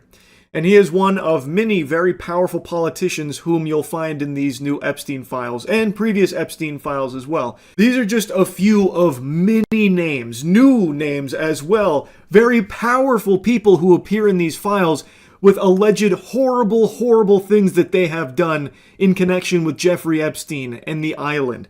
It is a big, big deal. This is undoubtedly just the tip of the iceberg here. This latest batch was millions of files, so there is still a lot of information out there that hasn't been adequately combed through, and still what we are learning right now is heinous. And I feel like it should be pretty obvious that there needs to be investigations conducted here, and maybe a little bit of fucking justice. Maybe some of these evil fucking demons getting arrested, perhaps. Why are none of these people in these Epstein files even being looked into at all? Why does Kash Patel lie under oath about there not being an Epstein list or clients or like co-conspirators when we now have all this available evidence that confirms there definitely were co-conspirators, there definitely are clients, and there is nothing being done, not in this administration, not the previous administration, to hold any of them accountable or find them. This is a huge deal that nobody should be trying to like minimize the importance of. For some reason, people are trying to pretend as though this is something we should just like brush aside, move on from the whole Epstein fiasco. That is craziness. There are people in the most powerful positions of government right now that are rapists and pedophiles that have got away with unthinkable crimes, and they need to be held accountable. We have so much information here. We have so many names, and we need them to be investigated. We need justice. I don't know why so many people are so okay with being governed by these monsters. It's baffling to me. It actually boggles my fucking mind. This latest batch shows even more evidence, shines even more light on these terrible, terrible things that unfolded here, and the close connections a lot of powerful people had to Epstein and the island. I'll continue to look into the files and see what else turns up from all of this. I'll be, of course, keeping my finger on the pulse of it, and I highly encourage all of you to be paying very close attention to it and the people named in these Epstein files, and the people that try and defend it as well. That is unacceptable. This is indefensible. There's no excuse for it. So anyway, wanted to just give you an update here. That's really about it. So yeah, looked any further in the Epstein stuff? It's fucking horrific. Of course I have, man. That shit's crazy. And there's still many, many more things to come, I'm sure, as people continue to comb through it. If this doesn't bring down the elites, nothing will. Oh, brother, you're not paying attention. It's not going to do shit. I even saw I don't remember who it was. It might have been Todd. One of the ghouls was like, there's not going to be any new charges with the Epstein file releases, so nothing's going to happen. And people are already like just excusing the people that are on there that they like while condemning the ones they don't. Nothing's going to happen, unfortunately. So Epstein was responsible for COD having microtransactions. I saw the microtransaction one, yeah. I also saw that he got banned on Xbox Live. I saw all that shit. And then he was into like Five Nights at Freddy's porn. Leslie Benzies in the files too. Yep. You'd imagine they would use someone like Clinton to make an example out of, but no one getting charged is fucking crazy. Why is it fucking crazy? If they charge Clinton, they know that many others will go down too. That's why both Democrats and Republicans aren't pursuing any Epstein punishment. Because if one falls, they'll all fall. Like Bill Gates and everyone else in there that just came out in the files, nothing's gonna happen. Do you think the cannibalism stuff is real? I think so. To a certain extent, yeah. Evil, fucked up people out there, man. So yeah, I believe that.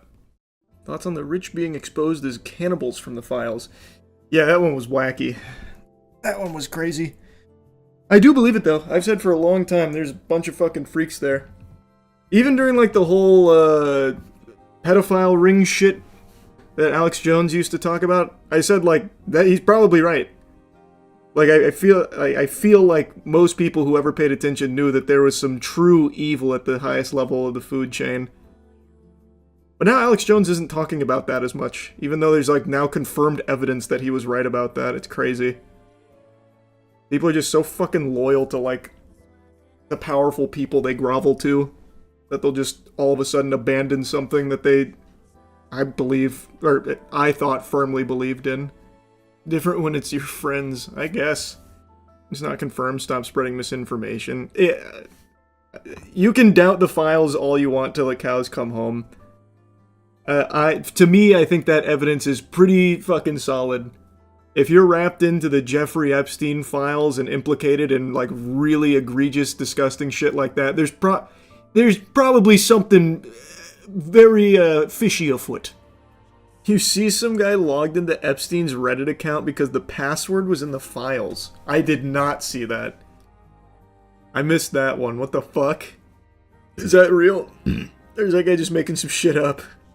Also, did you see the 4chan founder started the website after meeting with Epstein? I did see that one. That one I did see, yeah. Wait, was it the 4chan founder though? I thought it was one of the boards, one of the famous people from the boards. I don't think it was the founder. I can't remember though now. There were so many fucking files, I can't remember what it was. You think Epstein could have faked his death or unlikely? I think it's unlikely. I don't think they faked his death. I think they really did kill him. He'd be too much of a liability if he was still alive. It was actually his Outlook. It's on the Epstein subreddit. Oh, not his Reddit account. It was his Outlook. You saw Christopher Yee activated Windows 7 Home Premium using Epstein's product key. What the fuck? His product key was in the files? Yeah, that clip was wild. Let me see it. You can activate Windows 7 Home Premium using Jeffrey Epstein's product key. No. That's not... No, don't. There's no way this is real, right? You can activate Windows... That's so... That's diabolical. Nice. Big find, big find. Cannibalism, why is it not getting any mainstream coverage? All up in the files and seemingly ignored by media. Do you really need to ask why, man?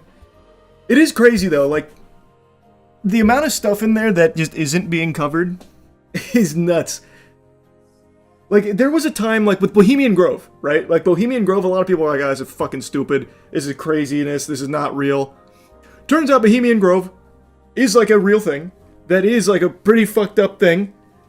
And now... people are like more alert to like some really evil stuff, and you would think that we've learned like, okay, we need to pay attention to this like evil shit, and now we have this unimaginable amount of evidence to like evil stuff, and now people are like, oh, no, it's probably fake. No, it can't be real. I don't believe it. I only believe the ones from people I don't like. It's so crazy. They're still withholding so many files. Well, yeah, there's apparently a ton more files that haven't been released yet. I don't know how many, but yeah, apparently there's a ton. They supposedly deleted millions of files. I remember that too, but it's impossible to know if that's true or not. Apparently the files weren't even real only like 2 months ago, right? So like I don't really put a whole lot of stock in that being legit. No, they actually deleted all the Epstein zip files. r/data hoarders was talking about it today. They can they were able to confirm that files were deleted. I haven't seen anything on that yet. Saw they released photos of EMTs trying to revive Epstein's dead body. Yeah, I saw those photos. I did see that. That dude was not Epstein.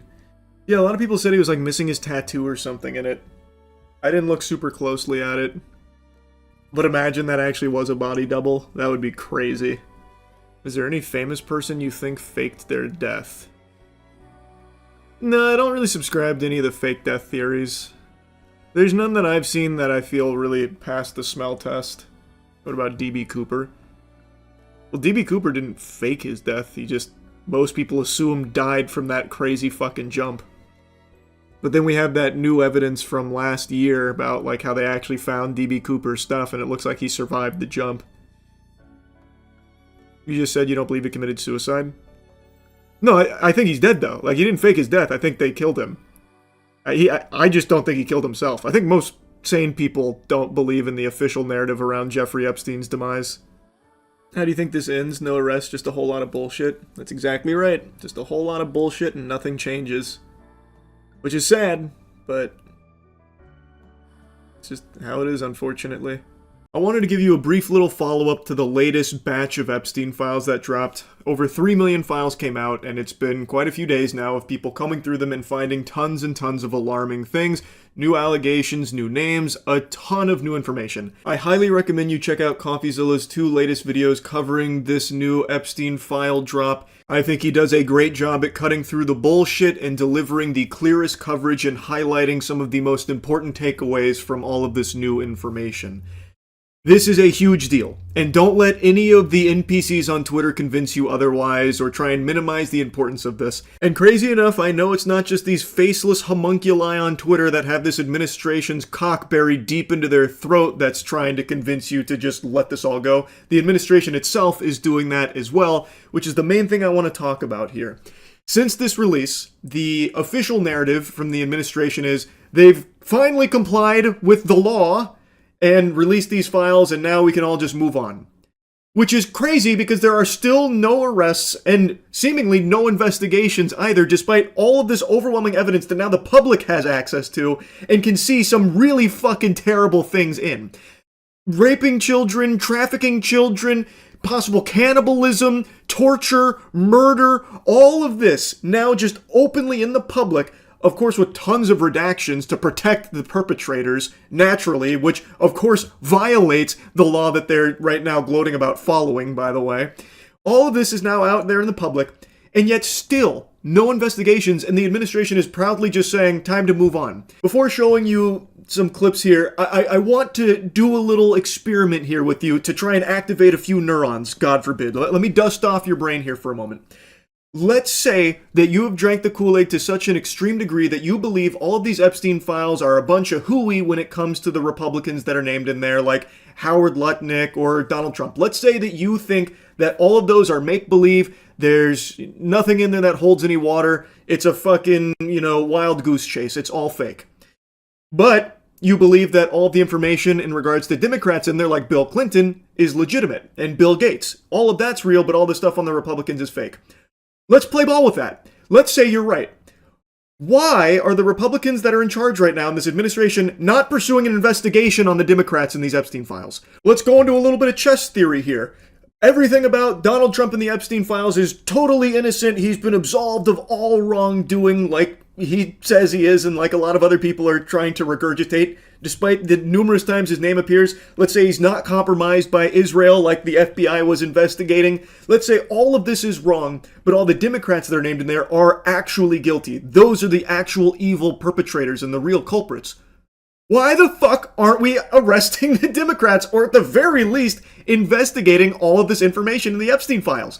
Ask yourself that question. Let's use someone easy, Bill Clinton. I think most sane people on the planet, after combing through the Epstein files and seeing all of these allegations and the pictures and everything with Bill Clinton, can agree there's enough here to at least start poking around and see what's going on with Bill Clinton's relationship to Epstein and everything that happened on the Epstein Island, right? Well, why the fuck is Trump defending him so adamantly right now? He just put out a statement like, man, I hate that people are shooting spitballs at Bill Clinton. I like that guy. I love that guy, actually. For a second there, I thought he was going to request a group hug in the shower with Bill Clinton at the very end of that fucking segment. Like, all of a sudden, he's Bill Clinton's best friend suckling on his titties. Like, what? Where's this coming from? Like, only a couple days ago, he was like, yeah, Bill Clinton's name's all over that. That backfired, didn't it? And now he's like, oh man, Bill Clinton's, he's like the best of us. That guy's awesome. This is craziness, actual craziness. Now, I know that there's like some probes into some things in regards to the Epstein Files and people like Bill Clinton, like related to it. But nothing's going to come from it. Nothing has come from this shit ever. Across multiple administrations, nothing has come from it, so I have no expectation that there's going to be any justice, especially when the fucking President Trump is still talking about, like, let's move on and it's not important. Or Perjury Patel, like, hey, we comply with the law, Epstein Files are out there, we're done here, time to wash our hands of it. Or Todd Blanche going and saying, it's not a crime to party with Epstein. It's very hard to have any level of faith that there's going to be any repercussions to all of these evil monsters. Now, I know I've been sitting here shitting and spitting, got a little off track. To bring it back to the initial thought experiment I wanted to plant into your noodle. If you believe all Republicans in these Epstein Files are innocent, but all Democrats are not, ask yourself, why are the Republicans that are in charge right now not actually investigating or holding any of these Democrats accountable and punishing them, pursuing charges, or anything of the sort? Why does it seem like the actual narrative is the Epstein Files are out there, we're done here? Even though, by the way, the official stance only a few months ago is that the Epstein Files aren't real, it's a Democrat hoax, they don't exist, that kind of thing. After, of course, Pam Bondi said they were on her desk. After, of course, they had actually given the Epstein Files Phase 1 to some fucking right-wing influencers who have been hush-hush crickets ever since. Anyway, if the Democrats in the Epstein Files are guilty, why are they not being investigated? Let me offer you a little game theory here. It's because the Republicans in the Epstein Files aren't actually innocent. No one in the Epstein Files is innocent when it comes to a lot of the evidence we now have at our fingertips. There's a lot of real actionable stuff in there, at least I think so. Now, of course, a lot of it is unsubstantiated. I get that. Not everyone in there is probably guilty of shit. Like, I know Russell Wilson was in there about like a plane, like trying to buy a plane. I get that. But there is a lot of substantial evidence on a lot of very powerful people, like a Howard Lutnick. And so, if this administration did actually pursue charges against the Democrats that are named in the Epstein Files, then that puts them at risk of being implicated as well if that person starts squealing, if they start letting the fat lady sing. That's why I believe they are not pursuing any kind of real investigation or anything at all for anyone associated with the Epstein Files. That's why, apparently, all of these extremely powerful people that are named in there are completely fucking untouchable. They're basically ghosts at this point. If your name is in the Epstein Files, you've basically activated God mode in America, where you cannot be touched or punished, it seems. And I think that's also why the previous administration wasn't touching anything in the Epstein Files, because again, if they went after the Republicans that were named in the Epstein Files, that opens them up to also being implicated there as well. Because clearly, this was more than just one party. Both Republicans and Democrats are named a lot in these Epstein Files. So it'd be a fucking disaster for both parties, which is why it's been such like a fucking hot potato that hasn't been touched. That's what I believe. Now anyway, I think any sane person would agree that this is a huge fucking problem, that no one is getting arrested for this. But unfortunately, the powerful politicians that govern us are not sane. So they are to our face spitting on us, telling us to just move on and that it's not important. Here's those words from Donald Trump. And you tell me something else. No, I think it's really time for the country to get onto something else. Really. You know, now that nothing came out about me, other than it was a conspiracy against me, literally, by Epstein and other people. But I think it's time now for the country to maybe get onto something else. What would you say to people who feel like they haven't gotten justice, Mr. President? Something that people care about. Yeah. Oh, move on to something that people care about. So you don't care about child sex trafficking, the raping of children, the potential cannibalism, the torture, the murder, all of that? That's not something you think American people should care about? That's not the important stuff? Well, what the fuck is? The Trump phone? Which is probably coming out any day now. Supposed to come out in like August of 2025, by the way. Still no expected delivery time on my Trump phone device. Crazy. They're saying maybe March now. Fingers crossed, any day, no doubt. How can anyone sit there and not be revolted by that statement? Again, if these Epstein Files absolved Trump, which I don't see how anyone could mental gymnastic that explanation into reality and truly believe it. But again, even if he is completely squeaky clean here in the Epstein case, everyone else isn't. There's plenty of people that aren't. why does he want so badly to just move on from this? Why does he want to bury it? He should be like really gung-ho about getting all of them arrested. And in fact, actually, one of his big promises when he was campaigning is that's exactly what he's going to do. But promises made, promises broken. That's the new motto. That is exactly what's been going on.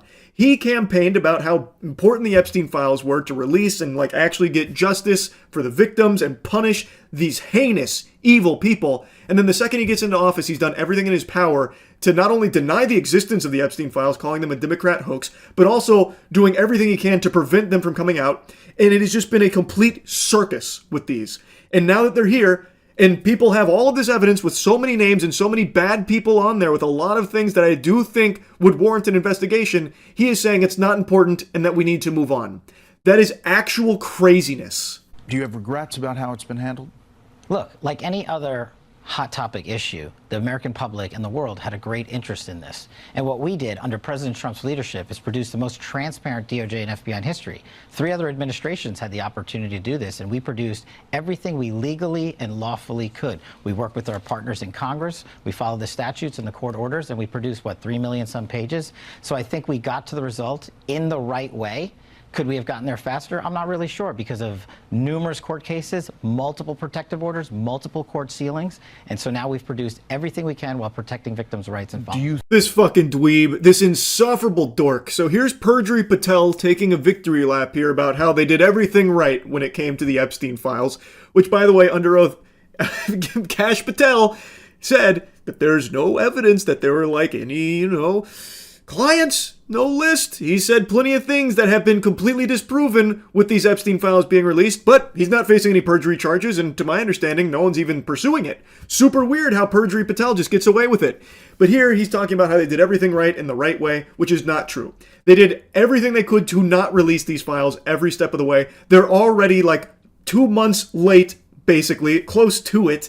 And also, the redactions were supposed to be reserved exclusively for the names of victims. They have not been used for just victims' names. That has been proven beyond a shadow of a doubt. That is a violation of the law that had been signed into place when it came to the handling of the Epstein Files. And pretty much everything he says there is just a lie. That is what Perjury Patel does, just lie. But the sentiment he's trying to express is now that they have the 3 million some files out there, they've done what they were required to do, and now we need to move on. There is nothing in regards to like an investigation or punishment to the people that are named in these files with tons of evidence and tons of really very, very disturbing things, pictures, videos, emails, all of this stuff, and all of the people in them don't seem to be looking at any possible punishment or anything at all. It doesn't seem like there's any level of justice coming to the victims here of the Jeffrey Epstein operation and all of the clients. Is there any chance that any of these individuals who partied with Epstein and engaged in, relations with minors will be prosecuted? Any chance? I'll never say no, and we will always investigate any evidence of misconduct. But as you know, it is not a crime to party with Mr. Epstein, and so as horrible as it's not a crime to email with Mr. Epstein. And some of these men may have done horrible things, and if we have evidence that allows us to prosecute them, you better believe we will. But it's also the kind of thing that the American people need to understand that.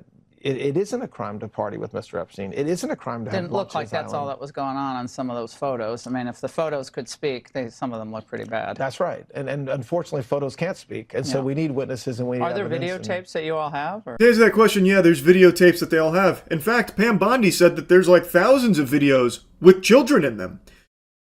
Pam Bondi seems like totally fine just letting this whole Epstein thing just kind of fall to the back rooms, by the way. Anyway, though, here's Deputy Attorney General Todd Blanche just outright saying with his whole chest, it's not a crime to party with Jeffrey Epstein.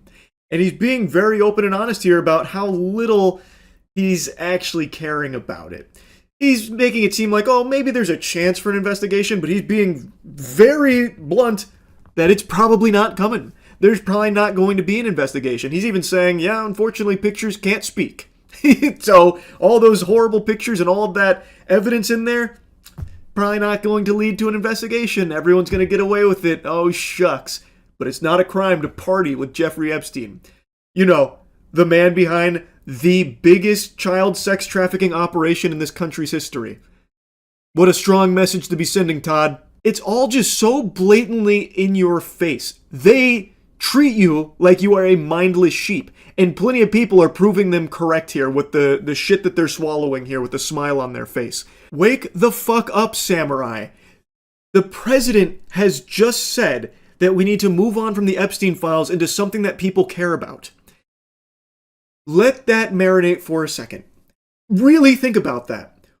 Why is he trying to make it seem like the raping of children, the sex trafficking of children, the cannibalism, the torture, the murder is not something you should care about? And this is all perpetrated by potentially the most powerful people in this country. Why is the president and his administration trying so hard to bury this and get people to move on without even trying to investigate or hold anyone accountable that's named in these files? It's just crazy. Anyway, I just had to yap about this a bit after seeing the response here from government officials about it's not important, just move on. I actually couldn't believe my fucking ears. Anyway, that's really about it. So yeah. You see the news about Epstein that the FBI made claiming that nothing happened? Yeah, I saw. It's such a fucking circus. Shit's despicable. We have Les Wexner confirmed now. I did see that as well. Nah, man, heard that if you're not on the files, you're a loser. Oh my god, yeah. I don't think I even talked about that one. I don't think I streamed that day. Jesus, that was crazy. Actually, an unbelievable take. People can see from these, the thing is, what people can see from these Epstein files, he knew everybody that was very powerful. So like if you were on the scene and you were powerful, like to be honest, like if you're not in those files, it would be an insult. Because it just means that you were a bit of a loser. Lady Victoria. Isn't that fucking insane? Oh, whoops. Of Andrew Mountbatten Windsor's. That's an astonishing attitude, isn't it?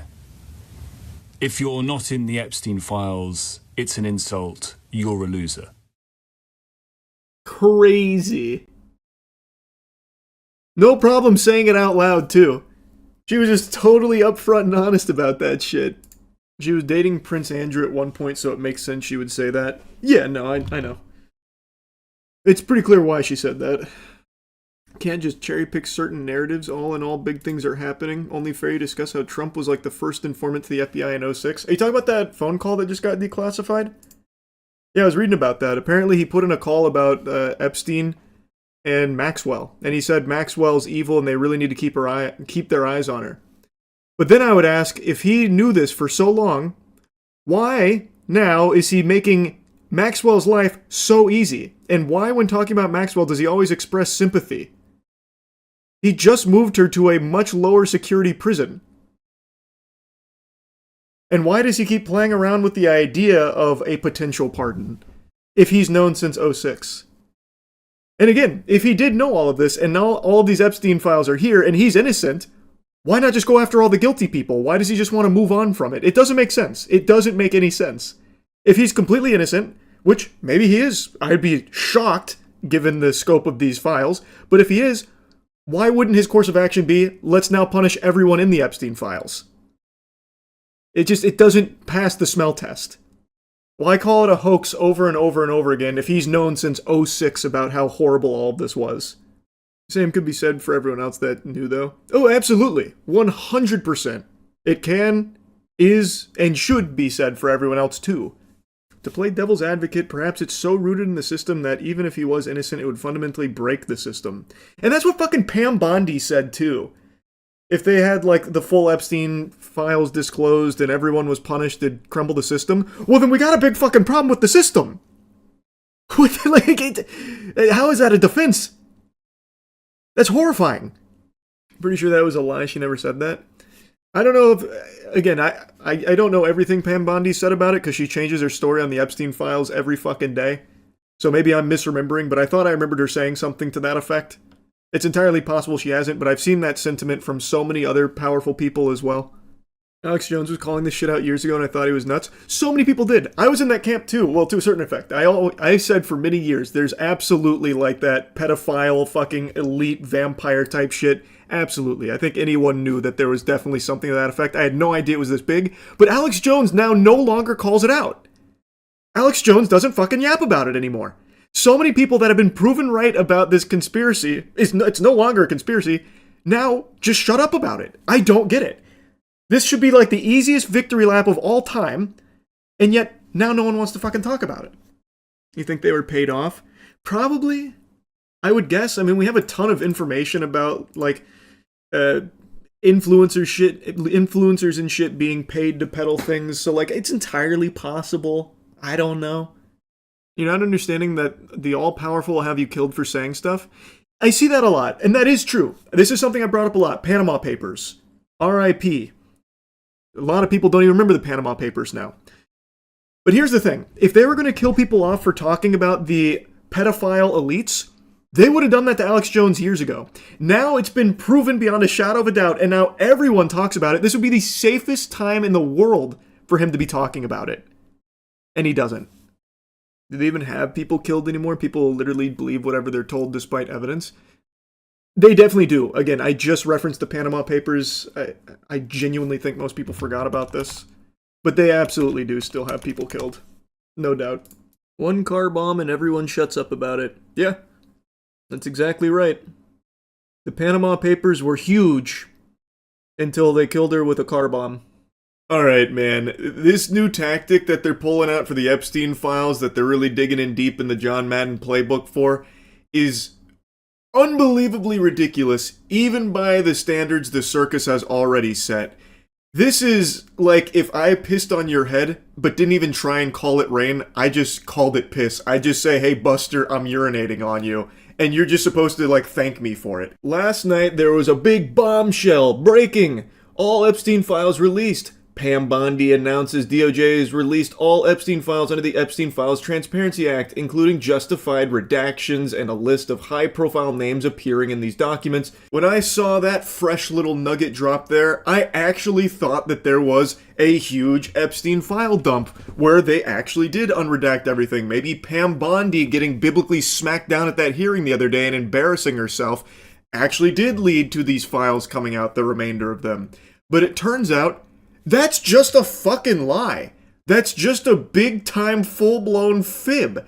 And of course, it was a speed run to community note it as people went to check, only to learn there are no new files. What's being referred to here are the same files that came out a few weeks ago, the 3.5 million files from a couple weeks ago. And now the new thing here is, I guess after Pam Bondi got fucking farmed on Rust by anyone with even a single semblance of a brain at that hearing, she huffed and puffed and then farted out a giant list of names from anyone that was even mentioned anywhere, which includes people like Janis Joplin, who died when Epstein was 17.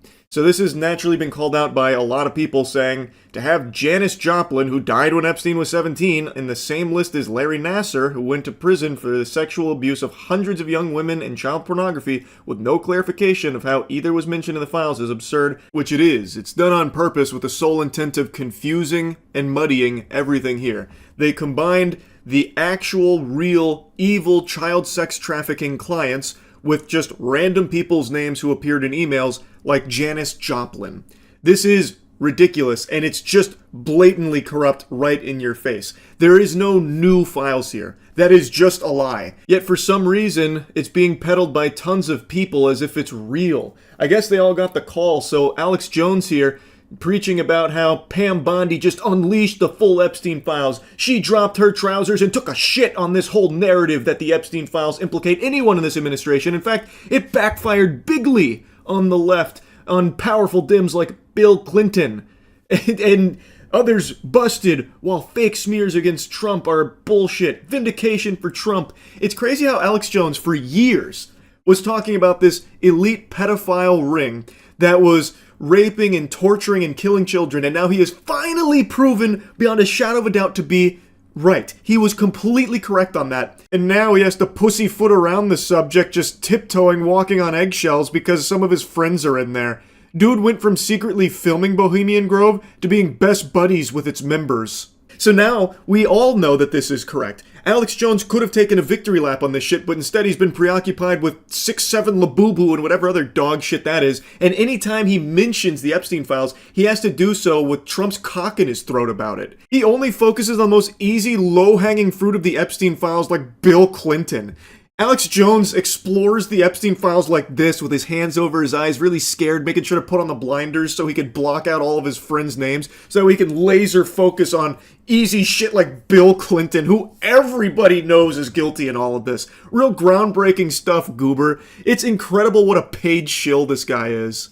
And I just saw he's doing like a press tour about how all of this is the result of Trump, by the way. He went in there and said, you gotta release this now. It's time we fucking release everything unredacted. No more, softball in it. As if Trump was the reason this happened. Even after, for a whole year, Trump has been saying it's a hoax. It's not real. Move on, move on, move on. We gotta stop caring about this Epstein stuff. Does anyone still care about this? No one in America cares about this. Yeah, Alex, I'm sure Trump is the one that went in there and really strong-armed the release of anything. And again, Alex Jones is saying all the files are released now. That is just provably false. That is not true. There are no new files that Pam Bondi just released, Alex. It should be obvious to anyone paying attention, or even just a smidgen of attention. You don't even have to, have your eyes glued to it or anything. Even just glancing should be pretty clear, painting an obvious picture that the powers that be are using Alex Jones as a very convenient mouthpiece to regurgitate their shit and defend them, and do a lot of sweeping for them.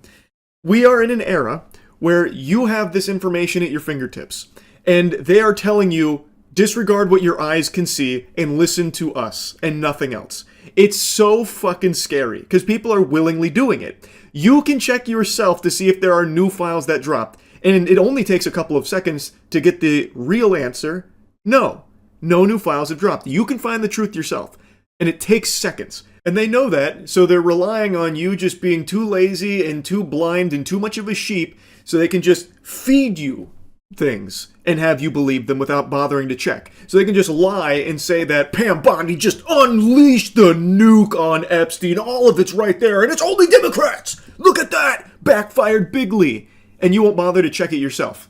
It's craziness, and it sucks that it works so well. If you do bother to do any amount of actual research on the Epstein Files, you'll find it's more than just Democrats. It's Democrats and it's Republicans. It's a ton of the world's most powerful people that have engaged in some of the most unthinkable, evil actions imaginable.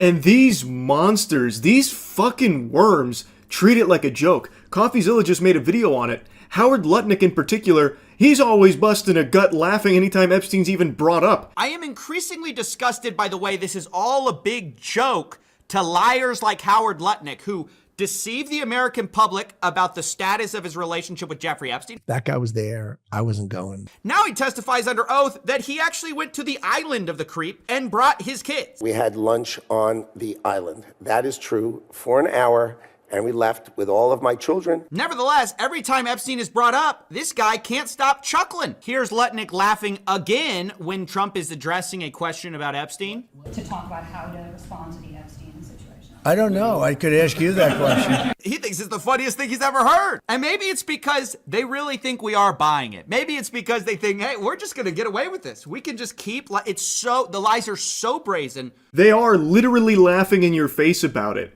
They know they're getting away with it. They're not even trying to hide it anymore. It's just so brazen, like CoffeeZilla said. And then you have people like Alex Jones that are just parroting that same shit like, everyone's absolved except for the people we don't like. And also, by the way, even if it was only the people you don't like that are implicated here and guilty, why aren't they being arrested? Ask yourself that question. Why aren't the people like Bill Clinton being arrested? Why is nobody getting arrested for the Epstein Files? I know I've already said this, but even if the only people that were guilty in here are the people you personally don't like, why wouldn't Trump and this administration be going fucking full throttle, whole hog at them, trying to throw them in the slammer? Food for thought, I suppose. Perhaps it's because they know if they went down, it would put them at risk too, because it's not just the people you don't like. You are just so focused on the ones you don't like that you'll block out all of the other shit. You will not use your own fucking brain. Now, another big thing that's come out that it seems like a lot of mainstream media and a lot of Twitter personalities refuse to speak on is Epstein's potential ties to Israel. It's very weird. Yet no one really seems to want to talk about that connection. Why is that? I just find it odd how you have so many Twitter patriots and mainstream outlets that just outright ignore this potential connection of Epstein and Israel. And Israel is a very important subject in American politics, it seems. Politicians can't stop praising them, glazing them, and Trump in particular, his mouth has become a glory hole for Netanyahu. So don't you think it would be something worth talking about and investigating if there is potentially a tie between Epstein and Israel? I mean, I feel like that would be something that a lot of people would want to know more information about to find out if it's true or not, or what's going on there. Because again, every politician in this country, this administration and even previous administrations, love to bend over for Israel. I came into Congress 13 years ago with the stated intention of being the leading defender of Israel in the United States Senate. And I've worked every day to do that. We need America to wake up and prioritize Israel and bring home Israelis and make sure we stand by our #1 ally in Israel. That's right. What cause is dear to your heart? Cause is dear to my Israel. Defense of Israel. What is #1? I have said to people when they ask me if this Capitol crumbled to the ground, the one thing that would remain is our commitment to our aid, and I don't even call it aid, our cooperation with Israel. That's fundamental to who we, fundamental. Miriam Adelson is amazing. What she has done for Israel, for our country, and for this world is second to none. Thank you, my friend. The sad truth is, for way too long, anti-Semitism has been allowed to grow unchecked in this country. Too many institutions have abdicated their moral responsibility to speak up. There's an additional 100 clips I probably could have pulled, but these were the ones that were top of mind, and I think it's pretty clear that Israel is an extremely important subject to the powerful politicians in this country. Fucking Ted Cruz goes as far as to say it's the sole reason he got into politics is to defend them. I've said it before, I'll say it again, I don't know how that's not treasonous. He is a representative in our country who is openly stating that his priorities are a foreign entity. Whatever, I guess. I suppose that's fine by today's standards. I don't really get how. And boy howdy, isn't that Nancy Pelosi statement quite the eye-opener. Even if everything crumbles over here, we will still find a way to honor our aid to Israel. We'll start botting in RuneScape if that's what it takes to make enough money to send it to Israel. Damn everything else here, that's the most important part.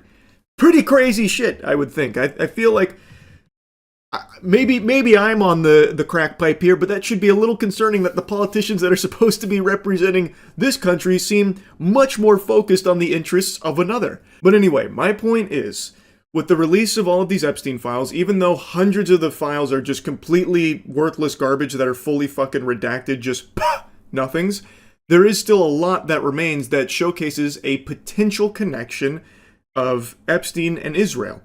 Now, of course, nothing's confirmed or anything, but shouldn't that at least warrant some kind of investigation, at least some kind of poking around? This administration is very blunt about how little they care about the Epstein files. They literally say that. Trump always talks about how no one should care about this and move on. And also, they're very open about, we're probably not going to look to investigate anything. There's nothing actionable in there. Whoops-a-daisy, can't do anything about it. Sorry. And, of course, Perjury Patel just continues to lie about it. But anyone that actually takes a peek at it should at least find it odd that a lot of these outlets, like journalist outlets, a lot of politicians, and a lot of the paid shills online are not talking about the Epstein-Israel connection in any capacity whatsoever. And when they do talk about Epstein as a potential spy, they always make a mention of CIA, or, maybe not being a CIA spy, but never going as far as to talk about a potential connection to Israel. That should be very weird. Why is that something no one would talk about when Israel is such a huge piece of this country, apparently? Why wouldn't that be something that would be more discussed by the mainstream? It's all so blatantly corrupt. Anyway, just wanted to yap about this latest lie. That's really about it. See ya. I cannot believe it. I thought this was impossible, like a growth spurt in my 30s. I didn't think this was something that would ever happen here. I feel like I'm 9 years old and I just watched a birthday party magician pull a quarter out from behind my ear. My mind is blown. Earlier today, former Prince Andrew was arrested following Epstein Files revelations. For those that don't know, Prince Andrew was in a lot of the files. There were even pictures as well, very disturbing stuff. He was a stronger presence in the Epstein Files than Obi-Wan Kenobi was in the original Star Wars trilogy. He was in there a lot. And there's been tons of allegations and a lot of evidence and a lot of ties with Epstein. But I think most people, myself included, just didn't expect anything to happen because that's been kind of the protocol recently, where the Trump administration in particular is constantly just telling the American public to move on from it and it's not a big deal, stop caring. Pam Bondi struggles through her lobotomy to try and get a story straight about where she stands with Epstein Files on if they exist or if they don't, if they're on her desk or what's going on there. It seems like everyone kind of plugs their ears when Pam Bondi's around and they don't fill her in on the talking points, so her story's never cohesive. The only thing she sticks to is that Epstein Files are all out there and we're done. And there's nothing more to be done about it. Justice has been served with 0 arrests outside of Maxwell. And of course, Perjury Patel loves to lie about it. Todd Blanche also takes a special kind of joy in letting people know that, yeah, most likely nothing's ever coming from this. It's not a crime to party with Epstein. Is there any chance that any of these individuals who partied with Epstein and engaged in, relations with minors will be prosecuted? Any chance? I'll never say no, and we will always investigate any evidence of misconduct. But as you know, it is not a crime to party with Mr. Epstein, and so as horrible as it's not a crime to email with Mr. Epstein. And some of these men may have done horrible things, and if we have evidence that allows us to prosecute them, you better believe we will. But it's also the kind of thing that the American people need to understand that. It isn't a crime to party with Mr. Epstein. It isn't a crime to have Didn't look like that's all that was going on some of those photos. I mean, if the photos could speak, some of them look pretty bad. That's right. And unfortunately, photos can't speak. And so we need witnesses and we need evidence. Are there videotapes that you all have? Yeah, there's a lot of videotapes, actually. But according to Todd Blanche and this administration, that's not like actionable evidence. Yeah, there's nothing here. Everyone's making a mountain out of a molehill. But interestingly enough, it seems like other places in the world are taking it more seriously than America is here, this administration. Internationally, there have been a lot of powerful figures that have come under intense scrutiny and have stepped down or been relieved of their position. And now we're seeing Prince Andrew be arrested in the UK for his involvement here in the Epstein files. And they're investigating that, seeing what's going on there. That's more than this administration has done. The Trump administration, still 0 fucking arrests outside of Maxwell, whom they're doing everything in their power to ensure has the most luxurious time in prison possible. Now, normal, sensible people with a functioning frontal lobe are all celebrating that it's an arrest in regards to the Epstein files. Finally, hallelujah! That's a pump your fist moment. That's a certified finger-wiggling situation here. But weirdly enough, there's one person who's real tore up about it here. I'm telling you, this guy looks like he's got the suds right now, like fucking SpongeBob. Trump's extremely sad that Prince Andrew got arrested. I got a question about something big overseas today. The former Prince Andrew arrested by the police there, related to something with Jeffrey Epstein. Do you think people in this country at some point, associates of Jeffrey Epstein, will wind up in handcuffs too? Well, I'm the expert in a way because I've been totally exonerated. That's very nice. I can actually speak about it very nicely. I think it's a shame. I think it's very sad. I think it's so bad for the royal family. It's a very, very sad. To me, it's a very sad thing. When I see that, it's a very sad thing. To see it and to see what's going on with his brother, who's obviously coming to our country very soon, and he's a fantastic man, the king. So I think it's a very sad thing. What a fucking odd response. It's sad that someone has been arrested in relation to the Epstein files. Why? Why shouldn't they be investigated? Why is this sad? Why is this cause for tears? Like, he looks like he just watched the ending to Marley and Me. He's looking emotional as shit right now over Prince Andrew's arrest. Why is this something sad? Like, not a single mention of, like, the victims ever from Trump, really. He never really seems to care about the victims in the Epstein case. It's only ever, oh man, there's a lot of innocent men here that are getting roped into this, and that's the real victims. That's the real sad story. Guys that, just wanted to talk baseball with Epstein and all of that kind of shit, getting labeled nasty stuff. Man, that's the real bitch of it. It's so wild to me that when it comes to Epstein, Trump's MO is move on, it's not a big deal. Yeah, the most infamous child sex trafficker in this nation's history, had a bunch of clients and all of them are getting away with it. Big whoop. Go cry about it. Kick dirt, pussy. Let's move on. It's nothing that anyone should ever care about. All the rape, the torture, the murder, all of that stuff, it's not a big deal. That's small potatoes. Get over it. And then when someone like Prince Andrew gets arrested in regards to it, he's like, oh, no, that's sad. That's really sad. We need to take a moment of silence here. That's sad stuff. Please, won't everyone play a sad song on the world's smallest violin for Prince Andrew? This is a really heartbreaking scenario here. It's like watching an ASPCA commercial. I couldn't believe it. I shan't believe it when I saw Prince Andrew was arrested. Oh my lord, an entire tissue box was expended, wiping the tears from my eyes. What a weird response. It's very clear this administration is desperately trying to do everything in its power to distract and deflect from the Epstein files and try and minimize just how important this is, how big of a deal this is. And now he's trying to sell you on this pile of dog shit here that it's like a bad thing that Prince Andrew's been arrested. And I guess maybe for Trump and his friends it is a bad thing because there's a chance Prince Andrew might start squealing. He might let the cat out of the bag and could implicate some other very powerful people in relation to Epstein. So maybe that's why he's so tore up about it. It's just so fucking crazy that he doesn't even try and hide it. And he doesn't need to. His fan base will absolutely just swallow his whole cock at all times for anything at all. A stunning royal arrest. Former Prince Andrew taken into custody from his home in the English countryside. It follows growing revelations about the alleged connections between the late sex offender Jeffrey Epstein and Andrew, the former Duke of York and brother of King Charles. Thames Valley Police saying the arrest was on suspicion of misconduct in public office. This seems like they're pursuing it pretty seriously. I imagine an investigation is underway where I would, again, guess that they find a lot of evidence on Prince Andrew and Epstein's connections and some really fucking horrible, heinous shit. Now, I've got a little hunch there's a little someone special out there that's also starting to sweat profusely after seeing this news of Prince Andrew's arrest. Victoria Hervey. Victoria Hervey had a relationship with Prince Andrew quite a while ago, and she's got a very interesting take on Epstein. That was very powerful.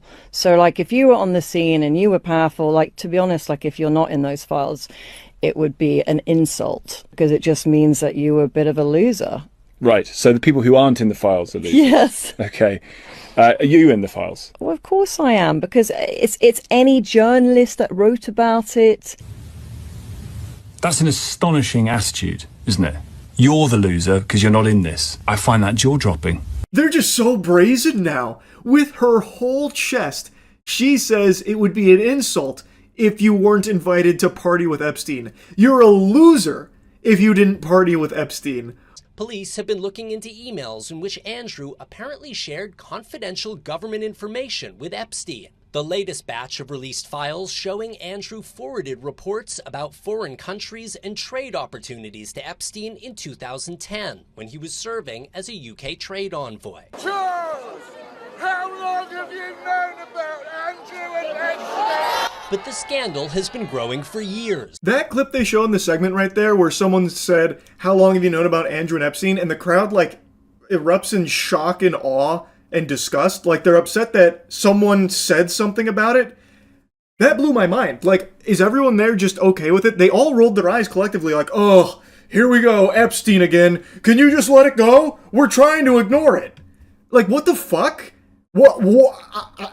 I'm hoping I'm having like a bad read on what happened there, but I think it came across pretty clear that the people there were not too pleased to hear Epstein's name brought up there. They'd rather just pretend that it's not real, I guess. Which is crazy. And that's exactly what so many of these powerful politicians that have engaged in these unthinkable evil acts want.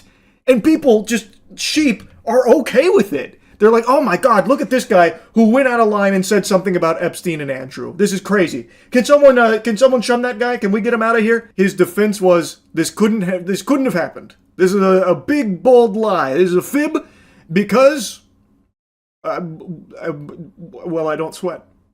Even though there is so much proof of him sweating, this guy sweats. He's a fucking sweater. He sweats a lot, actually.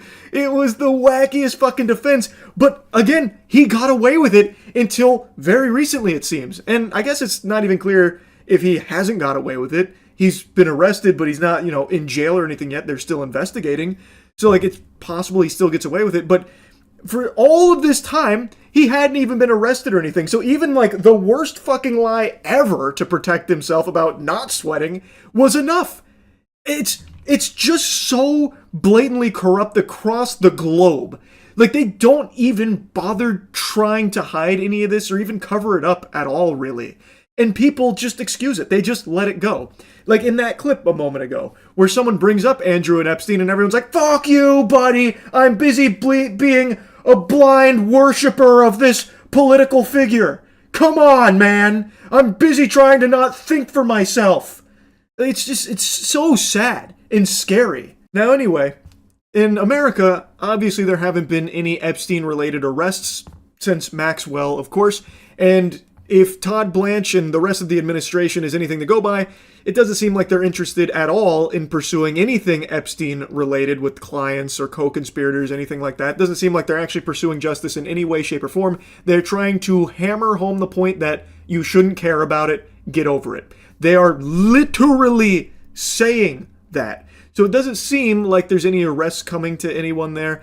And there have been a couple of very powerful people that have lost some of their positions at the corporations that they were a part of as a result of the Epstein Files due to public pressure and scrutiny. So there have been some people that stepped down here, but again, no investigations, no arrests or anything like that.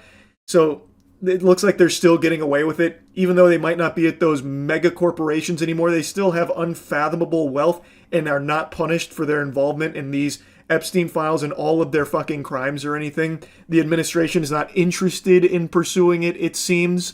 But who knows, maybe Prince Andrew's arrest is the first domino to fall and we'll see tons more arrests of these evil, vile people that are pulling the strings behind the curtain that have gotten away with this evil for so long. Now, I want to put a little bonus clip in here because something else has just recently happened.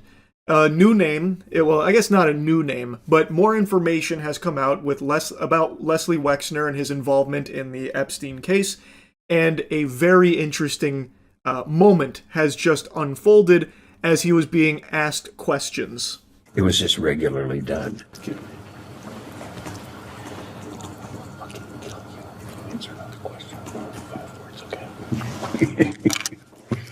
Answer the question. His lawyer there said, I will fucking kill you if you answer another question with more than 5 words, okay? And then Les Wexner starts giggling about it. Do they teach that in law school? Is that part of the bar? I don't know if I've ever seen that strategy there from a lawyer. That's pretty alarming, I would think, right? Maybe? Yeah? I mean, come on. That's peculiar, right? For his lawyer to be saying something like that? Now, this is in an Epstein deposition. He also said some very fascinating stuff about Rothschild. Like, this had quite a bit in it, but this moment right here was by far the most odd. I would think most people would see this, hear this, and immediately recognize, okay, this is fishy. Anyway, though, Prince Andrew being arrested is good news. Don't let Trump fool you into thinking that it's sad news. An arrest finally being made in regards to Epstein. Oh my goodness. Like, maybe we can actually start getting punishment for some of these fucking monsters out there and learn who else is a part of it. Like this, I think this is a good thing, the arrest of Prince Andrew. Well, I should have seen this coming. Prince Andrew has been released. That didn't last very long. They got him in there and then they said, okay, time's up. He's still under investigation, supposedly, but yeah, he's not being held or anything. He was arrested, but he's now released. The investigation supposedly ongoing. I made this video, like everything you have watched up until this point, I made this afternoon, and now this news is just now breaking about him being released, so definitely need to include that in here. I'm hoping that they're taking the investigation seriously, though I'm now skeptical because, well, I mean, they already let him go. That was very quick. He was there for a couple hours, maybe. He went in there, took a nap, and then went home, I guess. Well, that's the latest update on the Prince Andrew arrest. Alright, well, that's really about it. So yeah, talk about Bill Gates. Oh, I actually saw that. Yeah. Big Billy G out there confirmed the Epstein stuff here. I didn't get a chance to really look into it, but he, from what I saw, from like the little bits and pieces I read, basically just confirmed it with like an apology about it. Fucking Wall Street Journal, man, making you pay for things. Bill Gates admits affairs, says Epstein Association was huge mistake at Gates Foundation Town Hall.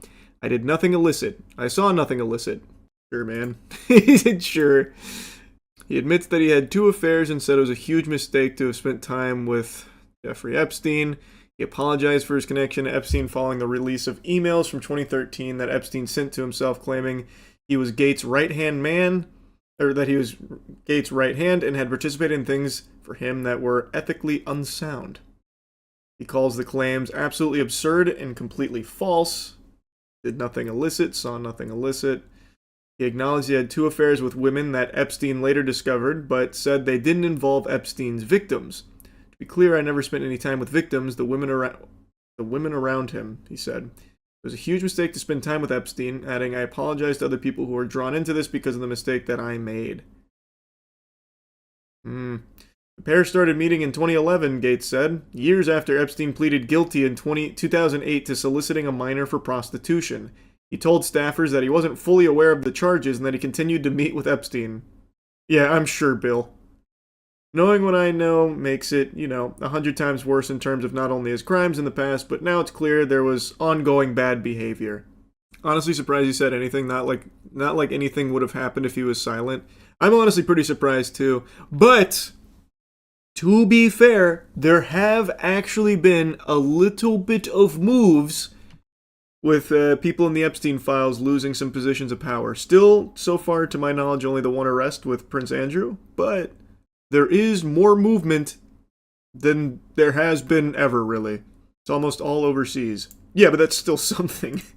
It's still something. We can't just say it doesn't count. Still something. A few days back, Big Bubba Bill Clinton, as well as Hillary Clinton, were talking with a panel about the Epstein Files and their involvement in it and the photos and what they all mean, giving their perspective on things. While not being formally accused of wrongdoing, they were there to try and explain their side, so they'd, spaghetti out a bunch of lore here, and that was really it.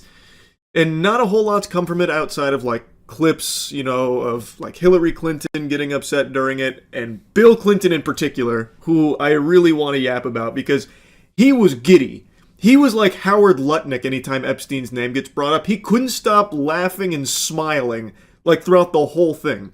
And there's one particular moment that we went over on stream that I have just got to show you, because it is certified wackiness. This is actual bozo clown level insanity here. He goes through the Epstein Files and some of the photos there like he's scrapbooking.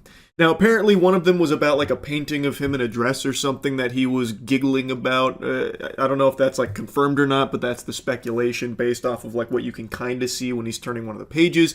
But it is weird. And to me, it showcases just how little they actually give a fuck about the Epstein Files. They treat it like a joke. Bill Clinton treating it like a joke. The entire fucking administration, Howard Lutnick in particular, actually busts a gut every time Epstein's name gets brought up. The powerful people know they're going to get away with it. And I really think this whole hearing is just a farce. I think this is just a little song and dance for the plebeians to enjoy. Look, we're doing something about Epstein Files. Look, here's the Clintons. No, we're not actually accusing them of doing anything wrong, but we're pretending that we might. Even though the administration has reiterated multiple times, to just drop it, move on, and that there probably won't be any real investigations henceforth. And Perjury Patel likes to keep lying about it out the wazoo till his whole anus falls out, till he full-blown prolapses on his lies. So I don't have a whole lot of faith in this, like, a committee here that was asking the Clintons questions. I think it's just a sham.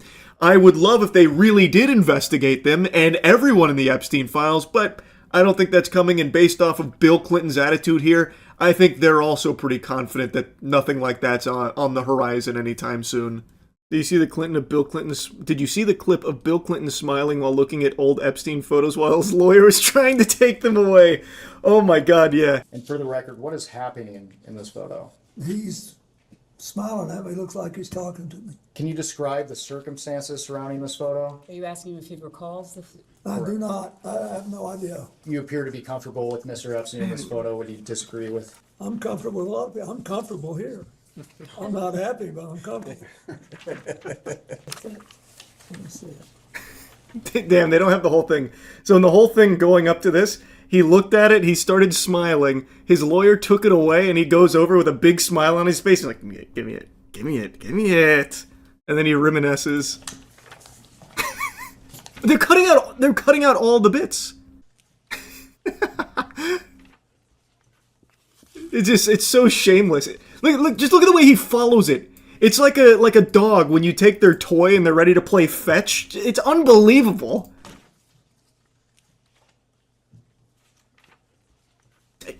That's enough, Bill. No, wait. Stop. I was having fun.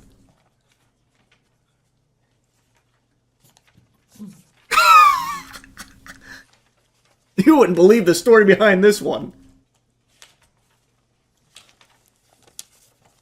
Mr. President, we have about 5 minutes remaining in the majority's first hour, so I just want to ask you some questions related to crazy. The crimes. It's crazy. Epstein and Miss Maxwell. Unreal. Bill being nostalgic is crazy. I know, man. And his lawyer is like, okay, this, come on. That's enough. Those were the days, off face, yeah. Can I get a copy of that? Like, the way he starts pointing at it actually makes me feel like he's asking for, can I check out some more of these? Okay. He's having so much fun. I think this is the happiest Bill Clinton has looked since he got the fucking Blowjoptimus Prime from Monica Lewinsky. This guy is glistening. He is like radiant with glee going through these Epstein files. And I've seen some weird defense of this where people are claiming that the reason he's acting that way is because he's taken aback by the comical attempt to pin bad stuff on him with the Epstein files here. So he's not taking it seriously because they've done such a poor job.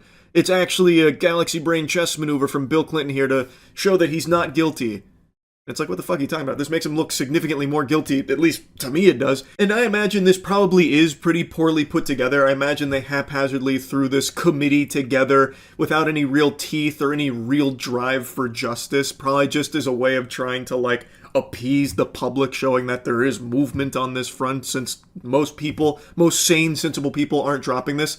But what Bill Clinton's doing here doesn't show like he's not guilty. It shows that he doesn't take this seriously as if it's a big deal, when it is. The administration keeps trying to hammer home the point that you shouldn't care about this and that it's not a big deal and we need to move on, which I think is the most unhinged shit imaginable, because this deals with the largest sex trafficking operation in this country's history.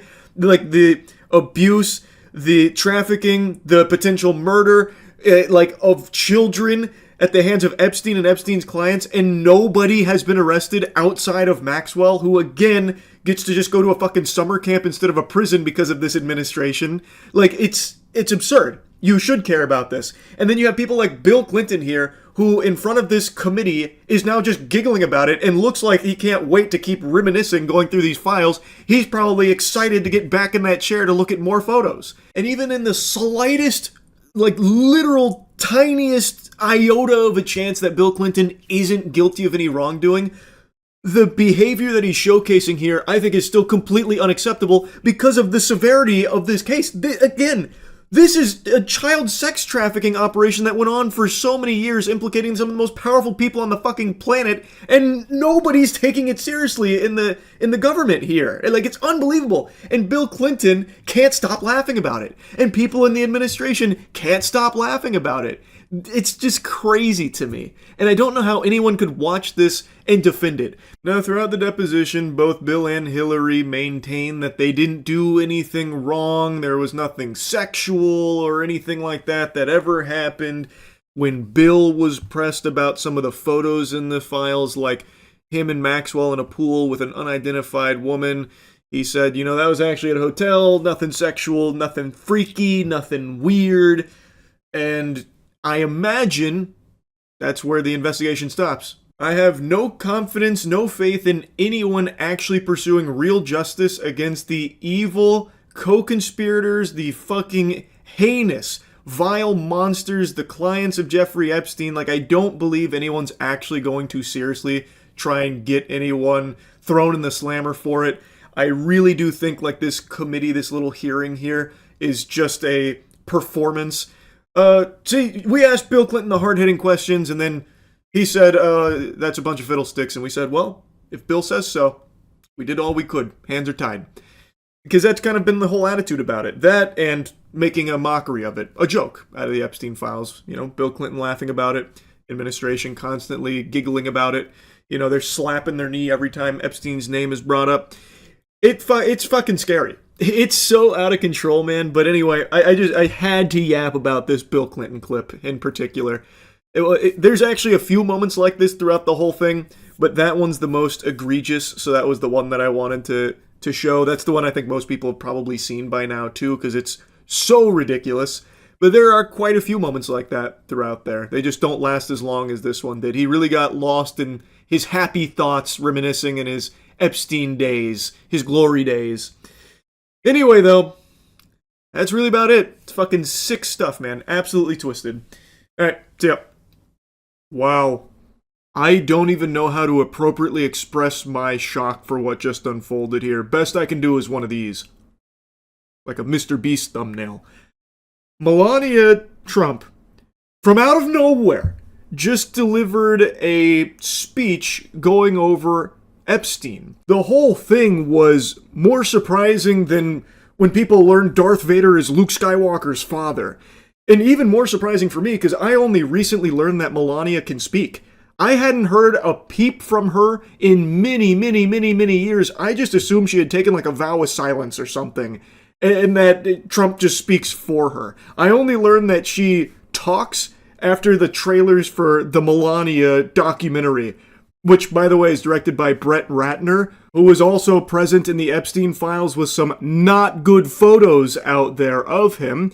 Interesting choice to direct her movie. A big part of this press conference was about how it's a bunch of lies that she was like a close associate of Epstein or like a victim of Epstein, and that it was only ever casual correspondence with Maxwell/Epstein, and that the email that recently came out, it's misleading. It's not actually indicative of like a personal connection there. So she tries to defend that and shoot all of that down, and then she also says some things that are directly contradictory to Donald Trump and the entire administration's stance on the Epstein Files. Now is the time for Congress to act. Epstein was not alone. Those words alone just had Kash Patel shoot up out of his bed in cold sweats, awaken abruptly from his slumber, tinkling his britches, and he's going to need to calm down by butt-chugging some brewskis, because Perjury Patel has maintained that there's no credible evidence that Epstein trafficked minors to anyone. The only person is Epstein and Maxwell. That's it. There's no other clients or anything. But here, the First Lady is saying Congress needs to act and that Epstein wasn't alone. This flies in the face of the official stance of the administration and Donald Trump himself, where they talk about how justice has been served, so get over it. Even Todd Blanche is not even shy about it. Not a crime to party with Epstein. Probably won't be doing any further investigations. Their official stance is that everything that would ever happen with the Epstein Files has happened, and that the American people shouldn't care about it, and anyone that does care about it is a bad person. Also, the Epstein Files aren't real. They're a Democrat hoax. Meanwhile, from out of nowhere, Melania Trump delivers this speech where she's talking about her relationship to Epstein and how, like, there's a bunch of lies about it and it's all not true, but also how important the Epstein Files are and that action needs to be taken, which is very, very much flying in the face of her husband's perspective on it and the administration that has desperately tried to make people forget about it. This came out of nowhere. Melania Trump delivered this at a time where no one was talking about the Epstein Files. The media had forgotten about it. The administration got hit by the Men in Black neuralizer, so they didn't even know who Epstein was. They forgot that name entirely. And then Melania Trump comes and does this. I call on Congress to provide the women who have been victimized by Epstein with a public hearing specifically centered around the survivors. Give these victims their opportunity to testify under oath in front of Congress with the power of sworn testimony. Each and every woman should have her day to tell her story in public if she wishes, and then her testimony should be permanently entered into the congressional record. Then, and only then, we will have the truth. Thank you. This had to be a huge jump scare to most people in the administration because I don't think they signed off on that. And I read a couple reports that she went rogue and did this without, like, official approval through the channels of the Epstein administration and their attempts to cover it up at every possible angle imaginable. So if those reports are true, if that's accurate, and she did this just willy-nilly, you know, on a whim, I bet the administration is fucking fuming over it. And now she calls for Congress to act, but Melania, get ready for the cold water. That call's coming from inside the house. You need look only in your bedside. Donald Trump is one of the main perpetrators of covering this shit up. His whole administration does everything in their power to bury it. So she is now mentioning the Epstein survivors directly, that's like Voldemort's name to this administration. They do not address the survivors, the victims of Epstein. So that was extremely surprising to hear her directly talk about it and how important it is to hear their testimony.